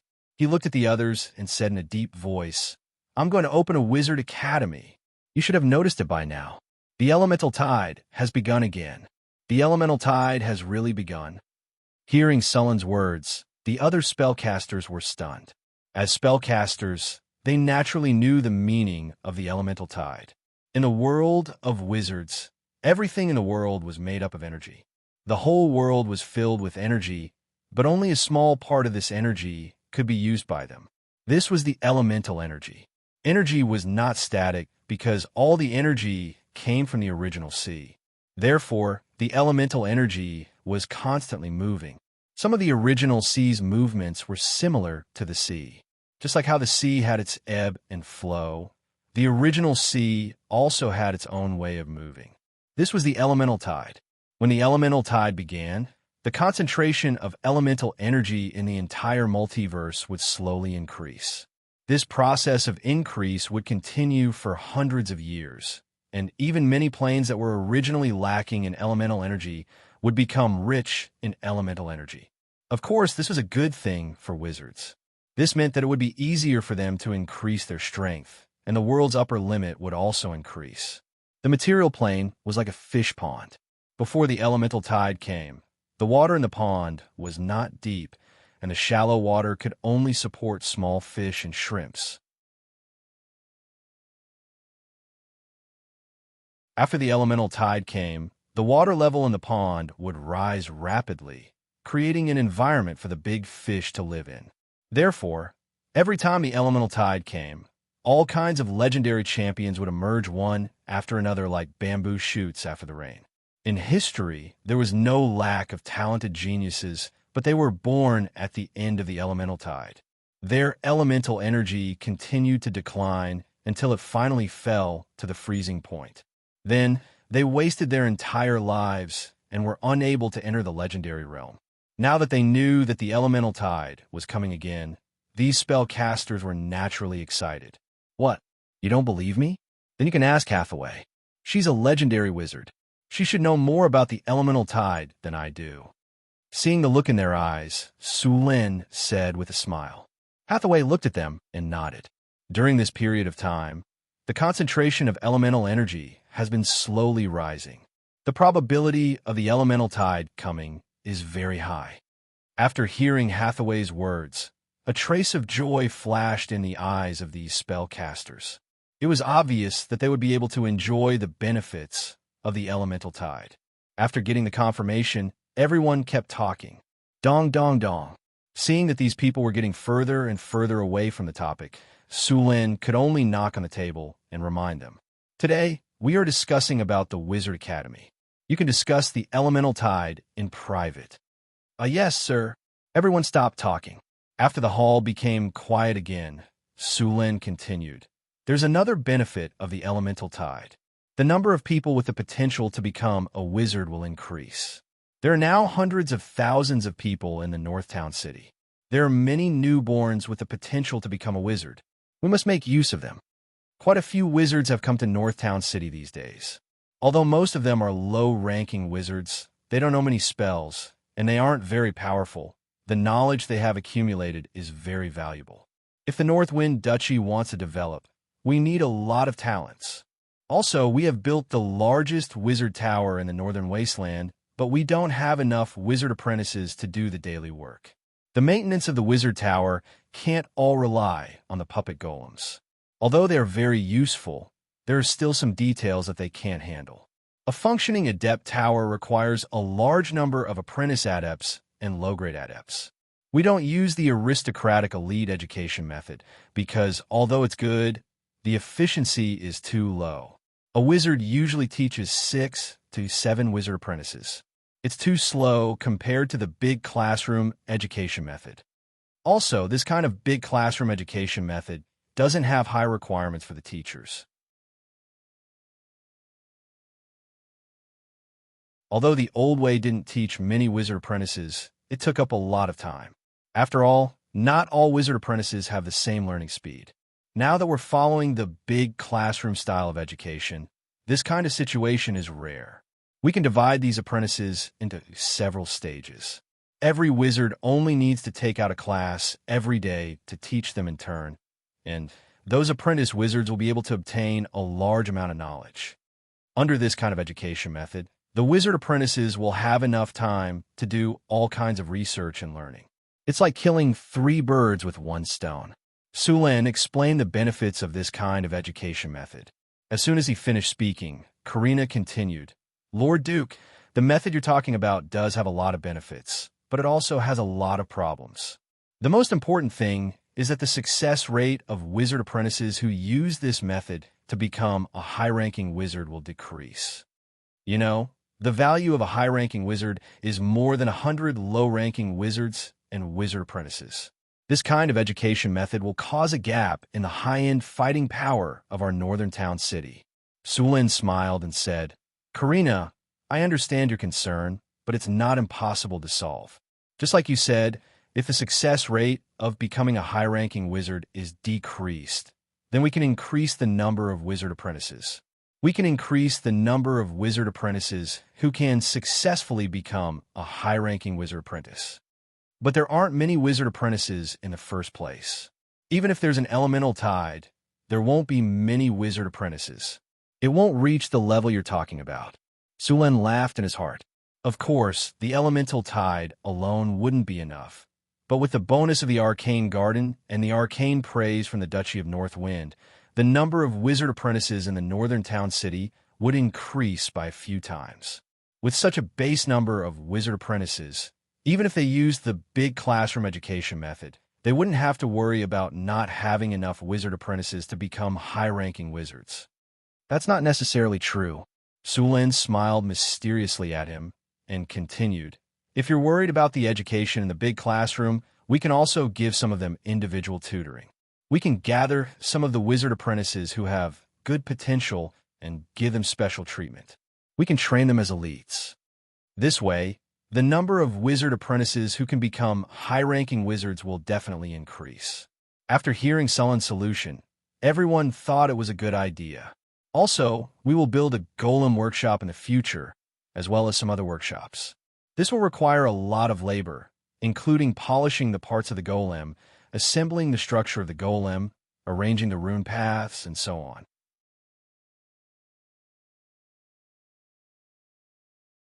These parts can be done by wizard apprentices. If we can form a production line, then the wizard apprentices will only need to activate the golem workshop. In that case, the wizards only need to be responsible for the most important activation and charging parts. This way, we can increase efficiency.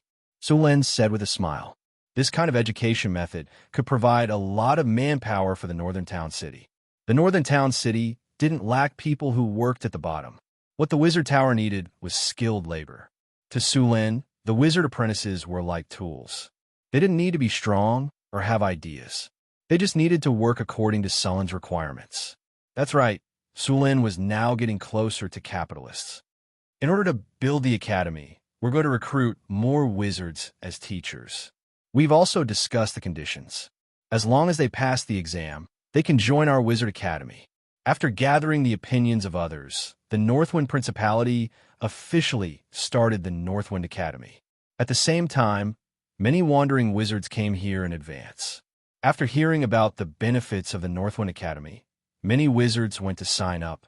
After everything was arranged, Sulen began to busy himself with other things. Sulen sent 2 construction teams to build the Wizard Academy. The others were also busy. Hathaway was mainly learning the knowledge of Enigma. Once she mastered the knowledge of Enigma, she would build Enigma around the Wizard Tower. Alex was in charge of the Mystery Realm, and Chris was in charge of the Underground World. Karina and Grace helped Sulen manage the city. Everything in the Northern Town City was developing in an orderly manner. In addition, Sulen also planned to upgrade the academy in the Northern Town City. In the past, the academy in the Northern Town City was called an academy, but in reality, it was used to train low-level officials. Now, Sulen wanted to train more people. The Northern Town City was limited by the lack of talents when it was first developed. If the Northwind Principality wanted to develop quickly, it naturally needed to train more talents.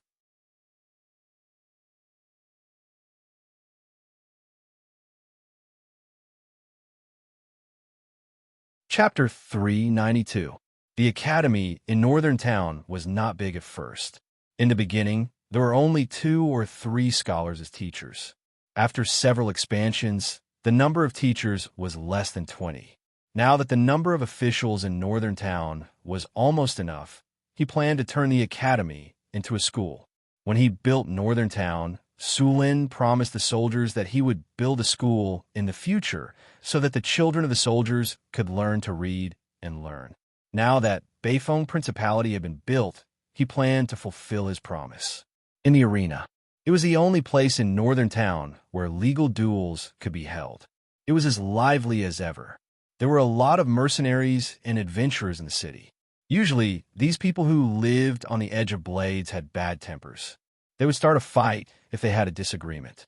Because of the strict laws in Northern Town, these people did not dare to fight in public. Therefore, they would come here to arrange a duel. Because of this, there were often single elimination matches in the arena. The officials of Northern Battlefront City were quite supportive of this. This was because these single elimination matches would attract a lot of spectators. The officials would directly sell tickets in the arena. Some of the more famous ones would even set up bets for the matches. Now, the arena had become a stable industry. When there were no duels, the officials would arrange for some gladiators to fight. Martial arts were popular in Northern Town, so the arena was very popular here. The arena in Northern Town could hold 3 to 5,000 people at most. The ticket price was from 3 to 5 silver nars. The VIP seats were as high as 1 kinnar. There were not many entertainment activities in this era. Apart from taverns, seafood merchants, bards, and circuses, there were only gladiator fights. Traveling poets and circuses rarely came to Northern Town. The cheapest drink in the taverns cost at least 3 copper coins, and the amount was not much either. It would be gone in a few mouthfuls. It was not affordable for ordinary people, so the gladiator arena was more exciting. Today, the gladiator arena was packed with people. 2 people were fighting in the gladiator arena.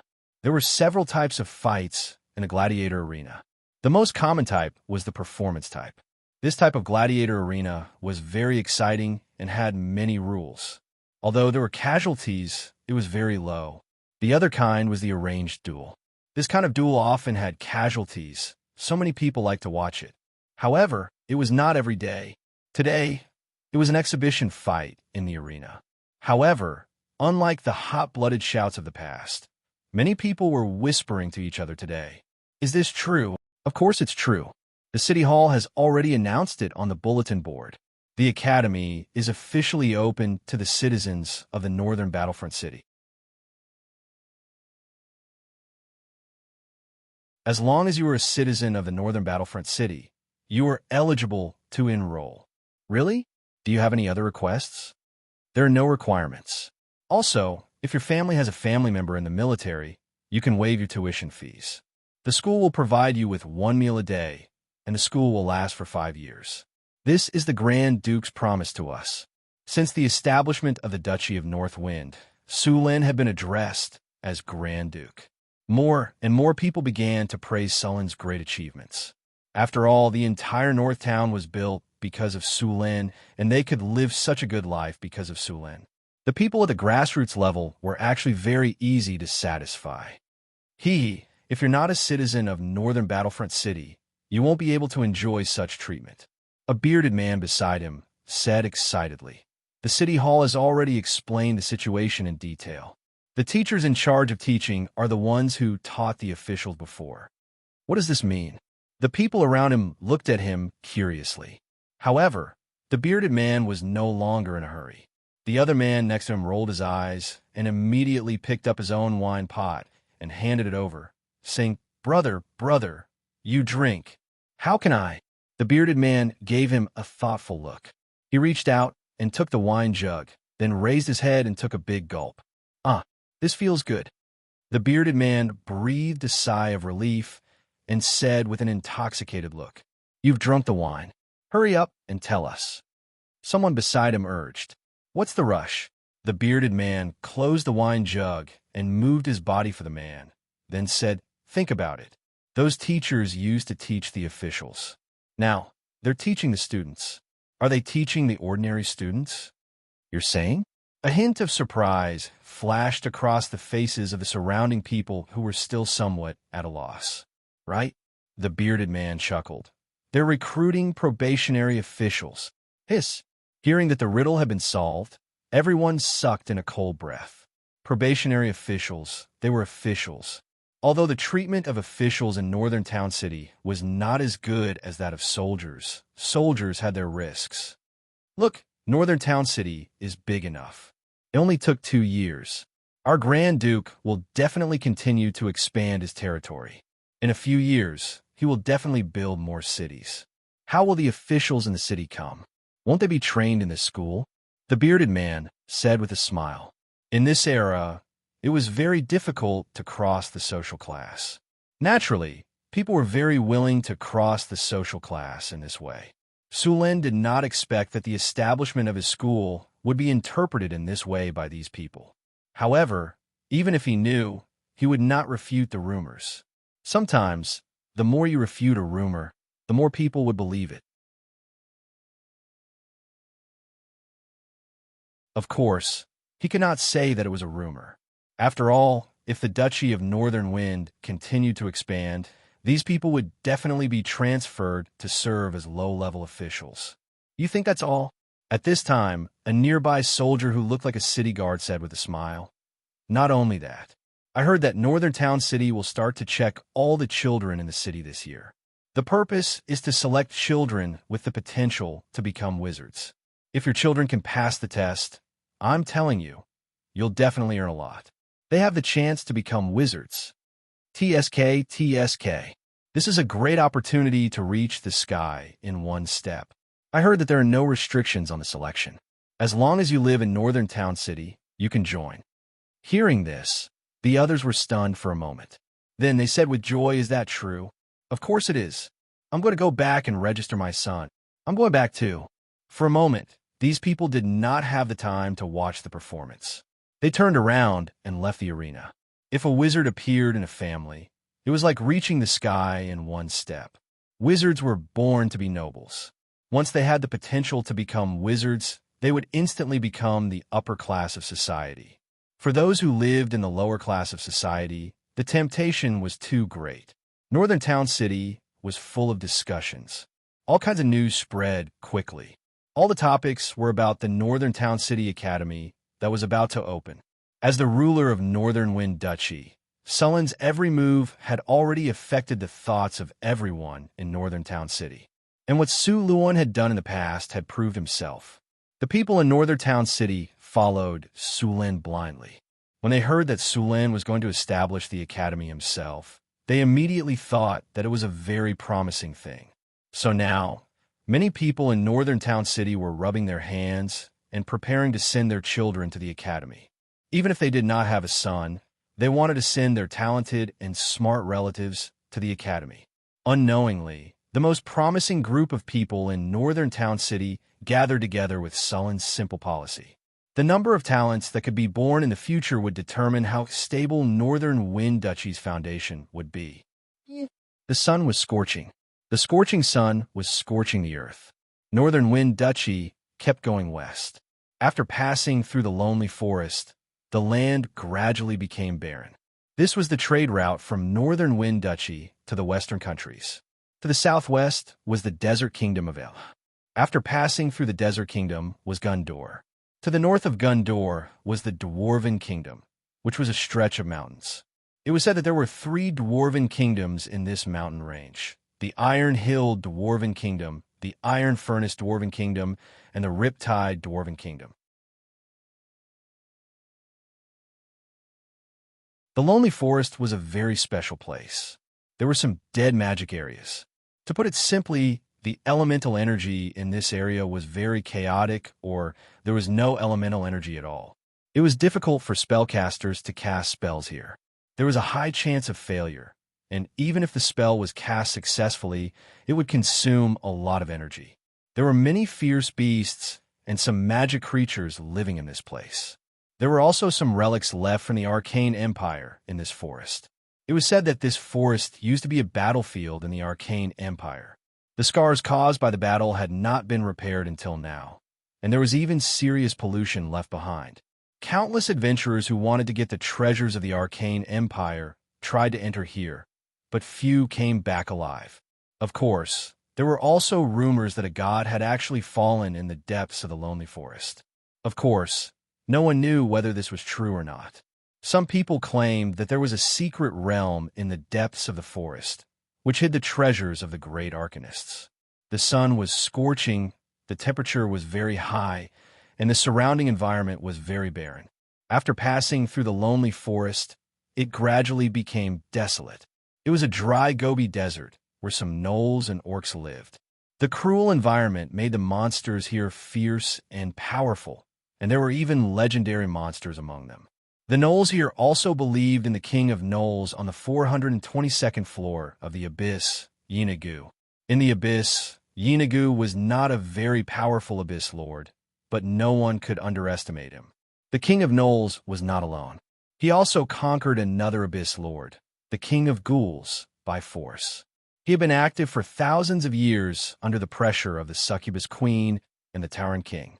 Although the Succubus Queen and the Tauren King had other enemies, it also showed that Yinagu still had some skills. And there was a rumor that Yinagu had a powerful artifact in his hand, the Time Chain. Of course, this artifact was not complete. It only had 3 chain hammers. Some people said that the Time Chain in Yinagu's hand was just a replica.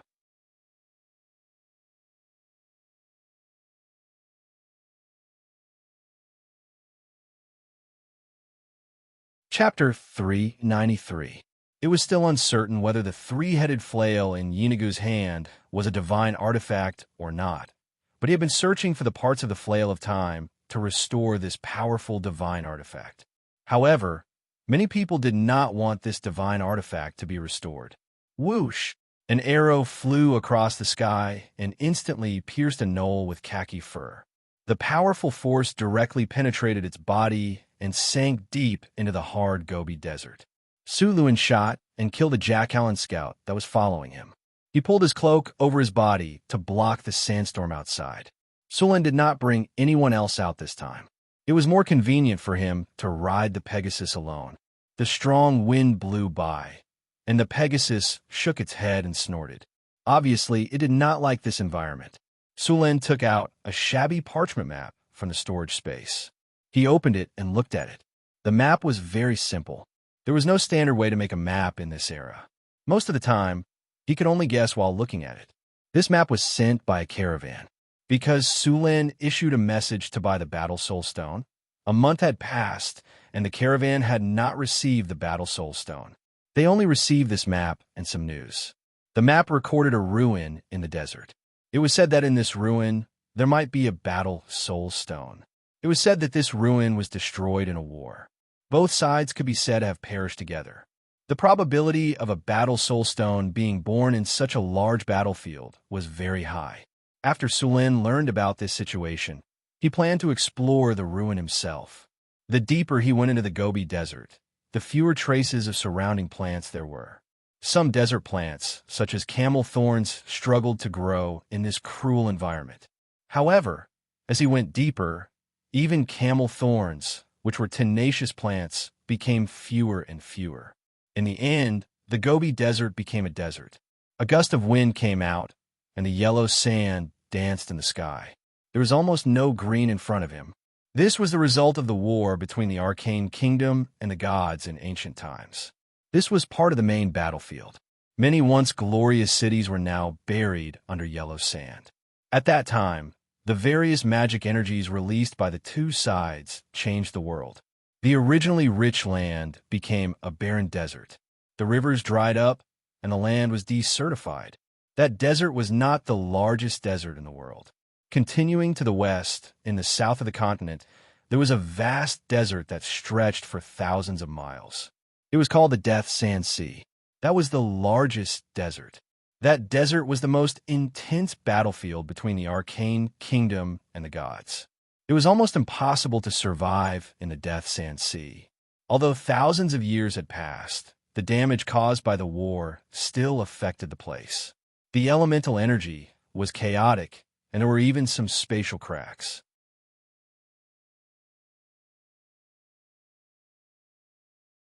Some places caused by the war between the two sides. The death. Fortunately, Sulin's target this time was not the Death Sand Sea, which was a place where even legendary masters could die if they were not careful. Although the desert Sulin came to this time was not small, the degree of danger was not so high. Although the desert kingdom of Am claimed that the whole desert was their territory, in fact, the area under their control was only the western and southern parts of the desert, where the desertification was not serious. There were also some large oases in the desert. As for the rest, it was occupied by various small forces. The Druids had a high status in the desert. Since the land became a desert, many Druids who believed in nature came here. They used their own power to transform the desert. They had not stopped for hundreds of years. Many oases in the desert were transformed by these Druids.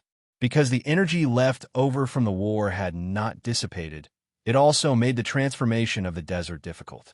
These Druids were believers of the goddess of nature. It took a lot of effort to transform a desert area into an oasis. For others, crossing the desert alone was a very dangerous act, but for Sulin, it was not difficult.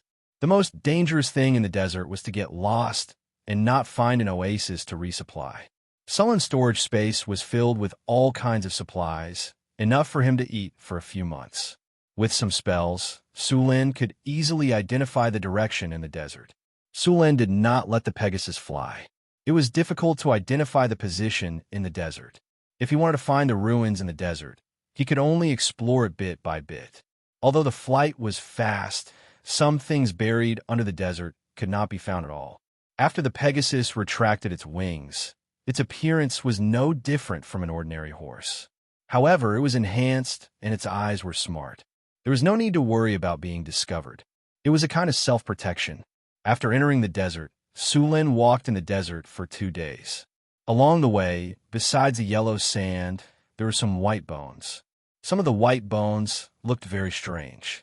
Sulin found several camels kneeling on the ground. There were no wounds on their bodies, and they did not struggle. Under the continuous sand dunes, some broken buildings were buried. These buildings were seriously damaged. Many of them could not be seen clearly. The surroundings were buried by yellow sand. It was very difficult to dig them out. Excavating the ruins in the desert needed to be careful of quicksand. As long as the sand collapsed while excavating, one could be buried alive if one was not careful. Moreover, there might not be enough rewards in these ruins. There were often all kinds of dangers in the ruins of the Arcane Kingdom. Sulin simply rummaged through the ruins. This was not what he was looking for. Sulin also found a lot of traces of fire around the ruins.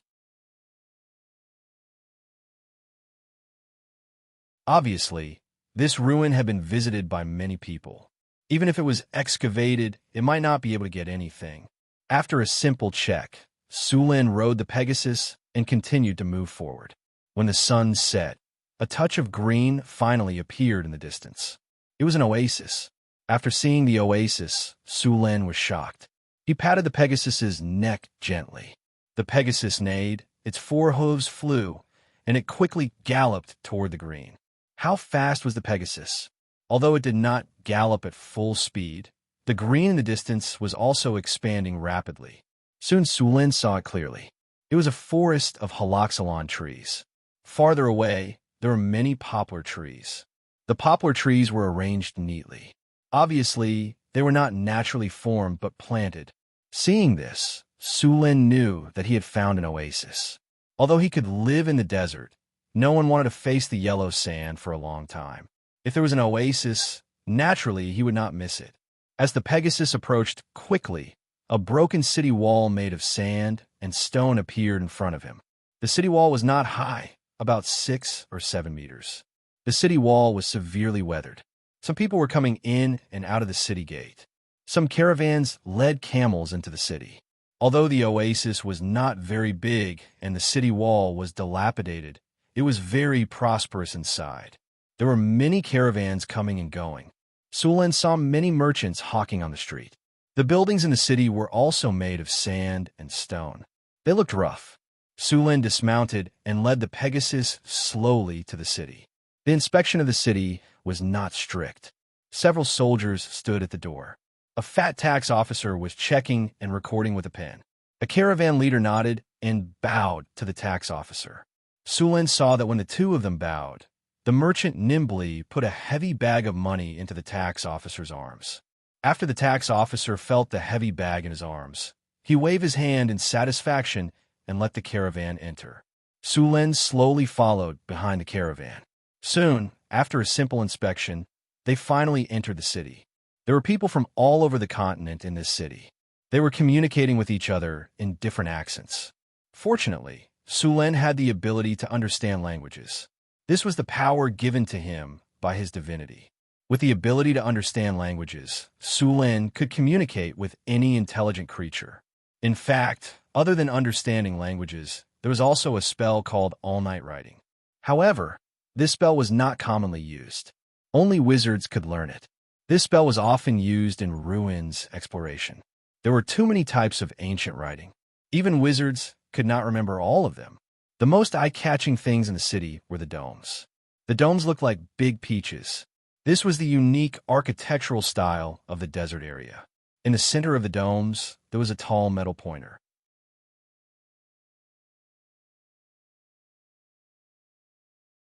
In the center of the city was the desert temple. At the top of the temple, there was a golden sun. In the sun, there was a pattern similar to an eye. That was the church of the sun god. The clergy of the sun god had always been an important field of competition among the gods. Almost every divine system would have a god involved in the sun. Every god named sun god was very powerful. In this world alone, there were 3 gods involved in the sun: the Lord of Dawn, the Lord of Light, and the god of Sky and Sunday. The temple in front of them was the church of the god of space and sun in the desert divine system. This was a powerful god. He was involved in the fields of the sun, protection, and revenge. This was a god of the neutral camp. He had the most followers in the desert divine system. The desert divine system was an outsider during the time of the ancient arcane kingdom. It was said that their original world was destroyed for some reason and they had to leave. Many of these people were slaves captured by the arcane kingdom.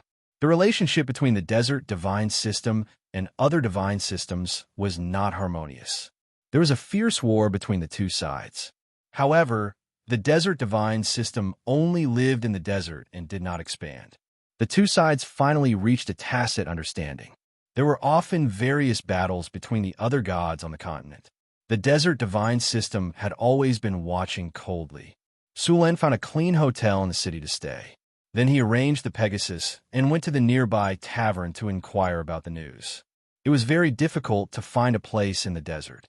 After all, there was no obvious reference in the desert. Sometimes after a sandstorm, the environment would change greatly. It was not easy to determine the location of the ruins. There were often caravans passing through the desert. These people walked in the desert all year round and knew a lot of information.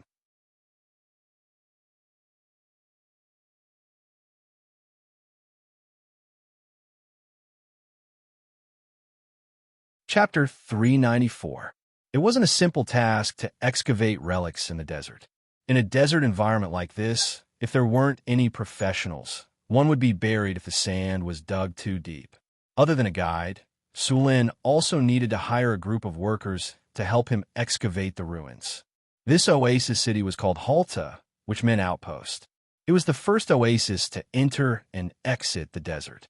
Caravans and adventurers from all over the world could be seen here.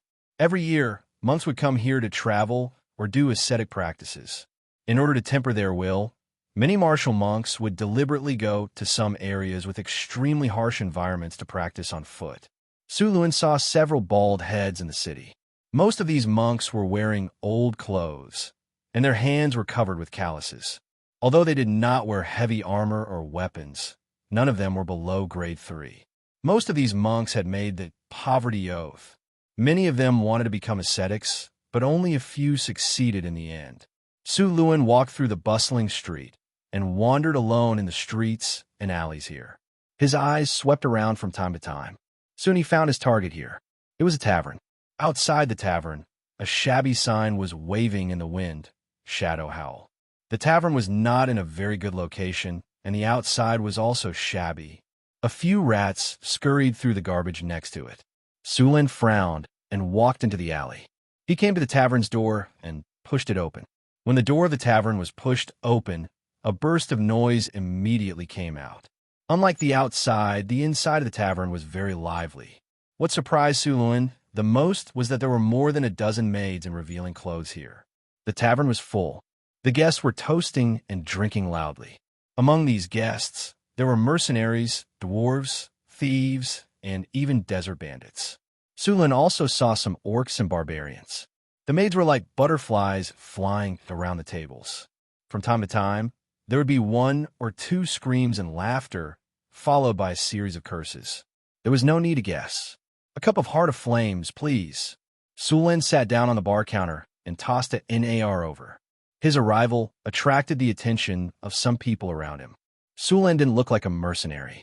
In a dark corner, a few eyes glanced back and forth at Sulen's clothes and money bag from time to time, judging whether this person was a fat sheep, whether he was strong or not, and whether he was worth their time. In the corner of the tavern, there were several figures hidden in the darkness. They were shadow dancers, an advanced class of rogues. They were proficient in assassination and liked to use curved swords and daggers. They were the best assassins and assassins. As long as they were paid well, there was no one they didn't dare to kill. Of course, daring to kill and being able to kill were two different things. A few fierce-looking desert swordsmen with scars on their faces glanced at Sulen from time to time. This was a profession unique to the desert. They used scimitars, worked with agility, and attacked very quickly. At this time, one of the swordsmen was shaving with a knife. His eyes fell on Sulen's bulging pocket from time to time, and a trace of uncontrollable greed flashed in his eyes from time to time.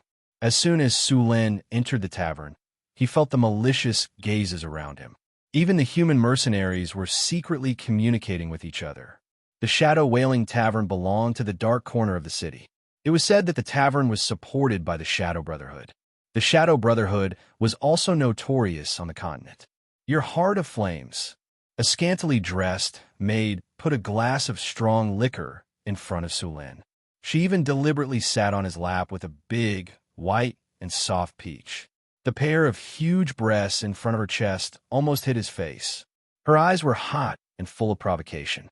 Her small tongue licked her bright red lips as if she was looking at a delicious food. Sulin took the wine glass. He was not interested in this maid. Although this body had a good figure and was beautiful, Sulin, who had been spoiled for a long time, did not like to be with others. Moreover, the strong dark aura showed that this woman was either a vampire or a sucking demoness. She was not only lusting after his body, but also his life essence. After casually sending her away, Sulin picked up the wine glass and drank it in one gulp. This heart of flames was made with vodka and a few other spices. Drinking it was like drinking fire.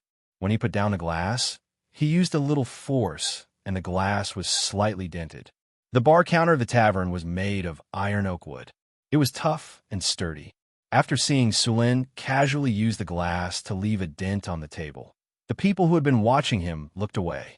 Although these people in the tavern were not good people, they still had good eyesight. They knew what they were capable of and what kind of enemies they could not provoke. If they did not have good eyesight, they would not have survived. They would have been buried in the endless sandstorm outside the city. I want to ask for some information. Sulin's fingers tapped rhythmically on the bar counter. Sir, what information do you want to ask for? The tavern owner looked at the glass on the table. A hint of fear flashed through his eyes. Have you found any ancient ruins around this city recently? Sulin asked. The tavern owner shook his head. This is the periphery of the desert. There are very few ruins. No new ruins have been found in the past 3 years. Sulin nodded and continued to ask. You should have a map of this desert, right? I want a detailed map of this place. The oases and cities need to be marked on the map. Sure, but the price. The tavern owner heard Sulin's words and made an international gesture. How much? Sulin smiled. If he could solve it with money, then he would solve it with money. The tavern owner gestured with his hand. 50 kinnur. Not only are there oases and cities marked on the map, but there are also some ruins. Sure. Sulin took out a bag and threw it on the bar counter. The sound of metal hitting metal came from the bag. This is the down payment. If I am satisfied with the map, I will give you the rest. The tavern owner reached out and grabbed the bag. He weighed it in his hand. There were at least 20 kinnur inside. The crisp and melodious sound of gold coins colliding attracted the attention of some people around. Their eyes, which had been turned away, once again looked at Sulin, but not as blatantly as before. The tavern owner looked satisfied and put away the bag. He got up and went into the room. After a while, he came out with a piece of parchment. This is the map you asked for. It should meet your requirements. Sulin took the parchment and opened it. All the cities and most of the oases in the desert were marked on the parchment. There were even many ruins marked on it.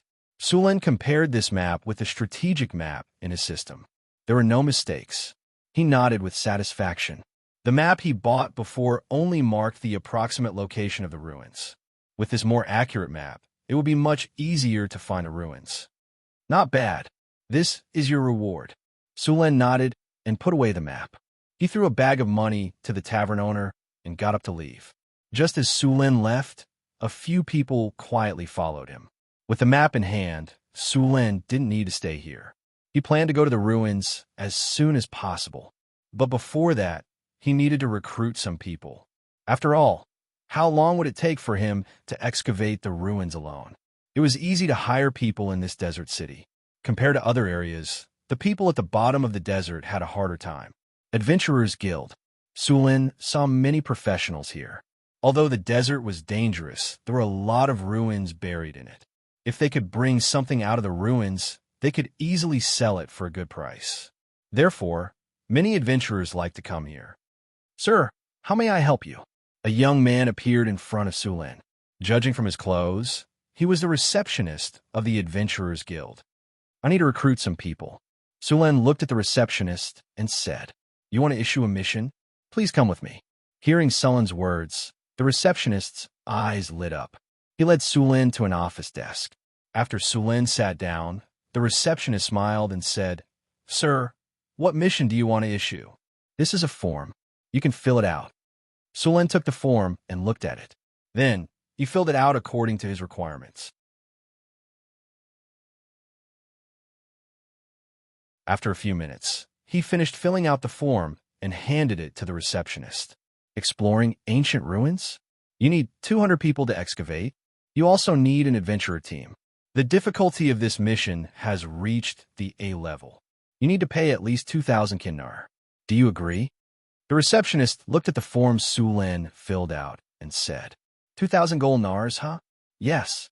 Sulen nodded and said, "Since you agree, we will publish the mission information as soon as possible. Please tell us your contact address. If someone takes the mission, we will send someone to inform you."